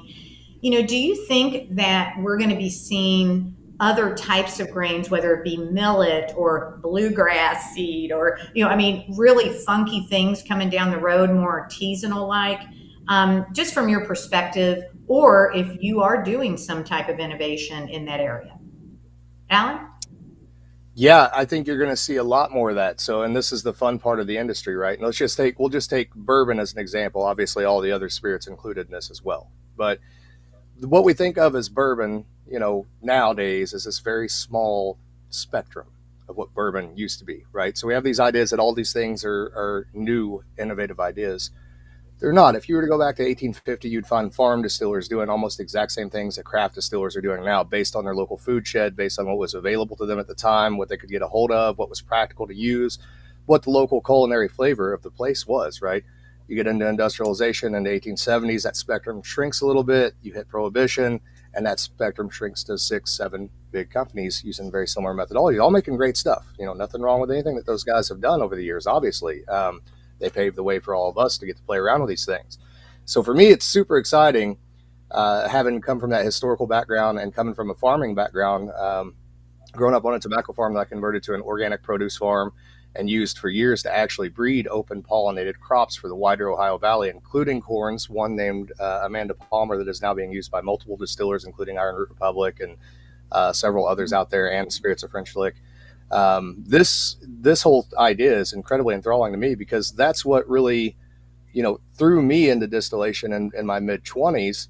Is, not so much that I grew up with it, because when I was growing up with it, it was another chore. It was another reason why we couldn't go do something fun on the weekends, right? But if you're in the middle of nowhere in southern Indiana and you're trying to sell the weird colored corn, right? Right, and nobody's buying it, let's run it through the still and see what it does, right? And that leads to very interesting conversations about how is the whiskey affected by the colors of the corn. There's different amino acids there. Some of those are water soluble, some of them are soluble in long chain fatty acids. They do carry across aromatics in the distillation. And then that leads to conversations about other types of grains. We do a buckwheat and kasha bourbon. It's not my particular flavor of the day, but there's a lot of people that absolutely love it, and it's definitely different. And I think that this is going to lead to some paths that we haven't even started to think about in the U.S. yet. So we're now starting to talk about grain, which is really interesting. And every distiller in the U.S., in my opinion, should have, at least craft distiller, should have a corn variety, even if they have to breed it themselves. It's incredibly easy. That is unique to them for at least one product. It is their corn for their one product, because why wouldn't you? But then that leads into the path. That leads into the path of, let's start propagating yeast, right? Let's take this thing to the nth level, right? And let's see what we can do. Hold that thought on yeast. Hold that thought, because I want to ask you all a couple questions about yeast. But Trey, I'm just curious, along that line, if you'd like to talk about grains, great. But do you believe in terroir? Yeah, I think of terroir maybe a little bit different area. Yeah, terroir, I think the literal definition is earth, from the earth. And certainly terroir is magnified. Like a Cabernet from Bordeaux versus a Cabernet from Napa are two different animals completely.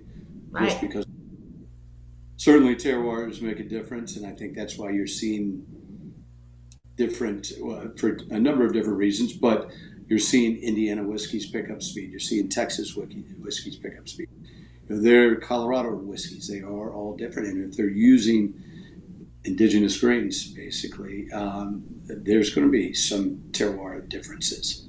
I also think the climate that they're maturing the whiskey in is even more of, it's going to push it a little bit more so than I would think. No doubt.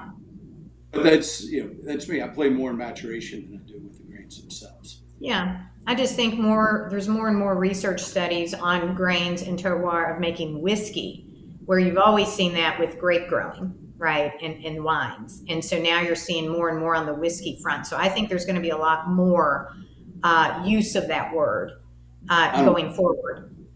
And as Alan said, if Alan's pushing people, every craft distiller, to have a different, on their own corn. I mean, think about how many directions there are. There's 2,800 different distilleries in the U.S. right now. If they've all got unique corn, I mean, there's so many options, and that's just one variable right there. So you start putting that together with different yeast, or you start, there's all different kind of just things that you can bring together that are going to really change the outcome. So absolutely, as we have more distilleries and more people looking to differentiate themselves, absolutely, there's going to be more grains involved. Well, and let's talk about, yeast, and also a little bit about grain bills and mash bills, because, I know, for example, Woodford Reserve just came out. It was just announced a 5 recipe, I think, malted and in their mash, and they're trying to get more of a brewer's yeast, it sounds like. And, I think of Wilderness Trail and Shane Baker and, all the sweet mash versus sour mash and all the yeast strains that he's using. And back in the 1800s, of course, everybody had their proprietary yeast that was locked in a vault and, don't let anybody in. So, Alan, I want to ask you specifically about, wild yeast and yeast strains that you might be interested in using as opposed to a cake yeast. But then, Trey, I'd love to hear, how you go about blending different mash bills together for flavors based on the grains you've selected, because to me that has been one of your fortes, is the blending process. So Alan, we talk about yeast a little bit. Yeah, so my interest in yeast, and I'm not a microbiologist at all. I mean, I'm as practical of a distiller as what you can possibly be, and I love Pat Heist. He knows more about yeast than I ever will, for sure. But I tend to approach it because I guess I'm in southern Indiana, being quote unquote on the wrong side of the river.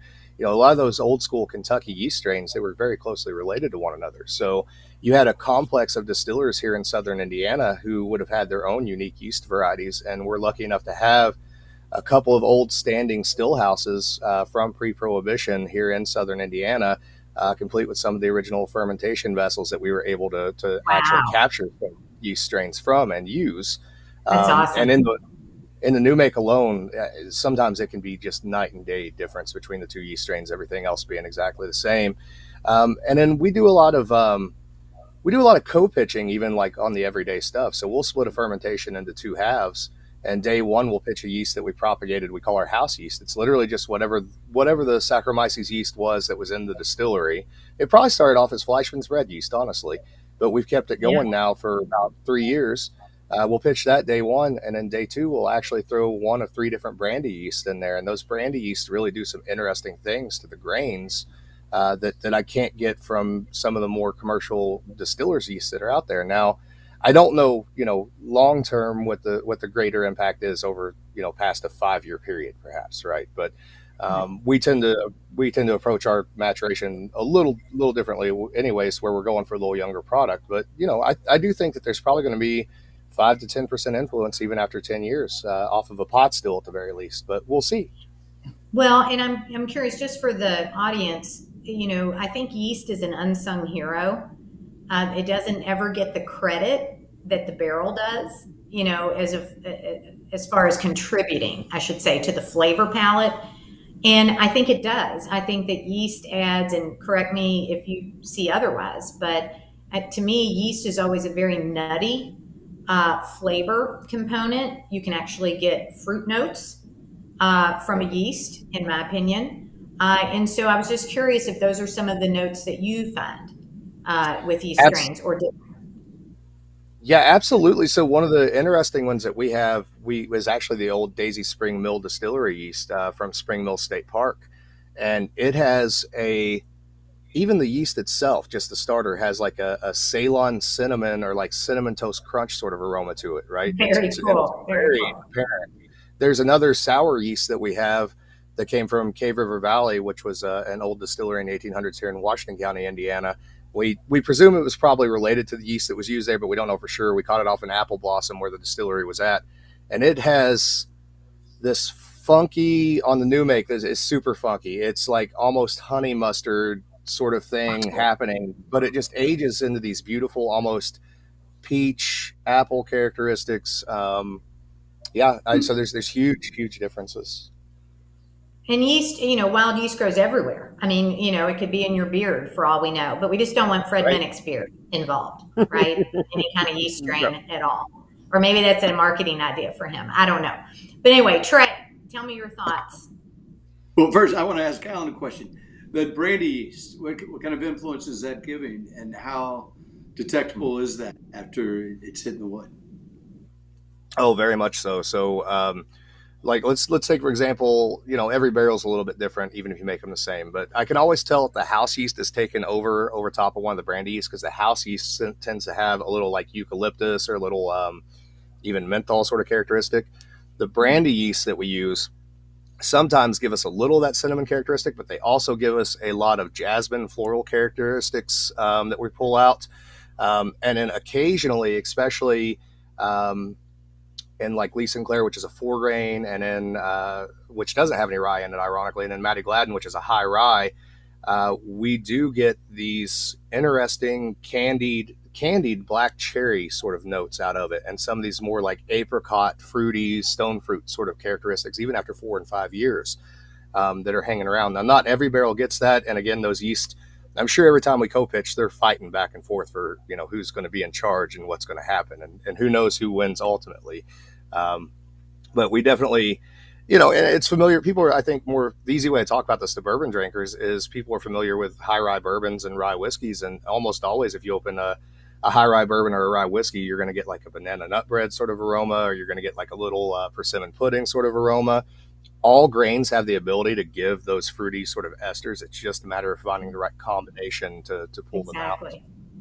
Exactly. Right. Interesting. So Trey, that leads me to you on talking about your blending technique, because you know what you're dealing with the grain flavors. So tell us your thoughts.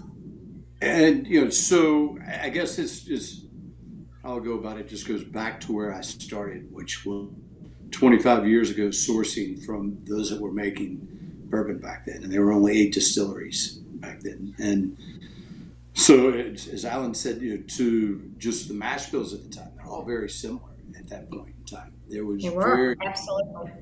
very little difference. I'm still chuckling that there were only eight distilleries, you said, at that time. And now we have, 64 in Kentucky? Wow. 64 in Kentucky, and I think over 2,800 in the U.S. Yeah. That's tremendous consolidation and just number of people going out of business.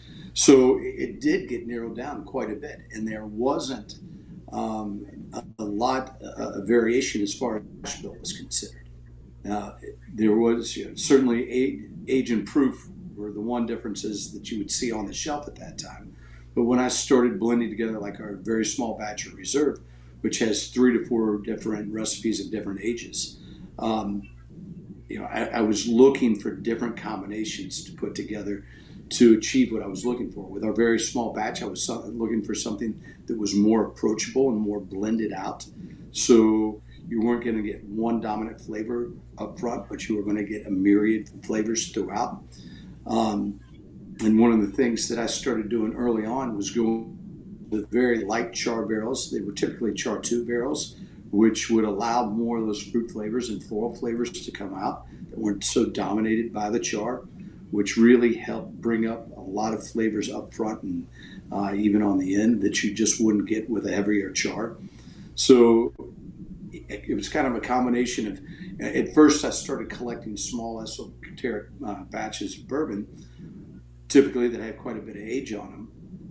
So, it was how can I bring the best out of what they have to offer without, really masking some of these flavors that were so good as well. So it was kind of trying to lift everything up. It was trying to make the whole better than the parts. So it's just, trying to find a direction that you want to hit with a particular blend, and then seeing how you can enhance it enough. And right now I have a base bourbon with both of those it'll comprise about 65%, 67% of the total. And then the other 2 to 3 bourbons, that's always changing. So I love, that's to me, we've got 21 different expressions of Jeffersons now.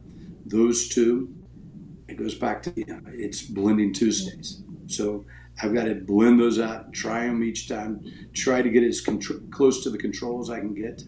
But if I find one that I like a little bit better than the one that's closest, I'm going to use it for that time. And it just depends on the direction you're going, on what flavors. Yeah. No, I understand. And what I'm seeing in our industry are products that might have blended 3 different mash bills, 3 different whiskeys. I've even seen up to 4. So it's very interesting to me, the kind of, I say, culinary technique, and how our master blenders are becoming kind of the new rock stars of our industry, because it really does take a matter of, Trey, like you said, kind of what do you want to dial up or dial down, in the flavors, and how do they harmonize? Because it can really send, I do quite a bit of blending myself. I'm a master taster, but I also do blending. And it can really take you down a wrong road when you have overcompensated, too much rye because, it adds up, or, not enough of something.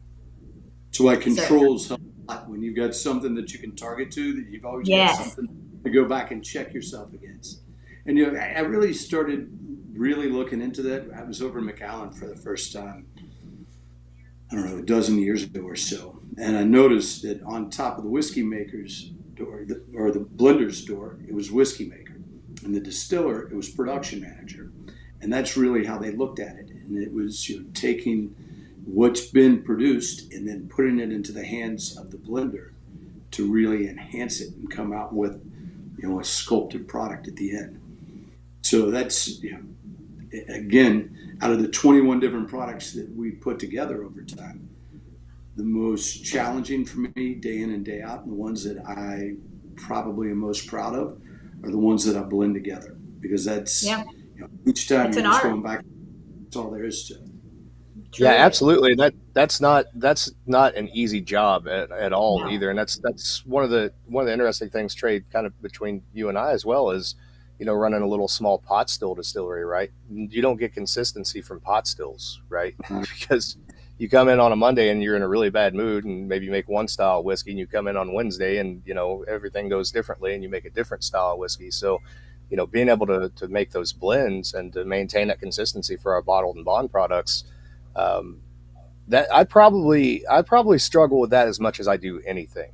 You know, the production side for me is easy and it's fun, and I love the blending part of it. But, you know, even at a small place like ours, you know, we're going to dump 30, 35 barrels at a time, you know, for a Lee Sinclair batch. You know, I got to take a week aside here to go through those barrels and then start tinkering around with whether or not, you know, I've got the components I need to actually hit that mark. Right. Well, go ahead, Trey.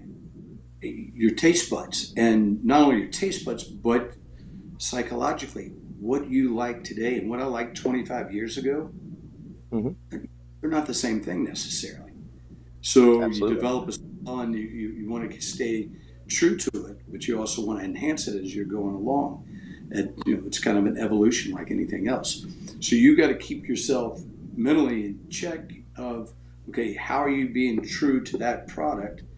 If you've evolved to a different, you know, what you liked 25 years ago or 5 years ago or yesterday could be different from what you like today. I agree 100%. I think your palate evolves and it changes over time. You know, for us, go ahead, Alan. For us too, there's been an extra component added in, and that we're pretty young, right? So we're just now on, like, you know, barrel dump number 4 or 5 of Lee Sinclair, right? Well, there's a big difference between the quality of that first barrel dump and what 4 and 5 is, because we were learning our equipment.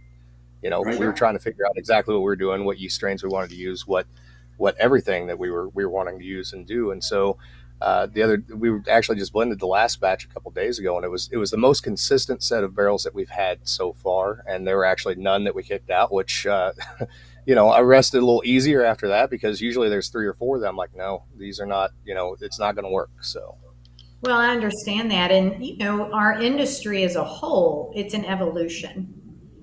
Innovation is evolutionary.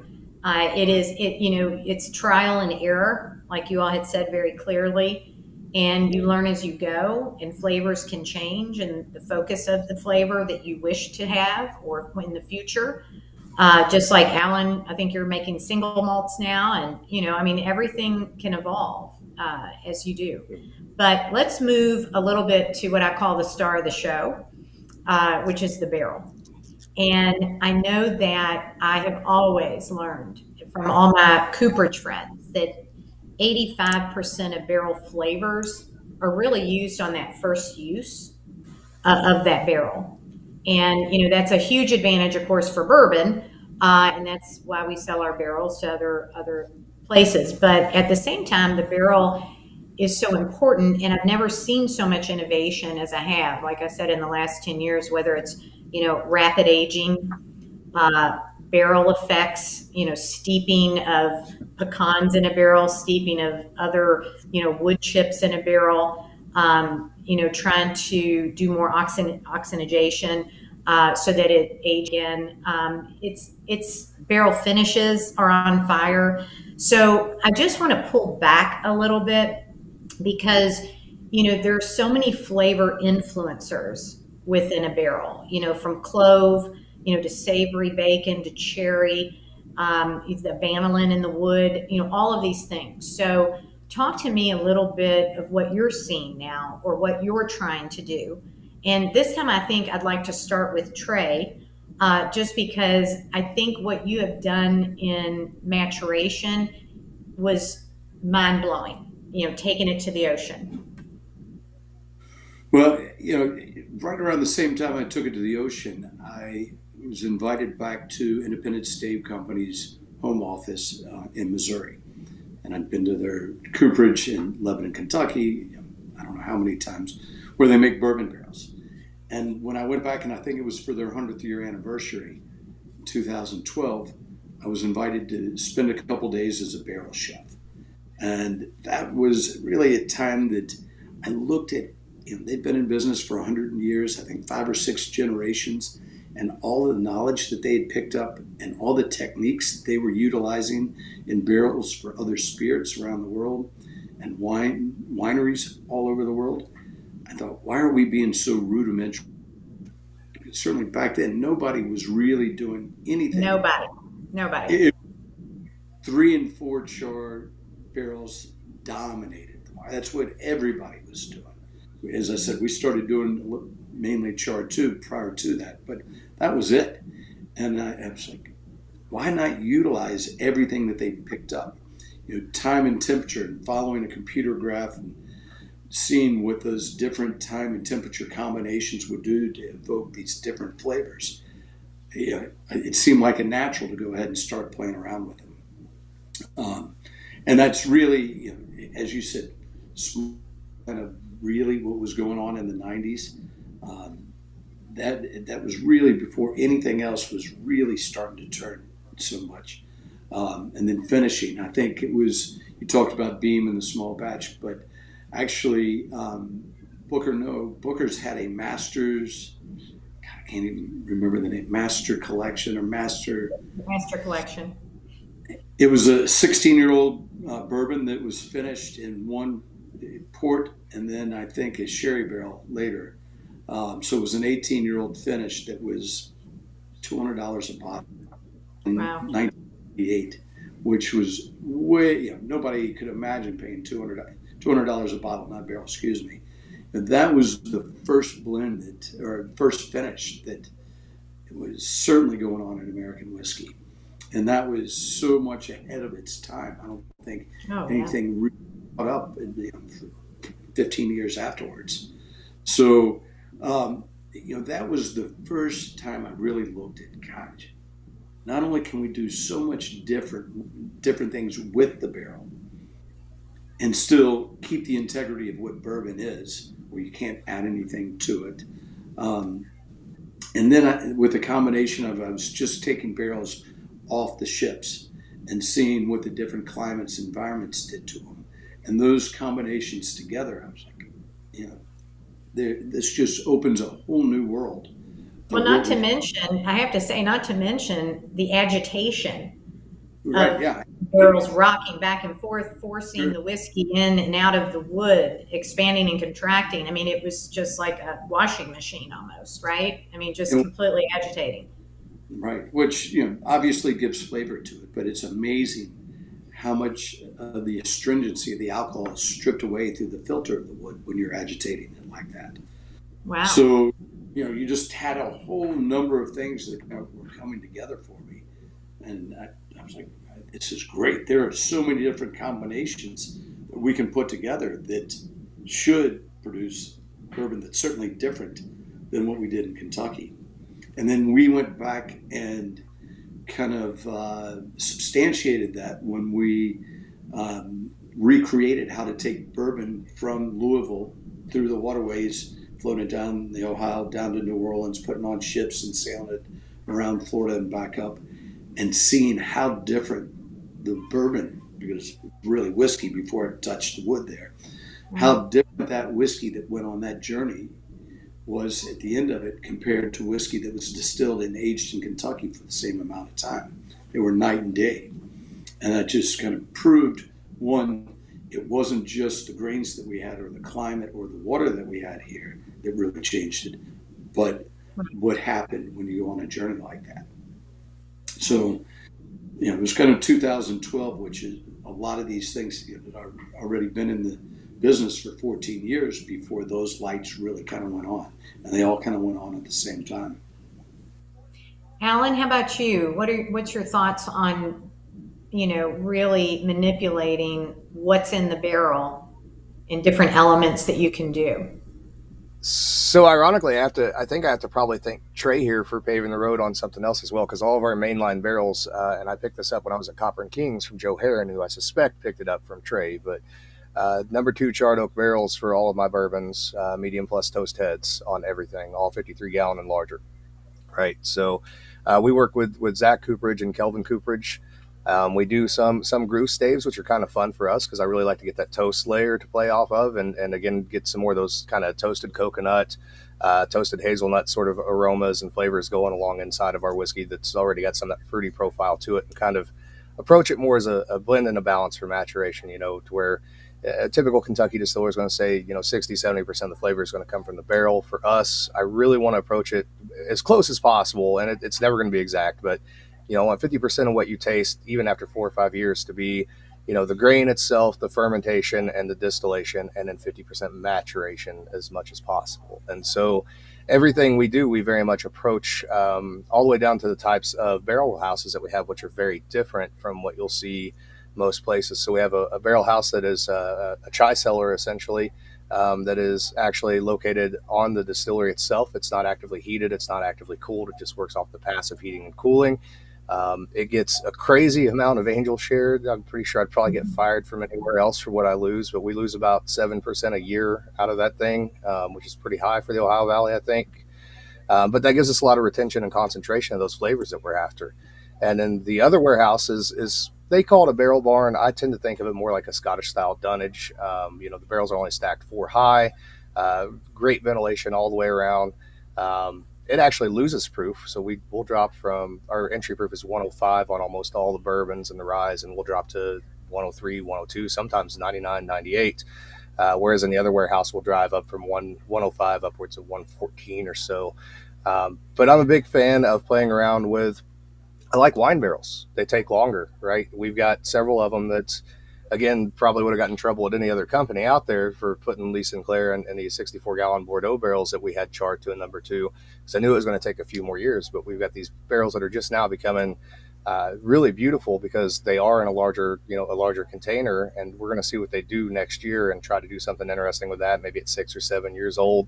I like to play around with hogshead barrels for multiple different things. Obviously not bourbon, but once used bourbon barrel staves on the side, New American Oak on the end, 64-gallon for apple brandy. For Hoosier style apple brandy, it's absolutely beautiful. You get a product that a bourbon drinker can easily taste and go, oh, it's not bourbon, but there's something here that's very relatable and very, very similar.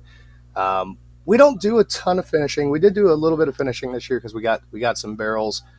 We had Unpretentious, which was a port barrel finish, which was something that I wasn't going to ever do. And I got talked into it for an account, and then COVID hit and we had to do something with it. So we made it into a joke, and it was supposed to be a joke about the secondary market, and, made these funny Facebook posts about it selling for $5,000 and this and that and the other. And it went crazy.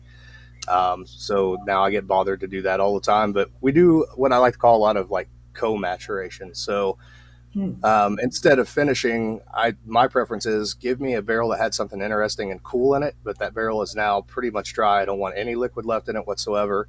I want to take a whiskey or a brandy or whatever I'm going to do, put it in that barrel. I want to leave it in there for 2 years, maybe 3 years. Let's really see what we can do with this, and really see what we can pull out. I think that's what's so interesting about finishes is that, the ones that I have seen or have worked on, it might only take 6 weeks in that secondary barrel. It might take 9 months in that secondary barrel, depending on what you use. And it's just interesting how much you have to stay on top of how quickly the flavors can change. And, what's that, Trey? They can like that. Like that. And that is what is just so interesting to me. And that's why I geek out on this type of stuff because there's so many variables to play with. Aside from temperature, warehouse, and all of those things. So I think it's I the hate new to frontier. even admit this, but I think it's funny. And Trey, I'd love to have you at the distillery sometime because we'll go through the rick house and see what there is. Only if I can join you. Yes, you too. I should say that I stay on those barrels much closer than what I do, but I'm going to be honest with you. I forget what we have. I forget And then I'm in the rick house and I'm looking at something. I'm going, oh, shit, that's been in a stout barrel for 2 years. That's going to be trash. And then you tap it and you're like, actually, it's pretty good. What? just luck of the draw, I guess, you know? So well, I know there's just so many places to go, and I can't believe. See, I get carried away because it's time now to ask some questions from our audience. But I definitely have to ask one question before we turn it over. Anything top secret that you can share with thousands of people in this next 5 minutes of what you personally have coming out, or a glimpse or a word or any kind of tidbit that we can look forward to? Alan. So if bottles keep coming, I've got all kinds of stuff lined up. We had intended to release like 5 different things this fall, and bottles being what they are, we're having a really hard time. But there's a bottled and bond apple brandy coming. There's a 5+ year rye whiskey coming. There's there's some Catawba, 4-year-old bottled and bond Catawba brandy from Southern Indiana that's coming. There's a bunch of cool little one-off things, like we'll do a Matty Gladden Iconoclast like we did Lee Sinclair last year. Cool. There's some wine barrel finishes, lots of stuff. Trey? Yeah, we've got some good things going. I don't know if we can share everything because it's, as you said, a secret for all those people. It's only thousands of people. It's not the rest of the world here. We skipped a voyage on our ocean. We have released Voyage 25, but 24 is just coming back. And Voyage 24 was done more like our original voyage that sat for 3.5 years in the Guadalupe Island chain, which is 1,200 nautical miles southwest of San Diego. So as before, we've gone all the way down to the Tasmanian Sea and all the way up to the North Sea, crossing the equator. This was all heat all the time. So we basically did figure eights through the Caribbean islands down to Panama and back. And we're gauging the temperatures. I think the low temperature was 93 degrees. High was 126 in the containers. So it really made a hell of a difference. And that's getting shipped out right now and hitting shelves. So it's absolutely delicious. Really excited about that. And then we've had something that we've been finishing. To your point, there could be things that finish amazingly well after 6 weeks, and others take much more time. This is something that we've been finishing for over 3 years. For the first 2 years, it didn't do a damn thing at all. I'm like, right. It's now blossomed. Yeah, so, I understand. Like, this thing's not going to do anything, and so I can't exactly say what it is just yet. But that's okay. I knew I was putting you all on the spot. That's my job, right? As a moderator, to put you on the spot. Yeah, right. Yeah. So Fred, I've tried to squeeze it out of them, all these new innovations they have, but I needed 3 hours for innovation. Next time I appreciate that, and I love to see Trey sweat a little bit. So he was sweating it there. He was maneuvering pretty good. He wants to tell you. And I have a feeling that if this was in person, not being broadcasted, you'd get it out of him. I think get a little whisper in the ear type thing. But it would be over a drink. That's kind of like the code. We do have some great questions in here. Now, this one's for Trey from Todd Rust. He wanted to know what you think about. And I know you're usually pretty good about talking about competitors. So. There's a brand called OH Ingram River that is aging on old river barges. Wanted to know, people want to know what you thought about that. I haven't had it, honestly, so I couldn't tell you how it tastes. I think I've had a number of people tell me about it, and I think it's similar what we did when we reenacted taking bourbon and our Jefferson journey through the waterway and up to New York. So, and you know what? We got that idea from all the farmers and distillers and everyone that did it 150 years ago. And I think that is aging on the water and it's getting some movement in it. So, to your point, Peggy, that agitation is going to be there and that's going to influence the bourbon. And Tim Evans wants to know: have there ever been any issues with the barrels or anything like that on the voyages? Like, do they become brittle, or We've lost a couple. The first voyage, we put 5 barrels on the ship, and it was out on the water for 3.5 years. Excuse me. After 2 years, I got a call saying, "Trey, I've got bad news. 2 of the 5 barrels, the bands have corroded and burst." Mm. I don't know if that's necessarily the case or if the crew found their way into them. We did put galvanized steel on there on the 3 remaining ones, and certainly every barrel that comes off the ocean, it is, those bands are corroded as hell. So sure, we've had a couple leakers. We actually got stuck in the Panama Canal. Our containers did, because we had 2 barrels. You can't, if you get a big leaker, you're not able to go ahead and get in there and plug it when it's on the ocean. So pretty big leakers, and they stopped us and detained us there for a while. Wow. Now, Alan, you live, your distillery is not too far from a casino. Have you ever thought about aging a barrel in the smoke-filled French Lick Casino? Not so much the casino. I may or may not be working with the Scenic Railroad, though. I want to get a barrel on that train, just because it's a cool story. Let it sit there for a few years and let's see what it does, and let's see if it tells a story. I mean, the train doesn't run that often, but it's just kind of cool. So awesome. Well, Peggy, you, as always, you are an incredible moderator. Next up for the panel, we're talking about celebrities entering the spirits game. Curious, what are y'all's thoughts on celebrities getting into the alcohol business? I've talked to a lot of them. Hell, if I'm a celebrity and I saw what George Clooney did with Casamigos, I'd want to be getting into the industry as well. I think it's tough in whiskey. There's so much information out there. I don't know the influence that a celebrity would have, like it has in some other products, but they're around and they're not going anywhere. Sure. Alan, what are your thoughts? I've made the joke many times that the closest thing to Metallica money is Megadeth money. So I'm completely fine with making Megadeth brandy, bourbon, whatever. Yeah, I know, no, nothing against any of those guys. They're just, they're putting a spotlight on what we're all doing, and maybe they're going to draw some people into the spirits world that we wouldn't ordinarily see in the spirits world. And maybe they'll get interested in some of the other cool stuff that's out there. And I mean, the only better place for their money to go than their wallet is my wallet. So. Love that. That's well said. Peggy, any thoughts on celebrities? Oh gosh, I've got 2 sides of the coin. How about that? I think whiskey's like art.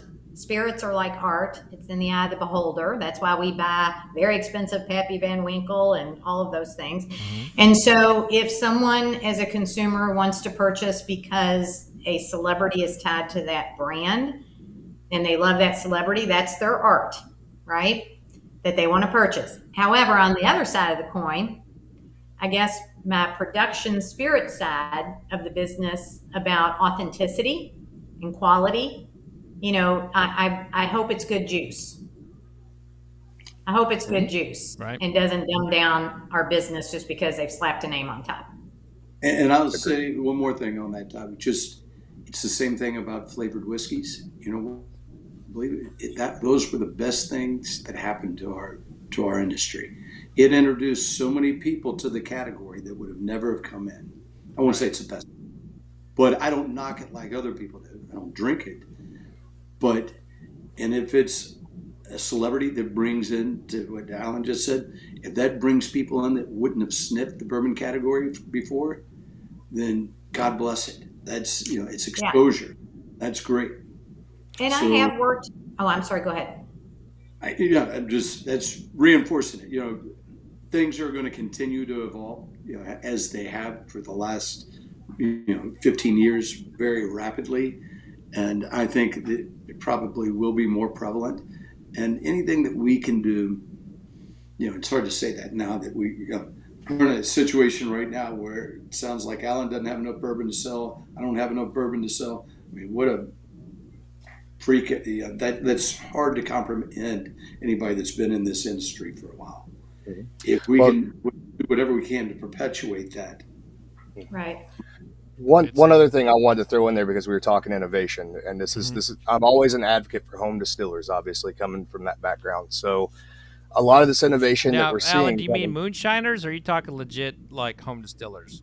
Or are you talking? I mean, we're just splitting hairs at some point, but the guys that are really into it at home. There's a great market for people who are very interested in the science side of things and things that you don't see big distillers doing. But the beauty of it is it's estimated that right now in the U.S. there's about 250,000 home distillers, not moonshiners. We'll leave those guys to the side, whatever. Let's say home distillers. Those 250,000 home distillers, splitting hairs again, they're the ones that are innovating cool stuff that we've not even thought of right now, right? And 10 years from now, there's going to be a bunch of them in this industry, and they're going to be thinking of things and coming out with things that, Trey, you and I are going to be laying in bed at night going, I don't know why the hell I didn't think of that. What's wrong with me, right? But more power to them. It's awesome. Well, it was great to have you all on. It was a fantastic panel. Innovation is the word that keeps on giving and never ends. So I'm excited to see what you two all have up your sleeve. And Peggy, great job as always. Happy Repeal Day, y'all. Happy holidays. Alan, I'm taking you up on that. Now another cocktail from D. Y'all can keep talking. Go ahead.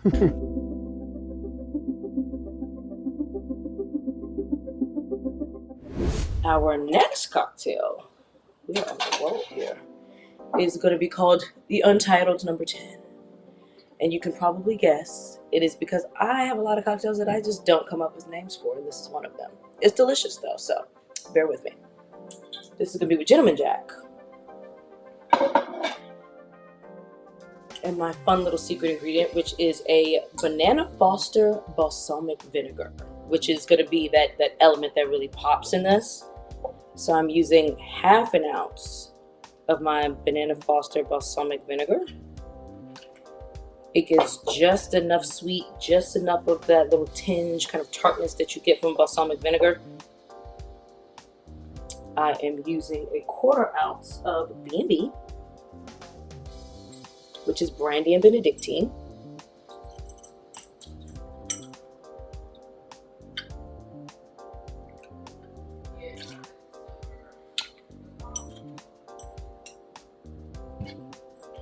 I am doing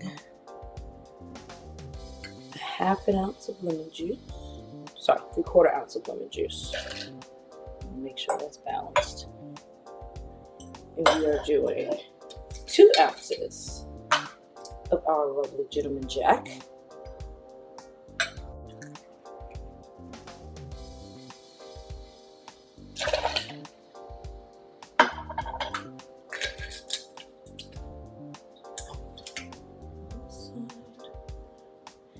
Now, let me set up the stage for our lovely cocktail here. This cocktail I'm going to be serving in a neat taster glass, which looks like so. There are multiple versions of these, but this is an example of one. And really, you can do this in a rocks glass as well. This is really up for just a matter of what you kind of want to see it in. I like to pick and choose my glasses just based on my mood. Feel free to do the same. There's really no rule of thumb for me when it comes to glassware. I like to drink out of things that make me happy. When this new taster is one of those things that makes me happy. So we're gonna shake up the cocktail.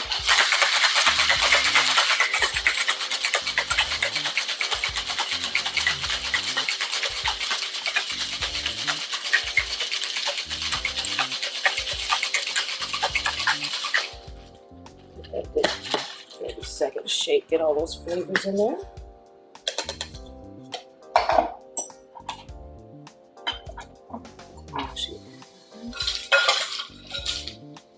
Another one, I'm going to add my ice beforehand to make sure I've got it in there. Strain that over your fresh ice.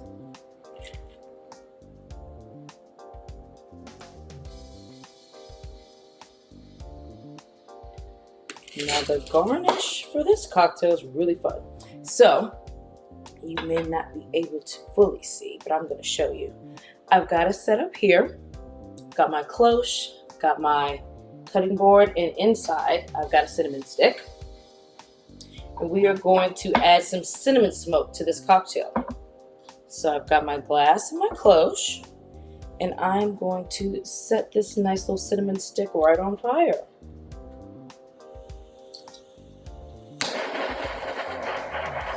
Now, you don't necessarily have to have a kitchen torch at home in order to do this. Definitely doesn't hurt. I'm going to let that get some more smoke on it. Turn that off. And you allow that smoke to sit inside the cloche with the cocktail. Now, while I'm doing this, I would have also been making my lemon peel, which is going to go on top, but I've already done that. So what I did with my lemon peel, doesn't have to be pretty, doesn't have to be cut to any type of shape or anything like that. Just peel it like you would, and then roll it up into a nice little flower. Stick a nice cocktail pick through it, and you've got a nice little lemon peel floret there. By the time you're done doing that, that smoke should have already sat with that cocktail for long enough. You'll have a nice toasty cinnamon essence going on there. You sit that flower on top, and we've got the Untitled number 10 with Gentleman Jack.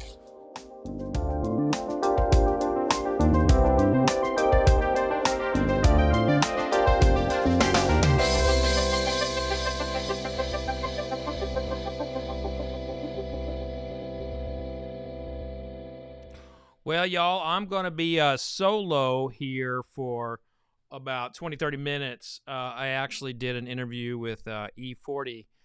Previously, of course, E40 is an OG in West Coast rap. A real dynamic presence and just an incredible guy, too. But he's built a booze empire, and I wanted to talk to him now. Originally on this panel was Jamar Mack and Marianne Eves. Schedules being what they were, could not do it, so I ended up filling in as the moderator there. And I have a podcast where I interview celebrities, and celebrities are, celebrities are part of the trends right now. My first. Now, I'd interviewed celebrities in the past. My first celebrity that I ever interviewed was Hurricane Carter. I was a college journalist and interviewing Reuben Hurricane Carter, whom the song that Bob Dylan did was made after, and he was a famous boxer. Interviewing him was like wow. But celebrities are just people. After you spend enough time with them and you just realize, they're just like anybody else. They have things they like, they have things that they want, and really what they are, when you get away from the fact that they are just people and everything, they are also businesses. So the brand of a celebrity is capital, it's money, it is tapping into their audience. It's like any other celebrity. It's like any other business. Like their name and their face and everything that they're about is how they make money. So, and I learned a lot about that through Metallica, covering Metallica. So that's me right there. That's Metallica. And that's the late great Dave Pickrell, a mentor, a friend. He passed away shortly after this photo, so like a couple months after this photo, he died, unfortunately. But Metallica comes out with Blackened, and it's a product that's definitely unique. It's got its own style. It's a blend. It's finished in brandy cask, and they use their music in the bottles. Very connected to Metallica. But when I was interviewing, and this didn't appear in print or my interview, what became public, but the managers I talked to talked about how Metallica was a brand that didn't sell out. And you know, there's a lot of old school Metallica fans who'd argue with that, but they didn't sell out. And they said everything that they would do is unique to them. And so that's when I started kind of like, you know, realizing you've got several different strategies with these celebrities when it comes to launching a brand. You've got Kiss, which will put its name on anything. You know, if Kiss can make money at it, they're going to put their name on it. You have Metallica, it's very rigid, very controlled, want to make sure it's exactly in their image and likeness and what they want. And then you have you have some lower level celebrities getting in the game. Like, you know, I had Yellow Wolf on the show. Yellow Wolf has a brand called Creekwater. It's sold nationally in Walmart, and that brand is connecting to the super fans of Yellow Wolf. And so in interviewing all these celebrities over the years, in terms of like studying them, in terms of how they, you know, launch a spirits brand, some of them are really involved, like Yellow Wolf, and some of them are really hands off, like Enrique Iglesias, who was a part of a rum. I can't Atlantico or something like. I don't even remember the name of the rum. It was not. It was not very good. Let's put it that way. But anyway, I got a list here of the various celebrity brands here. So these are 63 celebrity brands that are. These things are ranked. They're ranked by a colleague of mine from worst to best, and I'll give some commentary on that. And then you're going to hear an interview with E40. Ron Jeremy's rum. Ron Jeremy is the porn star, the hedgehog. No comment on that one. That rum is actually not any good at all. Tesla Tequila. Elon Musk has a tequila called Tesla Tequila. It's in a really interesting. It looks like the enemy of Buzz Lightyear. It's in a very strange vessel. Yeah, it's at number 62. At number 61, Beach Whiskey and American Harvest Organic Vodka. Billy Bush. Of course, Billy Bush is famously known for, saying things with President Trump back in the day. And they reached out to have him on the show, and it's like, nope, I don't want anything to do with that. 818 Tequila by Kendall Jenner. That tequila has gotten a lot of negative publicity. Probably a good spot for it there in the lower half. New Amsterdam Pink Whitney Vodka by Ryan Whitney and Paul Bissonnette from Barstool Sports. Okay. Didn't know they were. I wouldn't necessarily put that in the celebrity category. Roberto Cavelli vodka. Well, it's vodka, so you know my opinion there. Backstage Southern Whiskey, Darius Rucker. I've tried to get Darius on the show because I'm a Darius Rucker fan. They have rejected me because I think they don't want to know what I think about the whiskey. Old Camp Peach Pecan Whiskey, Florida Georgia line. Now they have several other products. They've got them and Jason Aldean have a Florida Georgia line. Jason Aldean have a brand. I think it's called Howling Moon. Blue Chair Rum, Blue Chair Bay Rum, Kenny Chesney. That's a highly successful brand. It's a highly successful brand. Brown Sugar Bourbon, Jamie Foxx. Meh, flavored whiskey. Bivy Shaz Palmeretti. Don't really know who that is. Sugarland Shine, Chipper Jones Sweet Tea Moonshine. Hey, if you're an Atlanta Braves fan and Chipper Jones says drink some of his moonshine, you're totally doing that. I think that's a good one. There's a place for those. Bespoken Spirits, Derek Jeter. Yeah, that's a cutting edge one. We'll see where that one goes, but definitely keeping an eye on Bespoken. Boy, these are lengthy. So Bamboo Rum, Lil Wayne. I didn't know Lil Wayne owned Bamboo Rum. Yeah, I'll be darned. Not bamboo, bamboo.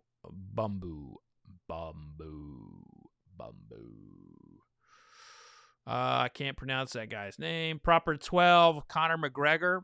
He sold that for $600 million, so I think he did all right there. But the whiskey is absolutely disgusting. Wolf Moon bourbon that I mentioned earlier. Jason Aldean, Florida Georgia line. That one was right there. True Vodka. Mike Piazza, the Mets catcher, is doing a vodka. Good night.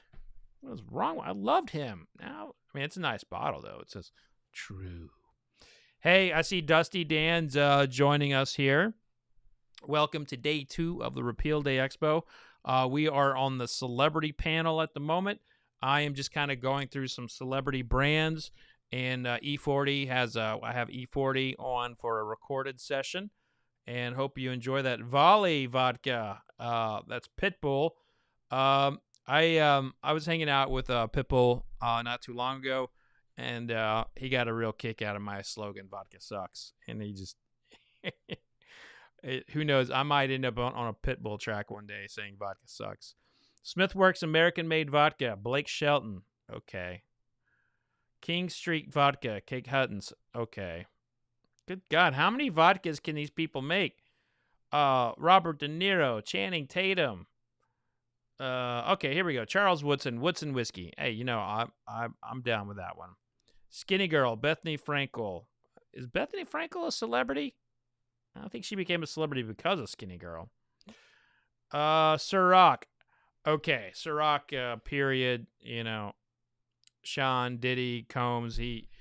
Ciroc became a legit brand. Like, as much as I don't like vodka, like, that is the brand in the clubs. So, yeah, they crushed that. Terry Bradshaw's bourbon's on here. Chris Noth's tequila. Justin Hartley's. I don't even know what that is. They got Drake's Virginia whiskey at number 33. Believe me, it ain't that high up. Walton Goggins Mulholland Distillery.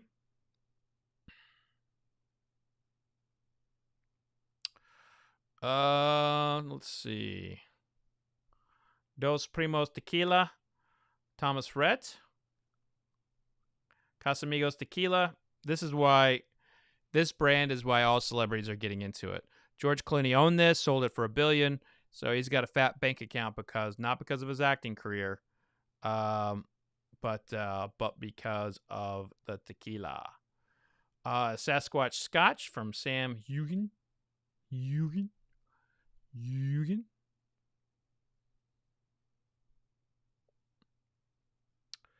Brothers Bond, Ian and Paul Wesley there. Yeah, they I'm going to disagree on that one, having it at 27. That's a little too high ranking. Vera Wang. Vera Wang has a vodka? How many fucking vodkas can they put out? Jeez. The Pogues have a whiskey? Yeah, that's legit. You know what? That should... Old Pogue has a trademark case there against the Pogues whiskey from the band The Pogues. Prospero tequila from Rita Ora. All right. Tequila and vodka seems to be where everyone's going. Jason Derulo with Bedlam vodka. I like the label, but seriously, another vodka. Nick Jonas with the Villa One tequila coming in at 22. Bill Murray's got a vodka. Snoop Dogg's got a gin. I dig that. It's a nice gin. Jay-Z has a cognac. Douce cognac. That's good stuff. Man, they're disrespecting my boy. Oh, come on. Digits Bourbon from Scottie Pippen. Everybody keeps asking me about that. I'm likely not to be interviewing him. Crystal Head Vodka by Dan Aykroyd. That's the one with the skull. Dos Hombres Mezcal. Bryan Cranston and Aaron Paul. Tres Papalote Mezcal. Cheech Marin. Oh, I didn't know he had a mezcal. Bruno Mars has a rum. It's a nice looking rum bottle. Bob Dylan's Heaven Door. I've never had a Heaven Door release that was any good. I'm just going to be honest with you. I did not like that. Lobos Tequila from LeBron James. Yeah, I've had it. That's pretty decent tequila. Metallica coming in at number 11. How about that with Blackened? Catoctin Creek, Ragnarok Rye. Wow. Gore came in at number 10. How do you like them apples? Santo Fino, the Sammy Hagar rum. Sammy Hagar's got a whole bunch of stuff. Long Branch with Matthew McConaughey. Me. Sincero from Michael Jordan. Terramana from Dwayne Johnson. George Strait has a tequila? I had no idea George Strait has a tequila. Man, I'm behind. Nick Offerman with Lagavulin. Yeah, I don't know if he can really claim that. He just puts his face on there, but whatever. Aviation Gin, Ryan Reynolds. Look, that's a legit. I met the original owner of that a long time ago. Steven Soderbergh with Singani 63. Singani 63 is the whole brand there. That's at number 2. And at number 1, their number 1 ranked celebrity brand is Sweetens Cove from Peyton Manning. And I have to say that, yeah, maybe, okay, sure, it's not the worst. I think it is a good 13-year Dickel. As I said when I had Peyton Manning on the show, I said you got to bring that price down. So I think you should be expecting something from Sweetens Cove that is a little bit less expensive. Now, after all that, I'm going to bring in who I think is the number 1 mogul who's a celebrity in the adult beverage business. E40, to me, is the guy who is kind of changing the game in the celebrity category because he's not creating a one-off. He's creating a portfolio. He has wine. He has tequilas. He has ready to drink. He has all of these different products, and he is pushing it. And he came on my show once, now twice. All right, so enjoy this. I gotta pull it up from the download section in the old. Here we go. Where are you? Where'd you go? There we are. Got all these screens going on here. This thing's been my computer's hot as a cigarette butt right now. It's going. It's working hard for me. Here we go. And joining me here in Repeal Day Expo is the great E40, Earl Stevens. How you doing, sir? Hey, buddy. What's happening with you? You know, I'm just I'm celebrating the repeal of Prohibition. Yeah, Prohibition, man, very important, very important. Yeah, I think if you think about where we were as a country in 1933, very different time. I'm just glad they legalized. During Prohibition, there was a lot of underground. People needed their fix. Yeah, and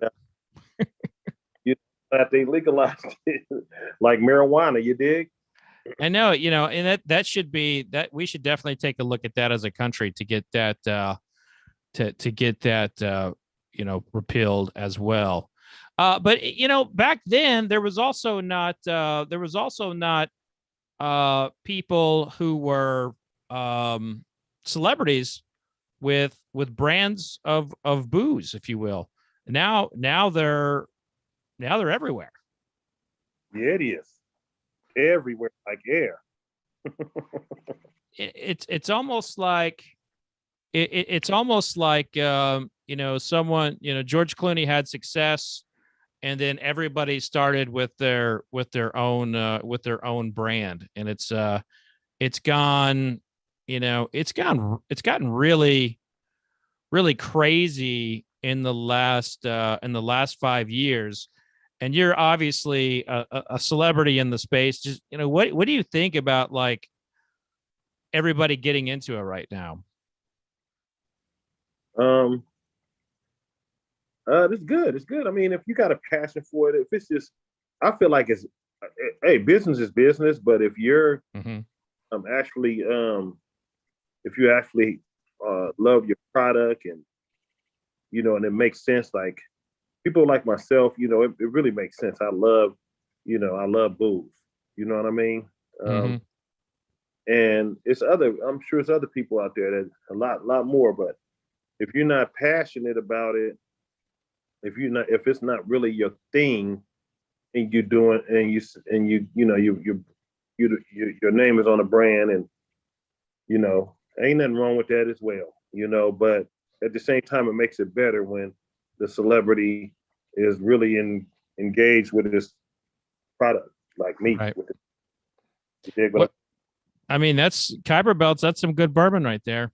But the thing is too is like, you didn't start a one-off. You created an entire company around your taste and what you like. I mean, how many brands do you own? So I have Earl Stevens Selections Steel Wines, Earl Stevens Selection Sparkling Wines. I have Khyber Belt Bourbon, year-old bourbon. I'm also doing a 4-year-old bourbon. You got what else I got? I have Hurricane Slurricane premixed cocktail drinks. Got 4 different SKUs of that varietals. I have what else? I got Khyber Belt. I got Ecuadenta tequila. Ecuadenta means E40 in Spanish. I have a Neo Blanco and Repo on that, 100% heavy, straight from Jalisco. I have Tycoon Cognac from Cognac, France.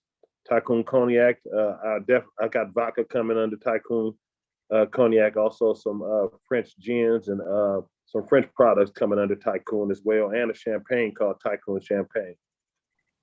And many more to come. I have a gin coming called Khyber Belt Gin. That's on the way. That's probably be bottled up top of the year. And so far, that's it. And sky's the limit. Oh, I got beer. I got Ecuadenta beer, Mexican style cerveza. And then you have a whole wine portfolio that's really good. I love your Prosecco.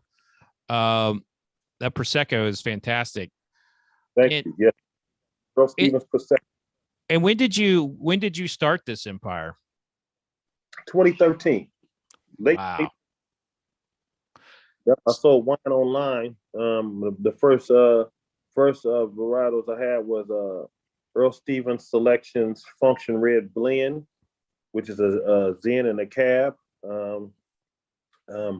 mixed together with a lot more great properties and components in it. I have and I start off with Earl Stevens Moscato and Earl Stevens Mango Scott.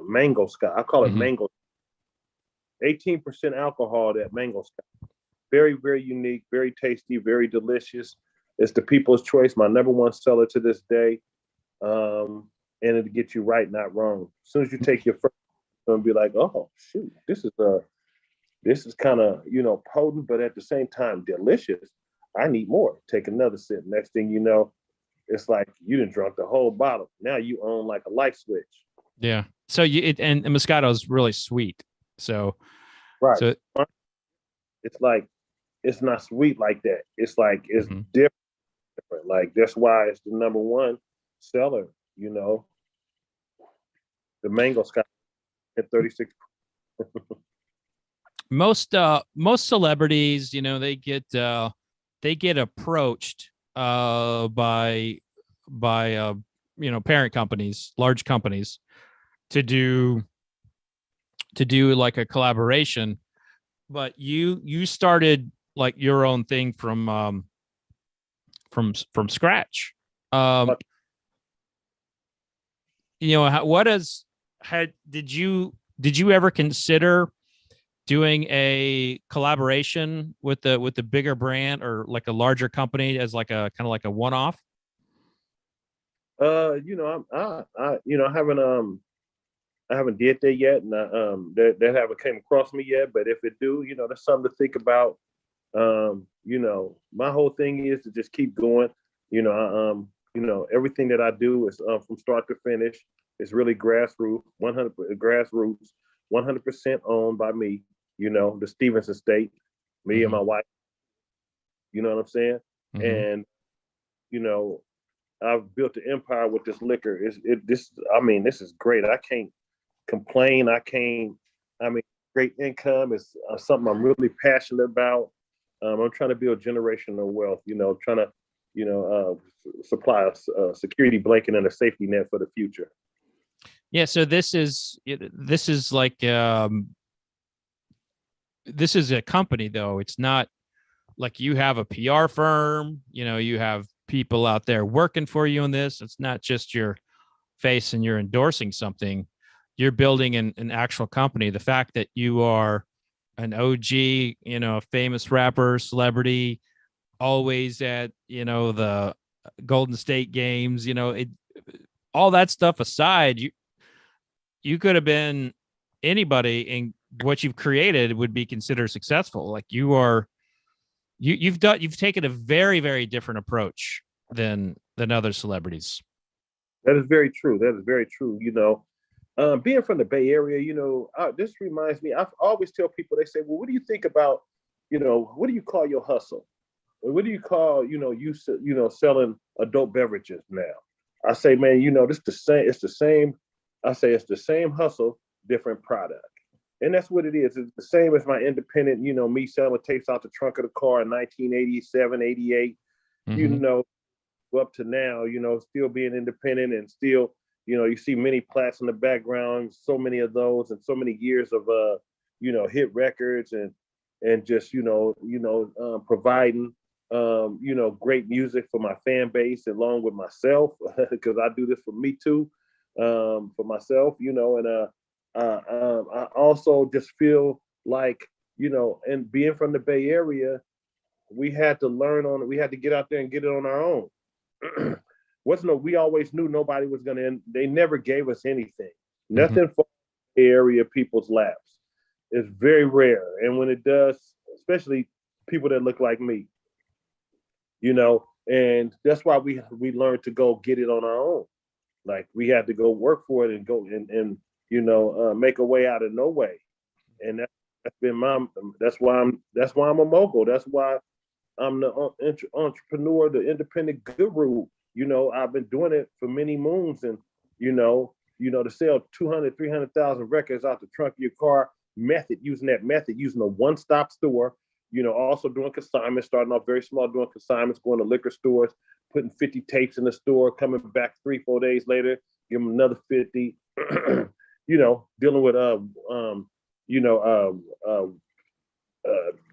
City Hall Records, which is a very small distributor out of the Bay Area in the 80s, and Music People, that's a one-stop as well. And that's it. And those are my main hubs. I didn't have national distribution or anything until, maybe 1994, I signed a national distribution deal with Jive Records, but I had been in it already since 88. So, you're looking at 6 years worth of just doing independent, strong hustle. And then next thing I got, all those on the Nielsen sound scan back in those days, the places that was zeros ended up being, thousands in each state. Each state, a state might say zero on it, no record sold because it didn't reach out there. And then when I got the distribution deal, that's what helped a lot, so I had to work for mine, bro. It like they say, Rome wasn't built in a day. I say the hillside wasn't built in a day. Stick with it records wasn't built in a day. You know what I'm saying? International transactions wasn't built in a day. You feel me? Mm-hmm. Now, when we look at the category of celebrities coming into the space, apart from the celebrity's business model, let's separate that for a second. Do you think it's good for consumers, that the Kardashians get into tequila, or Jay-Z starts a vodka? Does that provide anything to consumers? Because what you're doing, you're building a company, and you are legitimately bringing value with what's in the bottle. You know, your Prosecco is amazing. Your bourbon is going to be on my whiskey of the years list. That's dropping that here for the first time. You've got a lot of value that you bring to the consumers, but a lot of times, you know, we as consumers, we just see these big names come into something, and you just know they're there for the check, and you know, and then as consumers, we check out. We don't think about it. So I guess the question to you is, as I keep rambling, what are celebrities good for the alcohol business? I think so. And you mentioned you know, the Kardashians, they have branded themselves into, you know, this big dynasty. I have to take my hat off to the business moves that they have made. Jay-Z, you know, looking, you know, a person that looked like me, you know, being from, you know, a person that I can relate to, being from the urban community, you know, started, you know, from the streets. We have a similar story, you know what I'm saying? And to where he's at now is very inspirational, very inspiring. I can't do nothing but take my hat off to him. The way he parlayed his rap career outside of the vocal booth is amazing to me. And, you know, when he's, you know, like they say, history repeats itself, opportunities don't. So when you see opportunity, you got to capitalize on it. And those opportunities came to that man, and no matter who else was around him, however they parlayed it, you know, it was God's plan. So I take my hat off to him, and I think he's passionate about everything he does, and especially, you know, and being in you know, the liquor business, because there's big money involved in liquor and great products. And I salute him. I'm just trying to play my position. I'm not into a competitive mode. You know what I'm saying? Even though friendly competition is always great, but I'm just climbing up the ladder and minding my business, and, you know, got my pom-poms up, rooting for other, you know, hip hop artists that are passionate about it. And I know they are. Yeah, there are quite a few you know, hip hop artists who have gotten into the spirits game. But again, I just keep going back to this. But you know, you've created in a very short amount of time, you've created a company, like a large beverage company, and it's just such a different play, such a different take.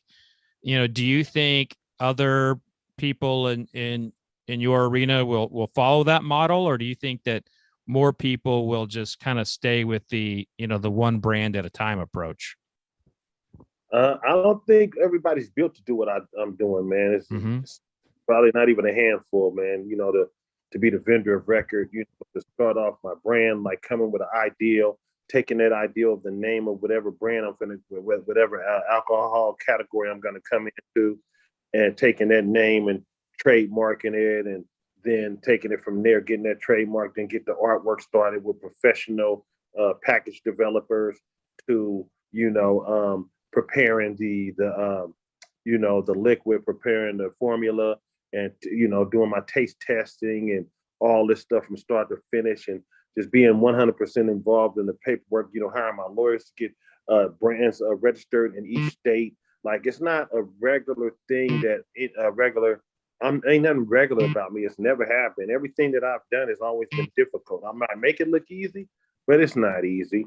And, you know, I'm built for this. You know, God put certain people on this earth, especially somebody like myself, you know, being from, you know, the Bay Area, where, you know, a lot of people don't even like to see our own people make it. And, you know, hate come with the plate. And, like, God didn't put me in this position if he didn't think that I can handle the job. And I think I'm a very strong representation of a Bay Area mogul, of a hip hop mogul, of a brother, a black man, you know, a black entrepreneur, business owner, you know, that is, you know, that is fulfilled his dream. I say, why hate on the man that carried out his plan? You know, how how have you been able to use your connections to sell product? Are you able to get sold at 49ers games and things like that? Are you able to use like some of your connections that you've developed in music to sell product? Well, that is coming along right now. Yes, I have been able to do that.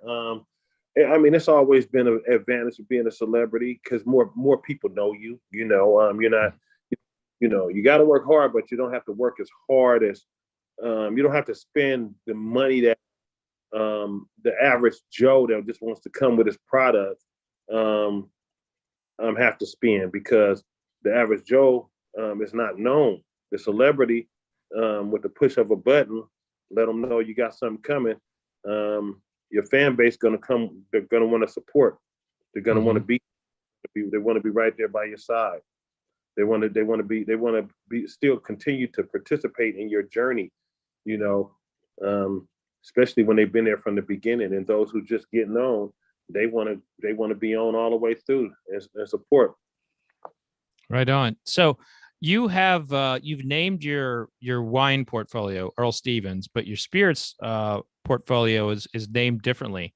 Is there any reason for like the, you know, separating the two from a naming perspective? Yeah, well, it's a trip because all the spirits are not named differently. Well, they're named differently, but it still means me. So Earl E40, my name is Earl E40 Stevens.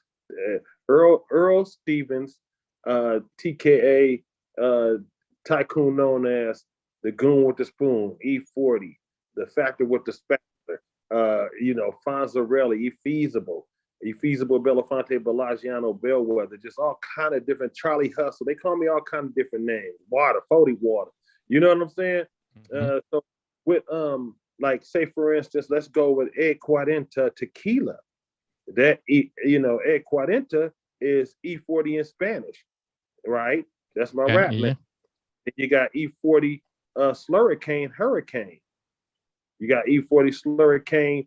You got E40 Slurricane Yellowbird, E40 Slurricane Blue Lagoon, E40 Slurricane Sweet Tea.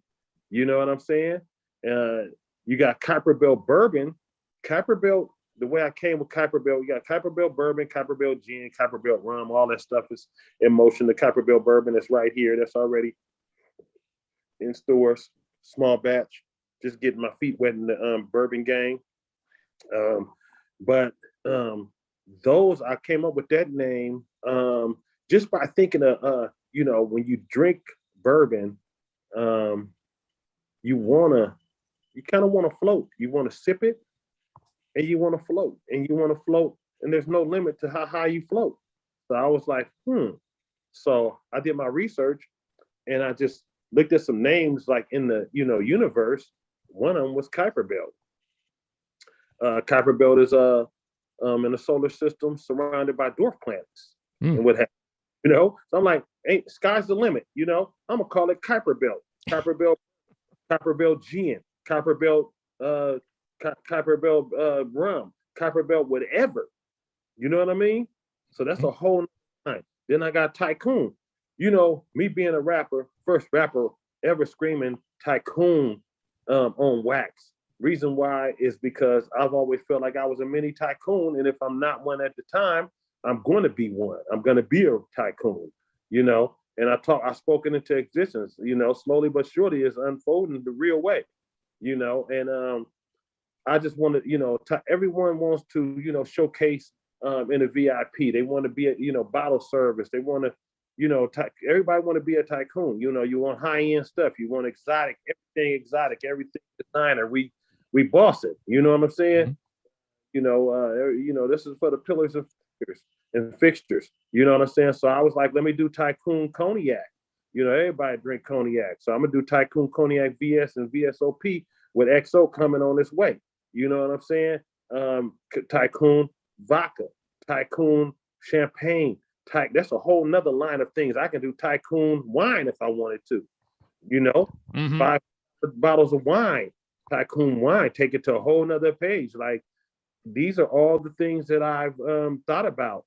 And it is great, man, to be able to do this. That's why, because, you know, and when I said Earl Stevens, I didn't want to use wine. Doesn't sound right. E40 doesn't sound like a wine. It just don't. E40, that doesn't sound like a wine. That's why I say, you know what, let me use my name. Let me call this my real government, Earl Stevens. So the beautiful thing of like naming things Kuiper Belt and Tycoon is that it's going to be a little easier to sell if that moment comes. If you want to sell something like McGregor did get 600 million for his whiskey. Clooney got north of $1 billion. So Kuiper Belt, Tycoon, those are easier things to sell than your name, I imagine. Yeah, it is. It is. And hey, when those days come, even if it's an if, hey, that's something I have to look at and say, hey man, maybe that's the time. So I know, I already know how this gonna go. I got a great idea. I know that I'm building up this portfolio to the point where it's all kind of ways they can come at me with all my brands, like different ones, and like it's so many. So it's sky's the limit. This is just the pregame. I'm just getting started. Well, I mean, you've been at it since 2013, and I know you've got a game to get to, and I think one of the things that a celebrity can do that others cannot is, the social media. You have an enormous following. You have friends who have enormous followings. When you reach out to a friend to say, hey, do you ask them like, hey, can you share a pic of my wine? Do they want a little vig off that, or will they do it pro bono? What's so cold about it? I don't reach out to nobody and tell them to do nothing. Okay. Do it with the celebrities. I just hey man, let me send y'all some. If you want to post it, post it. If you want to, put it on your story and say, look what 40 sent me. A lot of them they do that. That's a good look. Look what 40 sent me, man. Good looking out, 40. That's cool. They put it on their story. But I don't expect them to. I just want them just to tell a friend, have it at your bar, have it at your bar, at your house. And when you got family and friends over, spread the word. Have them drink it so they can taste it, so they can say, this is going to be my go-to drink every day. Right on. I believe. Word. Oh, go ahead. Yeah, I believe in just spreading the word through just by communication. Like that's a cheap form of that's the cheapest form of promotion. Just word of mouth, right? Right. And I remember last time we talked, something you said, it just really stuck with me. Like, you don't want people to buy a product because you're a celebrity. You want people to buy it because it's good. And I think that's the big moral of the story for you. Thank you, sir. And I tell people all the time, I'm like, the proof is in the juice, man. And I try to tell my culture, y'all, I try to teach them about Prosecco, because a lot of them don't know about Prosecco from Italy, Veneto. Mm-hmm. And then I'm like, I got Prosecco Rosé. I got Prosecco, this all DLC. Like, all my Prosecco is top notch. Like, everything that I have is not your average. It's everything is like, I always compare my stuff like, I ain't gonna say, I source my products no matter what it is, like Costco sourced their products, like Kirkland. You know what I mean? And what I mean by that, I'm not comparing myself with Costco, but they got great products. Everything they do is great quality products because they sourced it right, and they take pride in their products, and that's what I do. So I always say the proof is in the juice. Why drink these other big name brands, and why not support this brother right here? Why not support this person of color? You know what I'm saying? Absolutely. Yeah. Well, and the thing about you is, you're growing a following in the spirit space.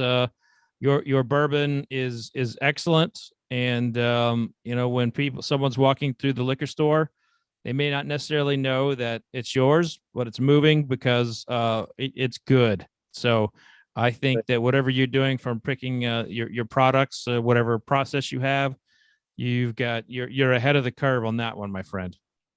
Thank you. I appreciate that, Fred. Well, I appreciate you joining us for Repeal Day Expo. Let's hope the 49ers can pull one out today. They're in a playoff hunt. I mean, I'm liking them. I'm liking them for a late run. I'm loving it. I'm liking them too, buddy. I think we can pull this off, God willing. Right on. Well, now that you, one last question. Are there any weird laws that you have come across in the spirit space or in wine that are still in the books?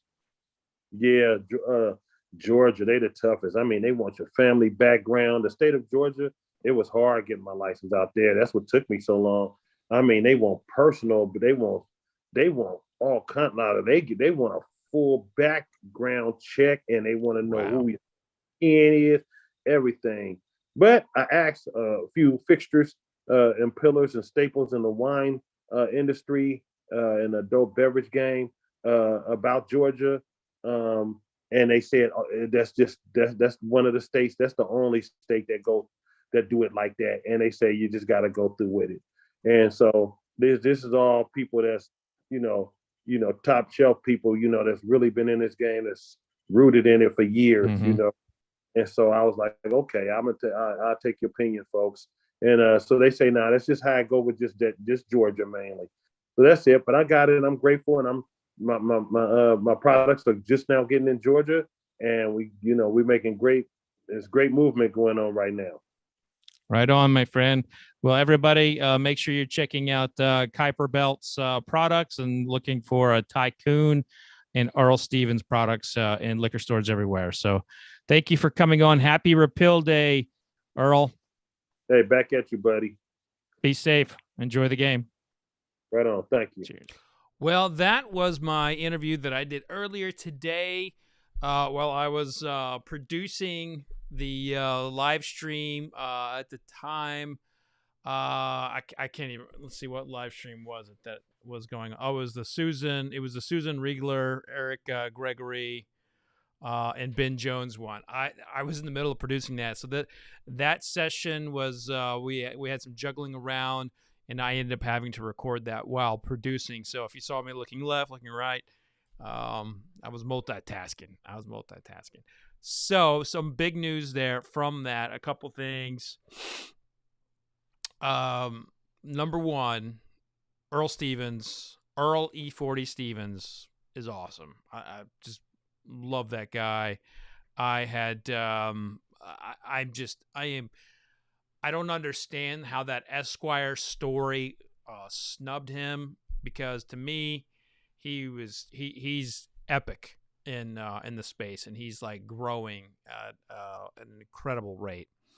But one thing that came out of there that I mentioned to him, and I'm now telling you all, my list is not yet public, but his Kuiper Belt bourbon will be on my list for Bourbon of the Year. So it's on a list. I'm compiling a list of 10 to 20 products that I will be publishing on fredminnick.com first, and then I will do a blind taste off like I normally do. That blind taste off is scheduled to be December 30th here on my YouTube channel. Singling members always get to know what is first, but I think they knew way back when that was gonna the Kuiper Belt Spirits was gonna be there. So the next panel is the State of Bourbon. It's gonna be with Chuck Cowdery, Michael Palladini of Penelope Bourbon, and Ariel Jean from Woodinville Whiskey, and I'm really excited about that. Lou Bryson was scheduled to be on that panel as well. However, he could not be here. He is actually traveling at the moment, but he did record a message on what he thought like the State of Bourbon was, and I'm going to I will play that message for you all. But I kind of wanted to close things out on this celebrity whiskey panel, and wanted to see like if any of you all had any questions about celebrities in the business. I think it's overall good, but the key is the whiskey good? Are the spirits good? Are the celebrities just trying to make a buck, or are they wanting to do something that's special? Now, I get approached from time to time to collaborate with celebrities. There's probably going to be a day I say yes, if it's the right celebrity. And I am intrigued by by how they make money. The celebrities go into a distillery, the distilleries do all the cost, and then they split the profits. It's a pretty standard deal. And Tim Evans asks, why is there so much Tennessee sourcing? There's a lot up on the market. Diageo historically has sold stuff on the open market. That's why there was so much Zoeller juice out there from a long time ago, and then Bernheim. But eventually, when a brand gets hot, they bottle their own stuff. So I think that you will see, a departure from Tennessee bourbon, Tennessee whiskey being on the market from Diageo in the event that George Dickel, takes off like it probably should. Dickel's a good brand. I know a lot of people don't like it. It has that Flintstone vitamin note in some of the products, not all of them. It's a very concentrated mineral note. Think of like a dehydrated orange pack or a Flintstone vitamin. But I see that those are going to be probably, going away at some point. The availability is just there's just too many out there. So, but keep those questions coming in. I'm going to play a couple cocktail videos for you. If you can think of anything while you're watching those, please jump in.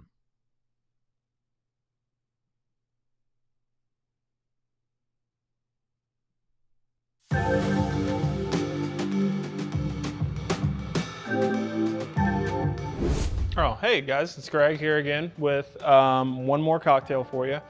Usually when I'm behind my bar, normally, people will ask me for any kind of bourbon cocktail they can think of. So this time I was asked to make one with gin, so I actually got the chance to challenge myself and try something a little bit new. So this one I'm calling the Final Stretch. Got a little bit of Derby inspiration from it. Hopefully you guys enjoy it just as much as I do. So what we're gonna do, the first thing we're gonna add a couple blackberries to our mixing tin. And then if you're familiar with all things Louisville, we do make a drink here that has mint in it. So I figured we could do that too with this one. So we're just gonna throw in about 4 little mint sprigs into our mixing glass. We're gonna add lemon juice, just a half ounce of that. We're gonna add some lime juice, also just a half ounce of that. And then we're gonna add a little bit of simple syrup, which if you don't know how to make it, super easy to make. You just take equal parts sugar and then equal parts hot water, stir it up, and that's how you make it. Extremely easy. But we're gonna take 1 ounce of that. And then we're gonna add our gin. We're using forged gin today. We're gonna use 2 ounces of that. And then before we shake this, we're gonna muddle all this together. So we're gonna mash up the blackberries. We're gonna open up a little bit of that mint flavor too. And then after it's good and mashed, then we shake it. So this you're gonna shake for not too long, maybe about 10 seconds. Don't want the ice to crumble up too much. And then we're gonna strain it over some ice, keep it fresh. It's a beautiful color. And then add 1 more of these blackberries to garnish. And then a little bit more mint just to throw in there to make it look pretty. And cheers.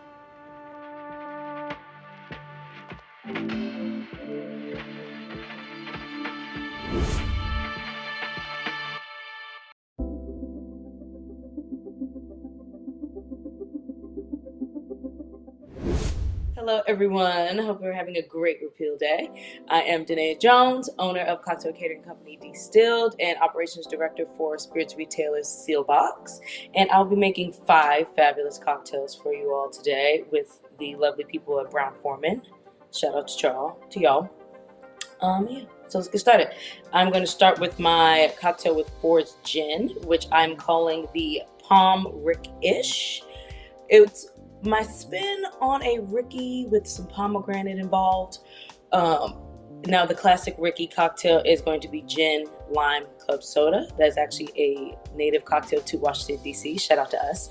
But my spin on it, and I'm subbing out the club soda. I'm adding some champagne for that good old fun holiday festive flair, and incorporating some pomegranate juice. So we'll start there. Now I'm doing 1.5 ounces of the forest gin.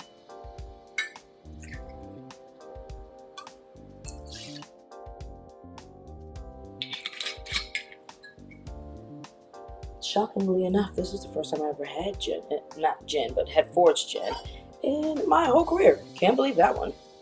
It's actually really good. I'm doing 1/2 ounce of pomegranate juice, 1/4 ounce of lime, 1/2 ounce of simple,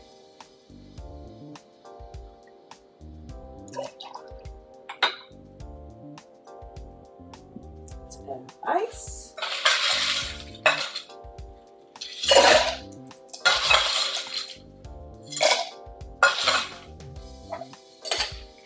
give that a good old shake.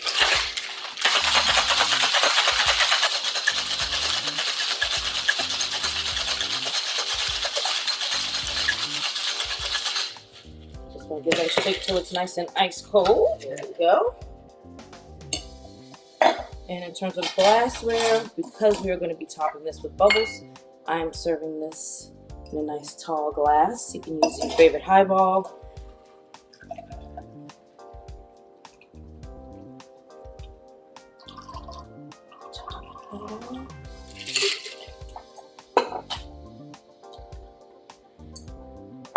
Now, while I typically would not add ice before adding anything that's carbonated, in this case I'm going to, just because I want to make sure there is enough room for ice. It's almost blasphemous to have ice in a cocktail with champagne, but in this case, it is appropriate. Let's get our champagne.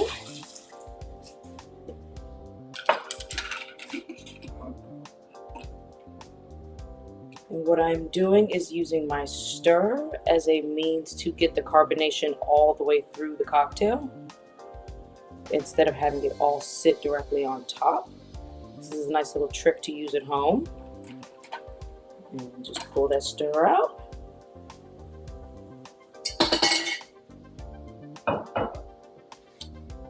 Got that pretty color there. I'll show you before we garnish. And as the garnish, I'm doing a fresh lime wheel, along with some fresh pomegranate seeds right on top.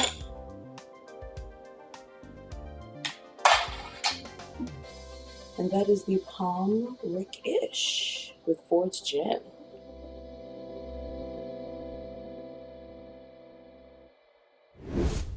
All right, so now what we are going to do, as we wait for the panelists to arrive, we're going to hear a take by Lou Bryson. Lou Bryson was scheduled to be on this panel.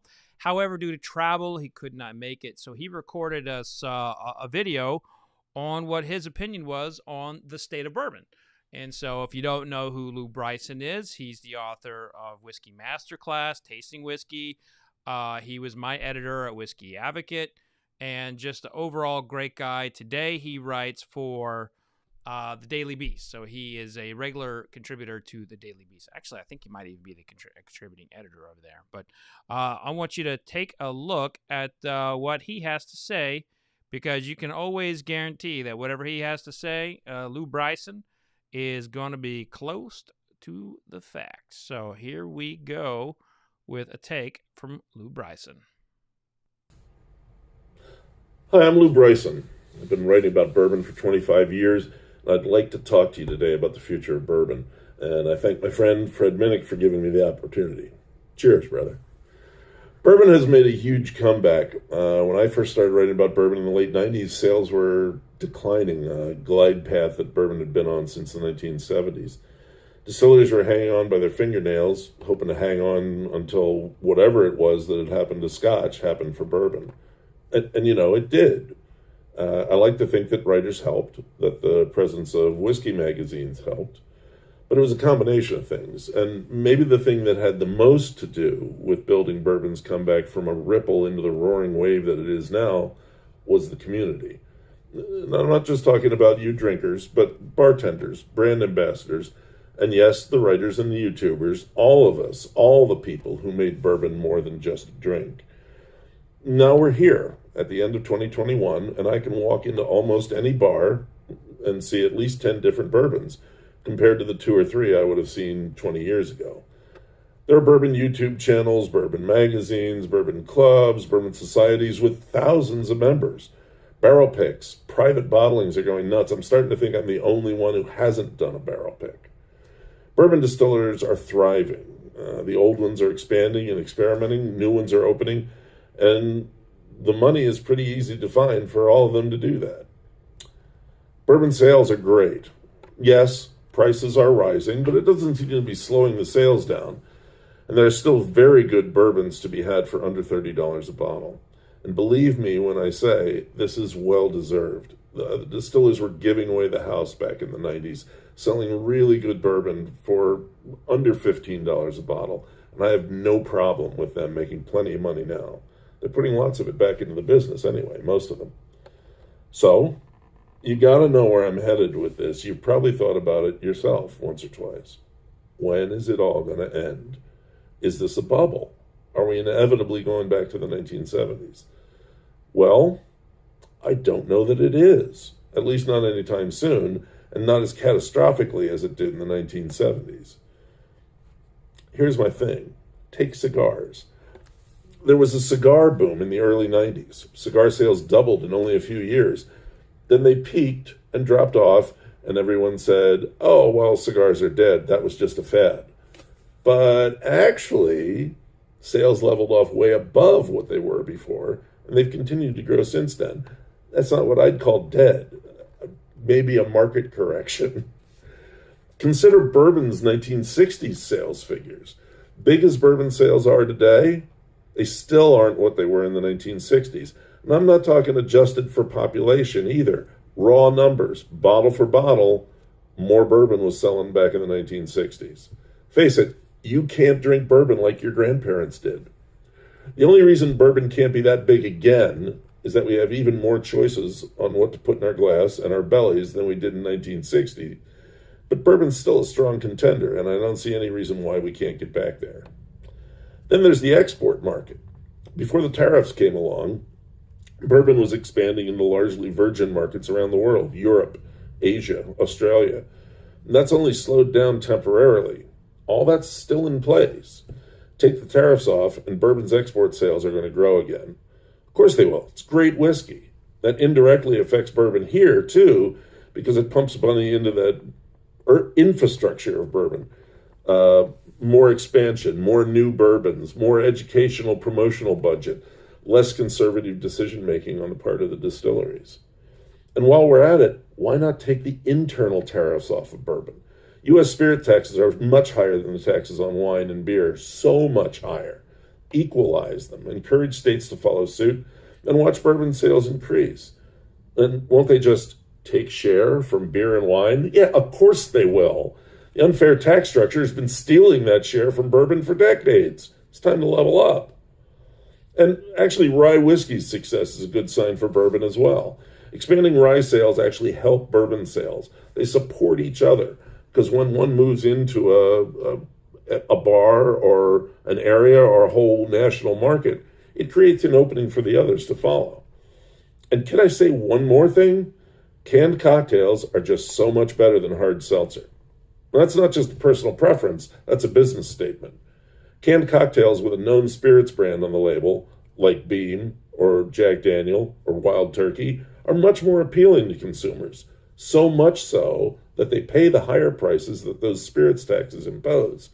Canned highballs and bottled high-proof cocktails like Manhattans and Boulevardiers represent a massive new opportunity for bourbon that's only starting to be realized. It's another one of those things we didn't even know we needed until we got it. So there's still a huge amount of room for bourbon to grow. It's not running out of gas. It's not hitting a ceiling. There is a possible threat from what I call dumb money. That's these go-go types who want to get in on what they see as easy profits in a hot category without realizing how much money making good bourbon costs. Equipment, grain, barrels, all that time in the warehouse, taxes. If it just meant disaster for them, well, who cares? Screw them. But it also means a lot of mediocre whiskey on the shelves if retailers don't play it smart, and that's bad.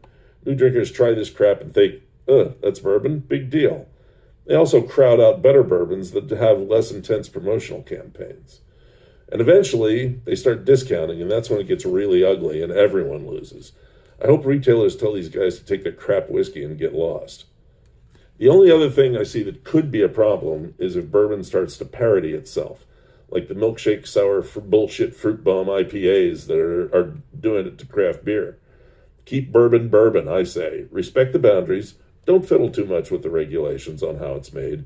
And in 20 years, we'll look back on today as only the beginning of the golden age of bourbon. That's my take on it. Thanks. And thanks, Fred.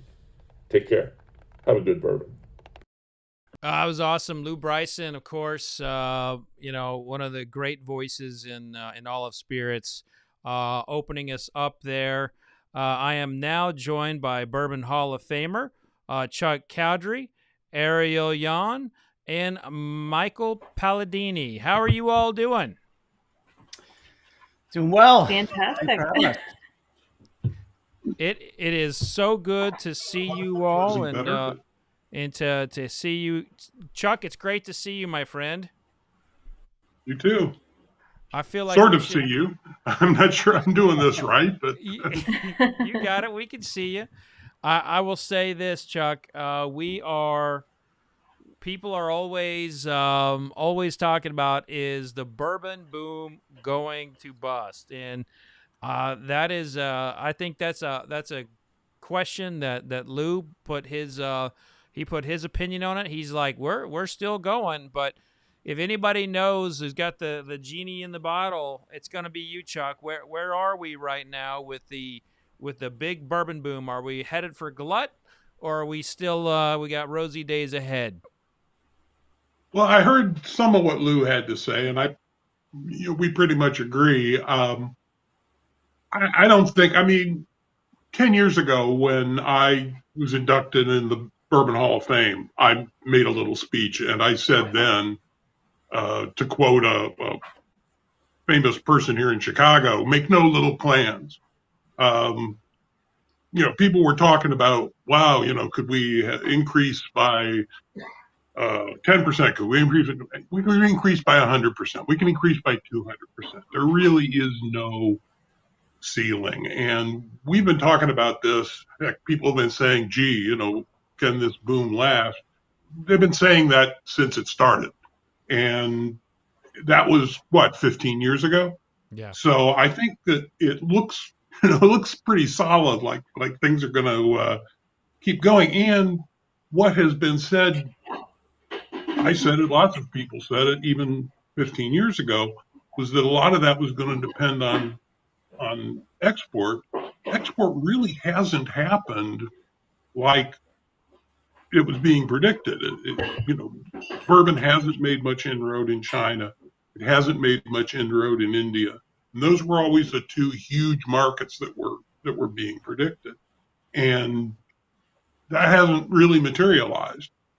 Sure, we've got a lot of export to Europe, and even that has been stymied somewhat by the tariffs. And now, of course, everything's messed up with the pandemic. But I don't see anybody producing any less.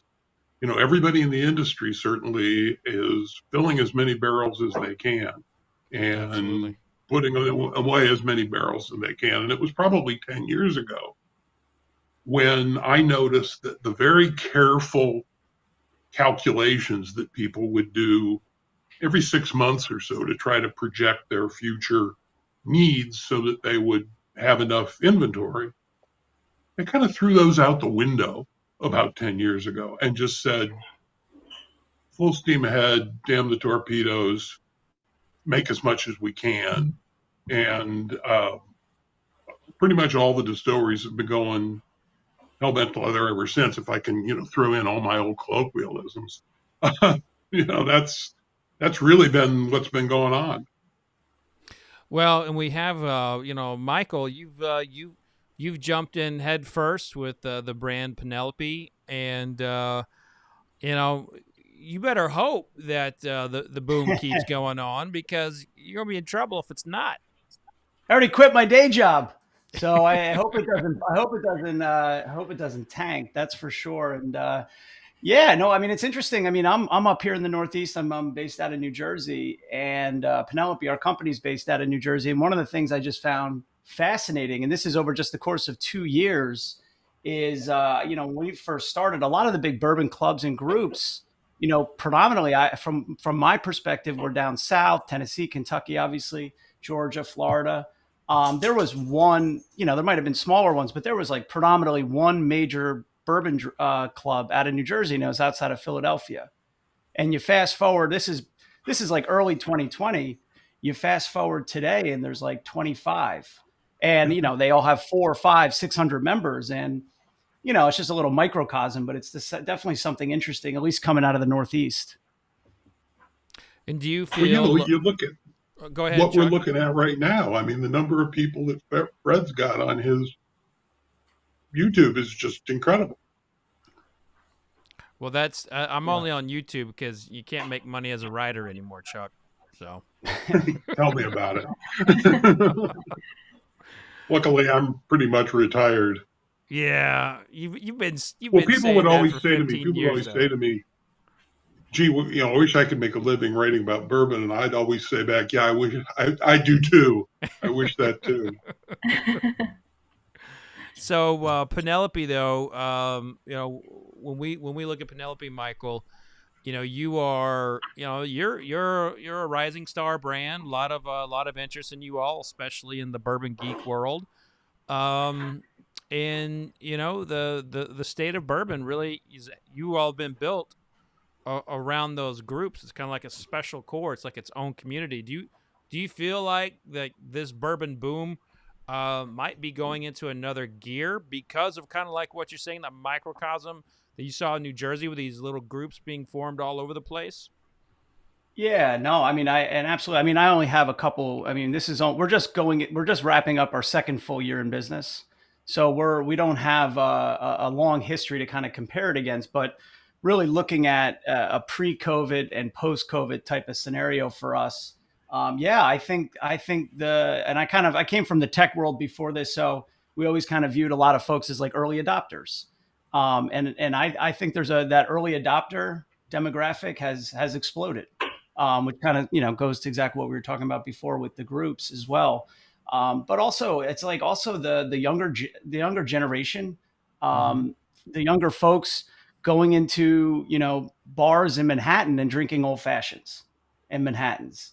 And some of these more classic cocktails is something I've been seeing quite a bit for sure. And Ariel, you are looking at, when I first started 15 years ago, and when Chuck was educating me here and there, we mostly had questions about you can't make bourbon outside of Kentucky. That was the thought. And now, there's so many brilliant brands that are across this country, and Woodinville's right there at the top. And one of my opinions on like the bourbon boom is that the torch holders in other states have to be successful in order for bourbon to continue. Bourbon can't just be Kentucky. It has to be the United States of America. And I wondered, does Woodinville, feel any kind of pressure to be exceptional just because you're not in Kentucky and you do have to carry the torch for non-Kentucky bourbons? I think a lot of it comes down to drinking local is always great. So you have your local breweries. Now you have your local distilleries. There are a lot of wineries. I think there's a commercial winery in every single state. And so if you look at it that way, bourbon is America's spirit, so we should really celebrate that. And so I wouldn't say Woodinville necessarily feels pressure to be one of the best bourbons outside of Kentucky or one of the best bourbons in general, but to honor the time-old tradition of bourbon whiskey, but showcasing Washington State ingredients. chance. We don't necessarily want to beat anyone out because we're better than them. We, high tide raises all boats, if that makes sense. Yeah, I agree. Fred, if I can jump in, I've been watching Woodinville from the beginning and talking to the guys and so forth. And, they, unlike a lot of other companies getting involved at that time, their attitude from the very beginning was, we want to do it right. We want to do this the right way. Mm-hmm. And they would talk to me and they would talk to other people and they would ask us, what's the right way to do this? What should we do? What should we do for our first release? What should we be concentrating on? What should we be looking at? And their focus, anytime I had contact with them, was, we want to do it right. Tell us what the right way to do it is. So, and I think the results speak for themselves. Yeah, it's really, really good whiskey. I picked a couple barrels there, and I've thrown them in some blind tastings, and they just do really well in all my stuff. And of course, it is also, I guess, technically a craft bourbon, even though you all have a larger parent company now. But Chuck, I remember do you remember the whole discussion? Of course, you remember. You were in the thick of it, but craft bourbon equaled smaller barrels. And now craft bourbon is, they're using different grains. They're doing different distillation techniques. I mean, it's all over the place of what is craft bourbon at the moment.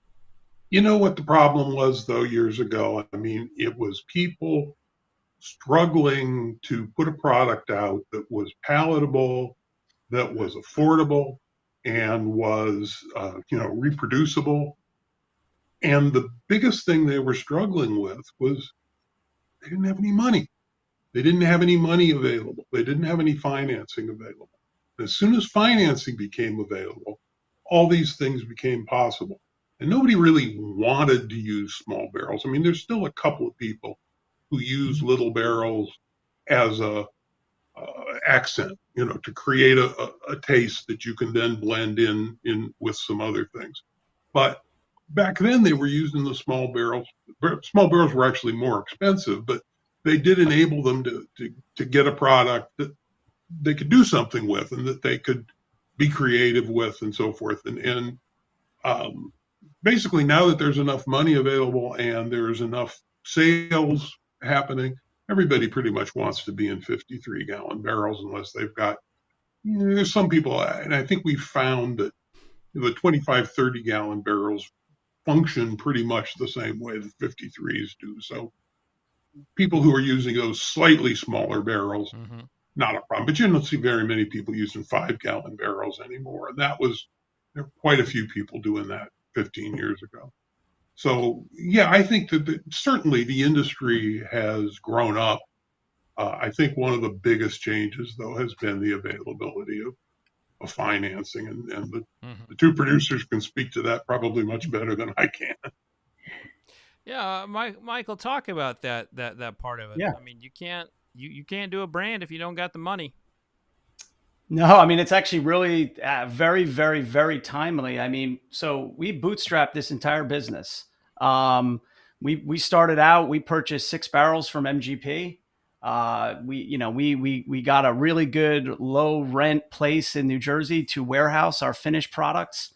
We outsourced our bottling, partly because we didn't even know what we were doing in the beginning. So we were outsourced it to a company in Louisville to start, and then but we sold it from our car ourselves.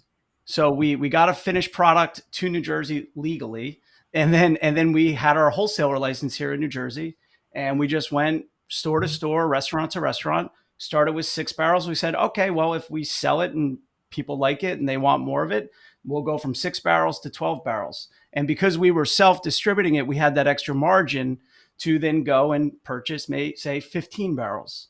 And then we sold those 15 barrels and bought 30 barrels, 30, 60, and so on and so forth. But there came a point in time too, because we've only been in business 2 years. It was very, very hard for us to even get a bank loan. And I really wasn't, to this day, we don't have any outside investors. I don't have to do like a quarterly PowerPoint going through numbers. And that kind of like that. Like I wanted to keep it just real tight knit. And up till probably about 2 months ago, we just finally got our first bank loan, which now allows us to maybe then go and purchase an asset-based loan, which allows us to go and purchase new fills and start that process, which was, quite frankly, was a big milestone for us because there's a lot of grinding. We don't have a big marketing spend at all. We did a lot of our own tastings.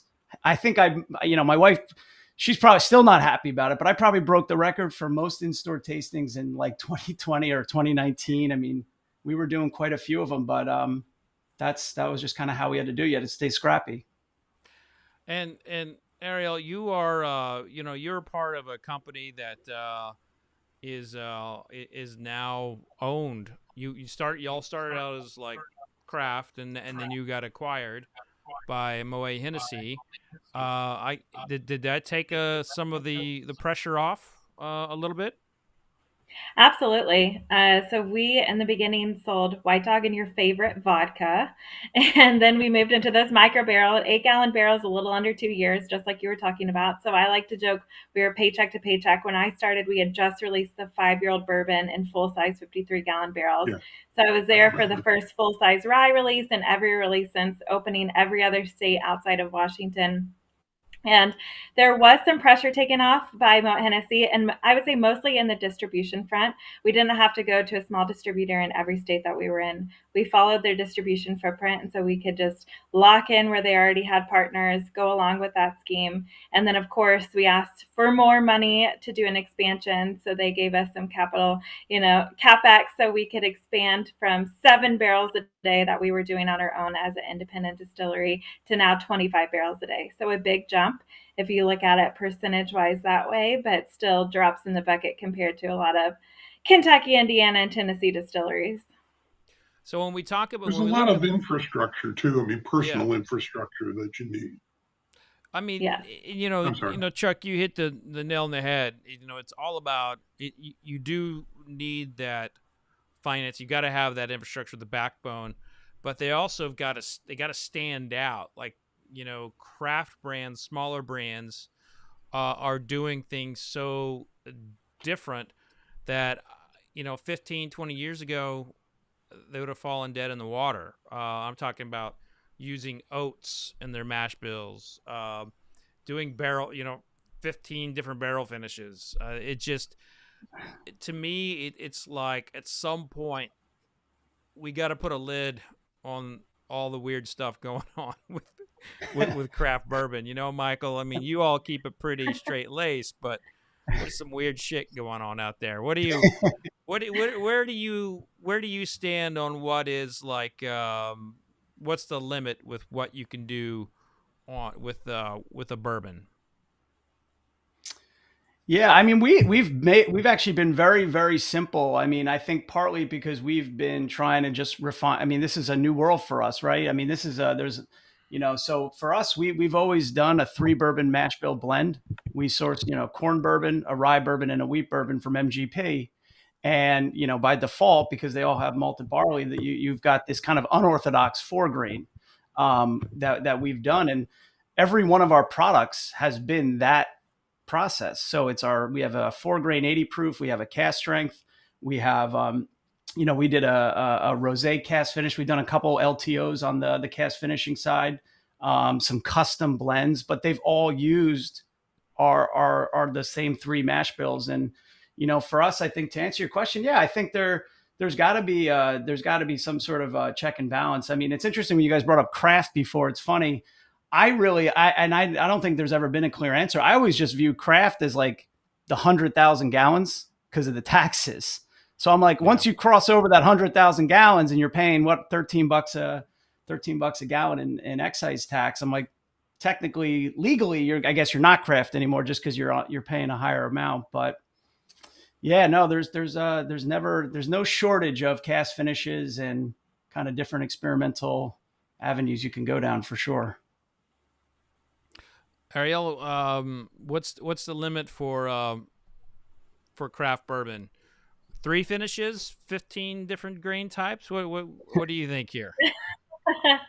To put a number on finishes, I would say think smarter, not harder. Don't do too many. Like, do it well, what you do. And if you go too experimental, people are going to be like, oh, that's a weird brand that you never know what you're going to get from a bottle. But if you have your handful of stuff that does well, I think experimenting is a great thing. But definitely try it. Maybe do a small market test before you put it out there for the masses.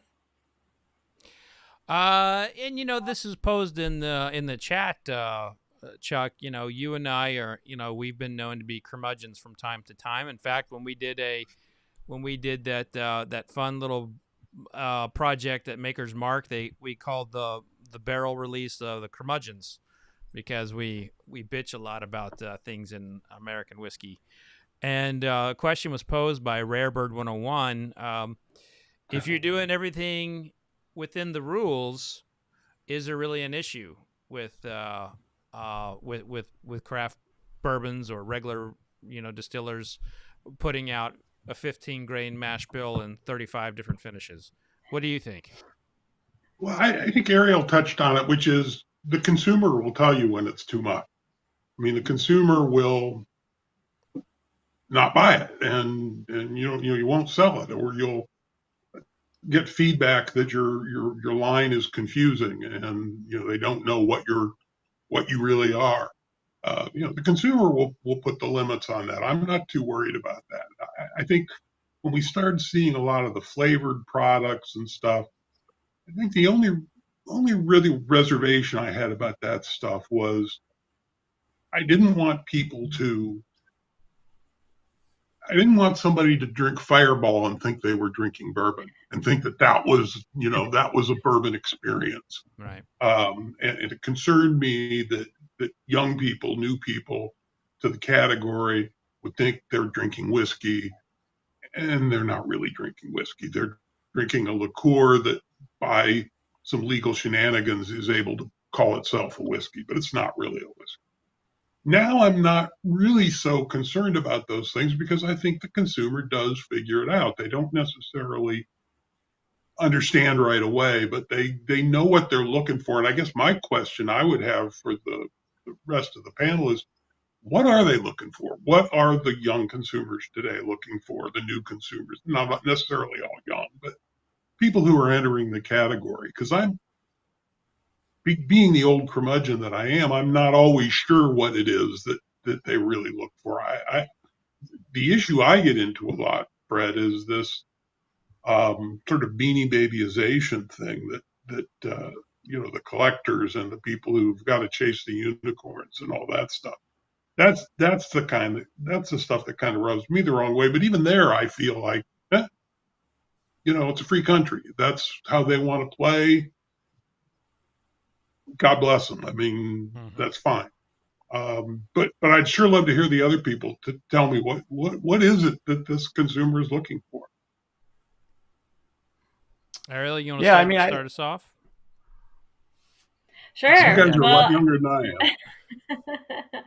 Well, traveling across the country for Woodinville, I've met people in about half the states right now, and it's really interesting to hear what people are interested in. I would say over the last 8 years that I've been in hospitality and then now working for Woodinville, the consumer is much more educated. I don't know if it's that they're willing to look up a label before they purchase it on the shelf, or just knowing their bourbon laws. It's not as much as, oh, I didn't know you can make bourbon outside of Kentucky, versus more things like, what's your mash bill? Where's your grain coming from? Is it non-GMO? Is it organic? But I also think that if you looked at the bigger picture and what people are doing in their diets, what they're buying at the grocery store and all that, is coming over into the bourbon industry. I think people want to be educated on what they're consuming, and so they're asking those questions, asking about the story or where the grain comes from. And now people are asking about the barrels and things that 3 years ago people weren't asking about. So I think if you have a good story and you can say why you did X, Y, and Z,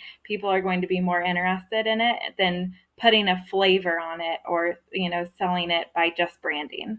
Sure. Michael, what do you think the modern consumer wants, especially the new one?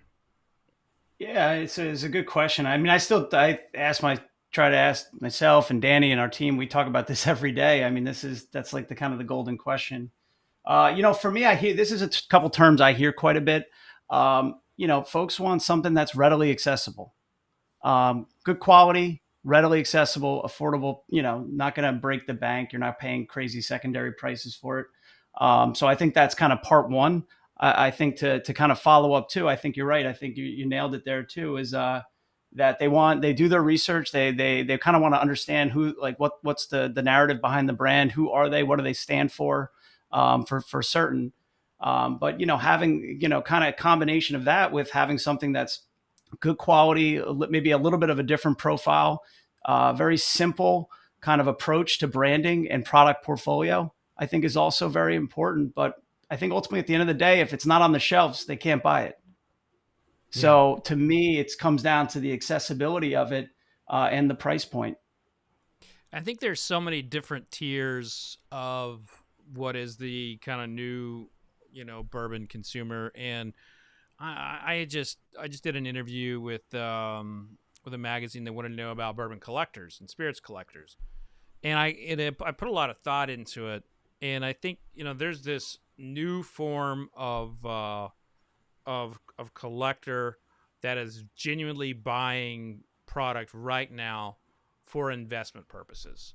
And then there is the collector who is buying something to show off. And that's just not something we have had in American whiskey before. And there's that consumer is growing and feeding a frenzy of the fear of missing out crowd.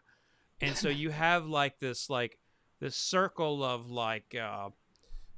people who are flying in first class to maybe they have a private jet that are entering the space, and it's crowding out a lot of the people who brought bourbon to the dance. And before a case of Pappy Van Winkle can ever reach a store shelf, some of these people have insiders who make backroom deals with a person who owns that liquor store, buys that case before it ever goes out there. And that part of it, I don't know if I saw that coming or if there was, if anyone did, but that type of consumer scares the shit out of me, Chuck, because that takes bourbon pricing up, and that takes some of the fun out of the old gazebo days, if you will. Yes and no. I mean, I think you can safely. What irritates that group more than anything else is when I say that they're not really very important. They don't really have that much effect on the overall industry. They've got their own little world, and they've got their little world that they play in, their sandbox, and they are very important in their sandbox. No denying that. And every time people come back to me and argue with me about that, what they're really saying is, yes, we're important to each other. Mm-hmm. But to the average bourbon consumer, and even you say people, who brought us being squeezed out, I think most of the people who, go back to the gazebo, for anybody who even understands that reference, they know that Pappy Van Winkle's not that great. I mean, yes, it's a very good whiskey, but you're not really missing anything if you can't get it. There's plenty of other good stuff out there. The day I can't, and Fred, this. I mean, I don't, I want to put myself up there, but I've tasted all of it, and sure, yeah. and have all of it, and so nobody can tell you better than I can that it's just not that big a deal, and it's not worth getting all worked up about. If you're one of those people who loves that pastime, by all means, indulge in it. But it doesn't really have much to do with the rest of the industry. And it's not going to hurt either of these guys. And it really doesn't matter unless you're, jonesing for a Van Winkle. And if you are, then you're in that sandbox. True. One of the other things that's changing rapidly, and I think this has a far greater impact on the industry than just bourbon, but bourbon is at the is at the top of people who are getting online and trying to buy. And this is the Repeal Day Expo, and we've been talking a lot about online shipments and everything.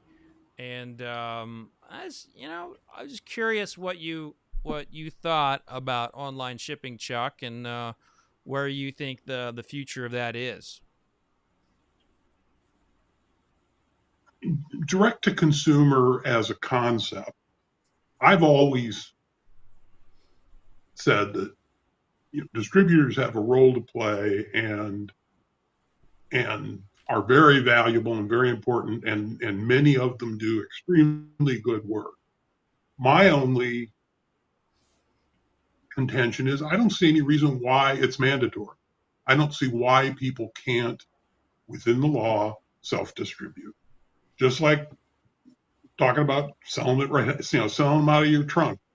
Some places look, we've got, the workshop of democracy or whatever they want to call it. The fact that we've got 50 states that can all do things a little bit differently. And in the states that have pretty open, direct to consumer laws, they're not having any serious problems. They're certainly not having any problems with, underage access, which is the big boogeyman that everybody gets all, worked up about. And the reality is, people like me can tell the truth. And the truth of this industry is the whole three-tier system is completely corrupt, in the sense that the whole idea of the in-state distributor being this kind of a wall that would enable the government to have much better control and stuff. The distributors now are bigger companies than the producers, and they're national companies. So where's this whole, in-state, we can, keep control of this thing better? It's bull. And the reason that the only obstacle to direct consumer is the huge campaign donations that wholesalers make to state politicians. Obviously, most other people have to be delicate about that. I don't have to be delicate about any damn thing. And that's the reality. There's just no good justification for it. Not that I'm saying distributors ought to go away. I'm just saying that if a business, if a distillery, they ought to be able to do business the same way that a soft drink company can do business. There's really, there are very simple, common sense ways to control alcohol to the extent that alcohol needs to be controlled in a way that's different from other consumer products, that don't require the three-tier system, that maybe was the best way to do it after, the repeal of Prohibition in 1933. Maybe that was the best way to do it, but it sure as hell isn't the best way to do it in 2020. Absolutely not. And the funny thing is like some of those control states always end up missing a bottle or two of the allocation. They always fall off the truck somehow. I've always wondered if they just roll into a senator's front porch. But online shipping, Michael, is paramount for you. You are one of the key brands on Seelbach.com, and you do really well selling product online. What would happen to your business if that avenue went away? Well, it's funny. I always have to call Blake and remind him to put us back on the home screen. So Blake, if you're watching, make sure we're on that home screen. That's what I like. But no, it's funny. Because my brother and I actually started a direct to consumer mattress business. My brother runs it. It's called Bear Mattress. And that's direct to consumer. Direct to consumer is somebody goes to a website and that company is legitimately fulfilling that order. So like they're fulfilling it. They're processing that transaction. So when I first got into this, I took a very heavy tech approach. I think I was on Mash and Grape, and I connected with Flaviar right away, and I connected with Blake and Seelbach, and I really wanted to build out because I really thought that was going to be the main avenue. And I absolutely think that's a channel of sales without a doubt. There's a channel there. It's growing and it's been strong, but ultimately it's more of a and in some instances it's more of a 4-tier system. To what you were saying, I mean I haven't really seen much around the fact that if someone buys a bottle online and it's getting fulfilled out of a partner in New York, it's still going through Empire, our New York wholesaler. It's going through the retailer, and if there's another company involved, it's going through them as well. And I'm not necessarily saying that's a bad thing. It's just it's not real direct to consumer, in my opinion. I think if some of these laws change, where the supplier could actually fulfill that directly, then maybe that's a little bit different. Like I think Kentucky was doing some stuff like that. So yeah, I mean, from our business, I mean, once I kind of started to see that open up and see kind of that it was tricky to get around that. There is really no getting around it in most cases. The name of the game is points of distribution with your wholesaler. That's been our entire focus, is just getting to a certain number of accounts that purchase our product on a monthly basis in each market. That's actually all we really focus on right now. Wow. Ariel, what do you think about online shipment to consumers? Well, we have a very great, setup in Washington. We can ship direct to consumer there. So throughout the pandemic, we've been offering free shipping for any consumers within Washington. We can ship direct to them. So obviously, we have a better ROI. We're not selling it at a lower cost to the distributor to have their markup, to sell to a store to have their markup before they get to the consumer. And it helps if we can get whiskey to those consumers within a day or two, which is usually all that it takes within Washington. But legally, we cannot ship past the state lines right now. So I think it would be great for that consumer that's maybe in South Dakota, where we currently don't have a relationship with a distributor. We don't distribute anything there, and they could try it. I can't imagine the demand would be so crazy that we would sell so much in the states that we're not currently in, not marketing in. But it would be awesome if we could get some whiskey to those thirsty consumers there. Right. And I think that how Kentucky wrote the laws for the new DTC shipping, we'll be able to ship from Washington into Kentucky, but we won't be able to do that to other states. So it's interesting, how it's all very legal, like you said, and where is that money going, into senator pockets, or is there whiskey involved? Who knows? But I think it could be very beneficial. But on the other hand, having a distributor is awesome, because there's no way that we could personally make shipments to all the states that we're in. We don't have the infrastructure within our company, so we would ultimately have to be with a distributor in all those states. And I assume when you're doing direct, you are able to, you're shipping common carrier with a signature requirement? Yeah, so yes, I mean, it has it's a not, signature. There's no mystery to it. I mean, it's FedEx or it's UPS, and they require an adult signature, and there's your control, and it's simple. Yes. And it's not 5 layers of markup that the consumer is paying for. If the Each distributors service were along the way smart, that touches that bottle is putting some more money on it, and it's ultimately the consumer that's paying for that. So there's really no good argument against direct to consumer. And I mean, as Michael was saying, true direct to consumer. If the distributors were smart, they would create the equivalent of a FedEx or UPS for alcohol. I mean, I don't get why they don't do that. They have the money, and it could be easily done. But this problem, it's a major problem, especially for the smaller brands. But I feel like I talk about it all the time, and it can't bring enough awareness to it. Next subject I want to talk about is the presence of social media in bourbon. Now, I cut my teeth like a lot of older bourbon lovers cut my teeth on the original social media site in straightbourbon.com.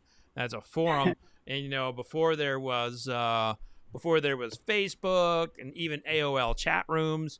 We had bourbon lovers talking in Georgia to someone in Hawaii over their favorite bourbons in like these special forums. And, bourbon just, it fits very well in the social media atmosphere, and it's a lot of fun because you can drink a bourbon, ask someone if they like it. But it's also getting a little pretentious and contentious at times. And I just want to get a feel from you all. What do you think the state of bourbon social media is right now? And of course, the chat, I'm sure you're welcome to light it up as well. Well, I mean, historically, I think it was hugely important. And I think that straight bourbon and bourbon enthusiasts, kind of in a lot of ways put bourbon on the map. And, Absolutely. And really, because you could go, if you had, and I'm talking about, that started in 98. And I was, on there the first day. And what was so amazing about it was at that time, there were so few people. I mean, certainly there were plenty of people who drank bourbon. But there's so few people who were really into it, who wanted to talk about it, who wanted to hear what other people thought about things. And I was primarily interested in history and heritage of it, but there were, lots of people had lots of other interests in terms of how the making and so on and so forth. And the fact that you could connect with, we had an enthusiastic group and people I'm still in contact with in Australia, and very active. There were a couple guys who were very active in Turkey, and various other places that you just wouldn't think of, and including all over the U.S. and lots of participation from people in Japan. And that was the sort of the world of one. But I go back even further. I mean, the first online discussion group that involved bourbon was on Prodigy, on the old Prodigy network. That was something that Sears had. And this is going back even a few years further into the 90s. And it was one like bulletin board type situation that was wine, beer, and spirits. And they did eventually sort of break it down into sections. But you would really find yourself, you'd find yourself arguing with somebody, and then find out you were arguing with a wine person, not a whiskey person. But everybody was in there together, but it did start to generate a little bit of a community, and a lot of the people who were on Prodigy went from there over to a similar thing on CompuServe, which was again, one of those early online. And there was probably one on AOL, but I wasn't involved in that. And then Jim Butler came along and created straightbourbon.com. And then, people really, he managed it very well. It was never a commercial operation. It was actually, something that he did because he was trying to learn some software, and he was into bourbon, and he thought, well, that'd be a fun way for me to learn this software. I'll set up a website about bourbon. And that's really how it started. So it was not commercial. Even, when a lot of sites were starting to get very contentious and very unpleasant, it was always a very civil place where people could have conversations and have disagreements without getting stupid. And I'm not over there very much anymore. I drop in occasionally, but as far as I can tell, it's still pretty much the same way. I think for myself, I'm mostly on Facebook,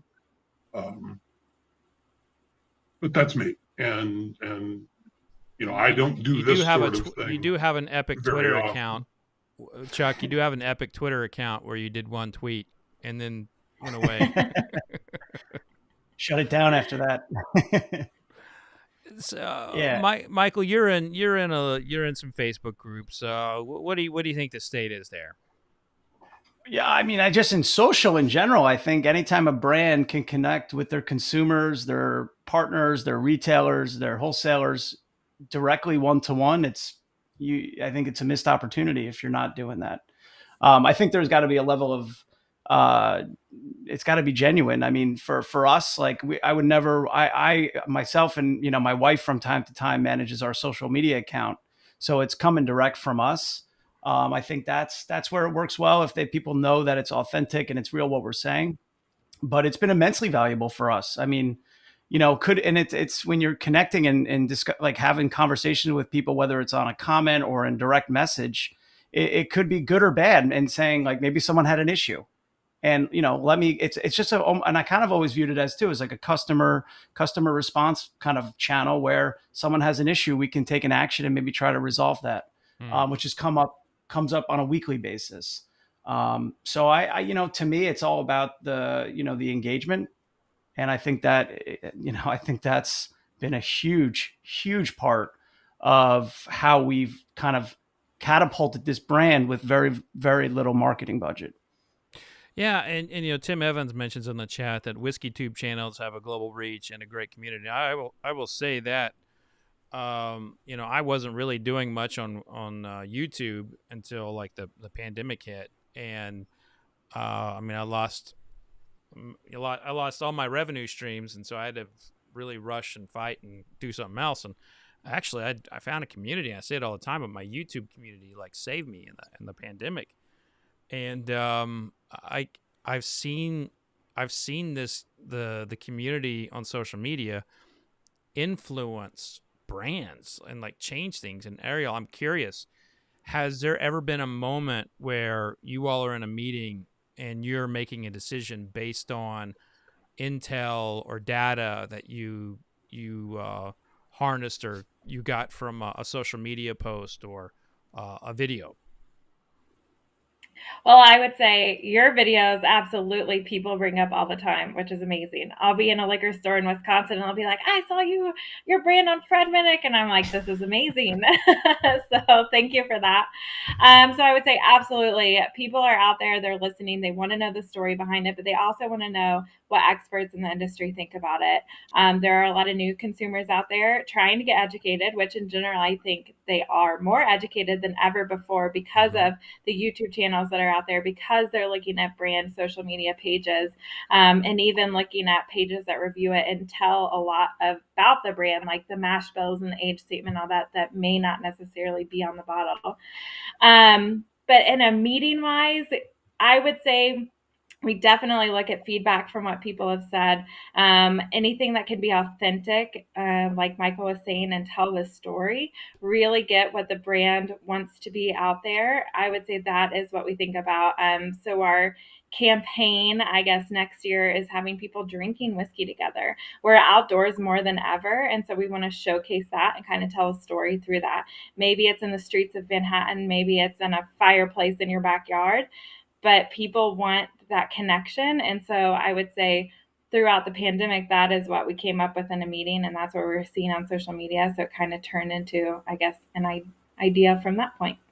Awesome. Well, yeah.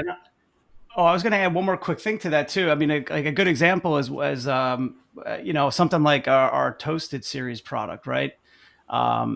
It gets a lot of buzz on social media. It got, especially was like a high performing post when we first put it out there.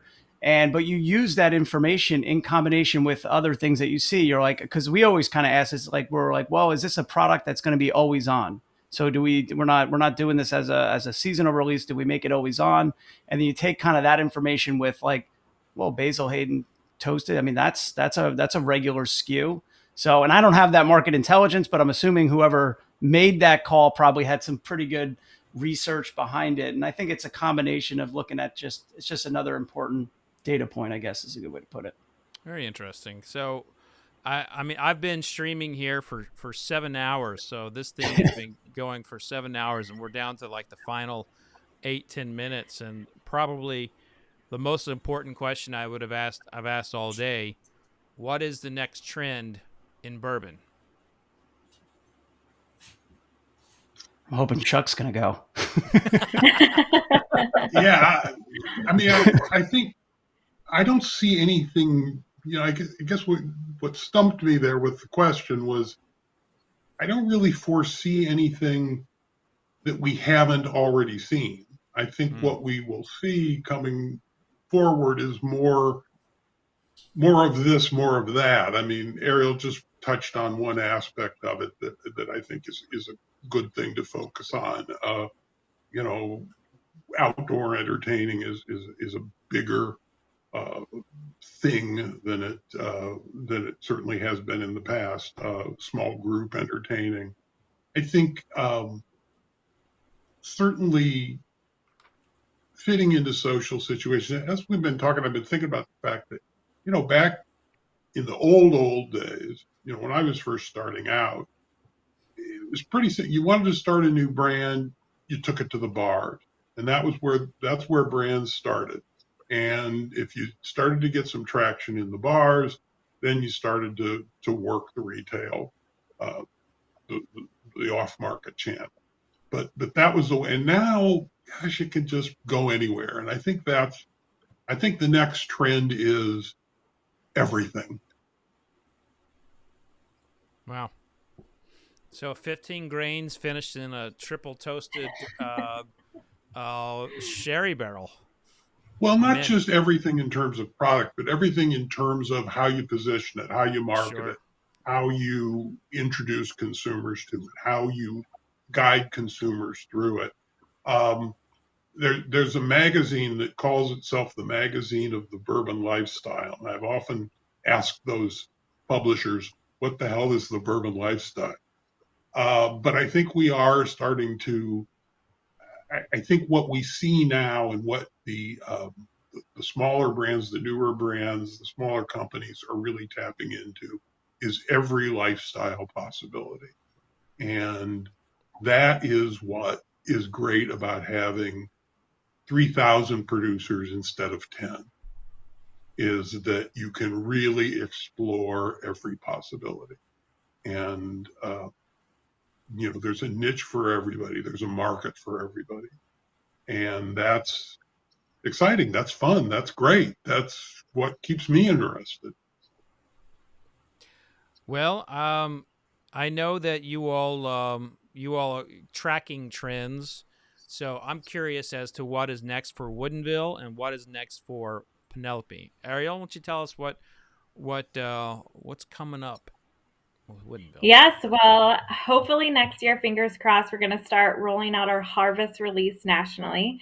So every harvest time when the almonds are gathering our grains, we do a celebration at the distillery. So it's been distillery only up until this point, but next year we hope to roll that out in the states we currently are in. 5-year plan, we want to go national, and beyond that, we want to start up aging some whiskey. But it is a waiting game for sure. Awesome, Michael. What's cooking? Yeah, no. For us, I mean, we kind of we're still in that kind of early stage, but we just put in our bottling line and we have our rectifying and bottling permit up here in New Jersey. It's nothing fancy, but we kind of just got that opened up in April. So kind of working through some of the kinks on kind of all of that and kind of new phase of our journey. But, the one thing I know we want to do, like, I think we're just always trying to push the envelope. So I know we are going to get a still. We're going to dabble in it. It may be awful, may not be worth it, but we're definitely going to try that in 2022. You'll definitely spend some money. I can tell you that part. So I hope that. Well, we've been, and we've kind of, even with our bottling line, we were able to build it. It's extremely cost efficient, a 6-bottle filler. I found a guy in Philadelphia that rents us the tanks. We found kind of creative ways to at least try it to see if we can do it before we really jump into it. So I think we definitely want to start there. From a product perspective, we've been going strong with our toasted series. It's something that we're really excited about. We've been really pushing that product and kind of going full steam ahead. And then, we've got our first kind of non-bourbon release with light whiskey coming out early next year, which we're excited about. And the response seems to be pretty strong with light whiskey. So give it a shot. Yeah, I thought light whiskey was dead, but apparently not. Well, it's not dead because MGP has a lot to sell and people can't get rye or bourbon. So they're pushing light whiskey, right? Well, no, they stopped making it for a while. There was actually no one making light whiskey for a while, a couple years back. Mm-hmm. And there was enough demand for it that they started making it again. So, because there's a big gap with what they have. They have a lot of 2016. Rag on, but light whiskey's okay. Well, Chuck, you've got you're due for a book. You're due for a book. Should we be expecting a new book from you soon? I've been messing around with. I mean, if there is another one in the future, it might be a history book. I've been certainly messing around with that and have some stuff written. The thing that the pandemic killed for me was that I was actually on track to do a Midwestern craft distilleries tour and book in 2020 that obviously did not happen. Yeah. And that's still somewhere on the back burner too, but obviously so much has changed. But there's such a great, it's just incredible to me that within an easy drive of me, I can hit so many interesting little distilleries. And you go, I mean, there's a tremendous scene out there in Washington and Oregon. There's a tremendous scene in the New Jersey, Philadelphia area, that all Eastern Pennsylvania and Virginia and New Jersey and Maryland. I mean, all in that area, right in there. Just a tremendous number of distilleries, a tremendous number of people doing fun and interesting things. And I really wish I could, just go talk to all of them and see all of them and write about all of them. And I'd love to be doing that. Well, we'll get back there. Not easy. We'll get back there, and I think that's one of the beautiful things. Like this weekend's about celebrating the repeal of Prohibition, and the pandemic shed a lot of light on some of the backward laws that are on that we still have. It's time to really repeal Prohibition. Yeah, it's time to really do it. And so I appreciate you all for coming on. I'm gonna sign off here with everyone who's been with me for the last 2 days. We've had, for this session, we've had 50, 60 people kind of going in and out. So we had I had a great session with you all. Thank you so much. Chuck's one of my dearest friends. Ariel, Michael, great to have you all on. Cheers. Happy Repeal Day. Cheers. Thank you. Happy Repeal Day. And that, my friends, is a wrap. Hold on, I gotta get my little thing up here. That, my friends, is a wrap. 2 beautiful days of celebrating the repeal of Prohibition. Thank you to everyone in Deggy World, to the entire Deggy World staff who helped man the tech issues.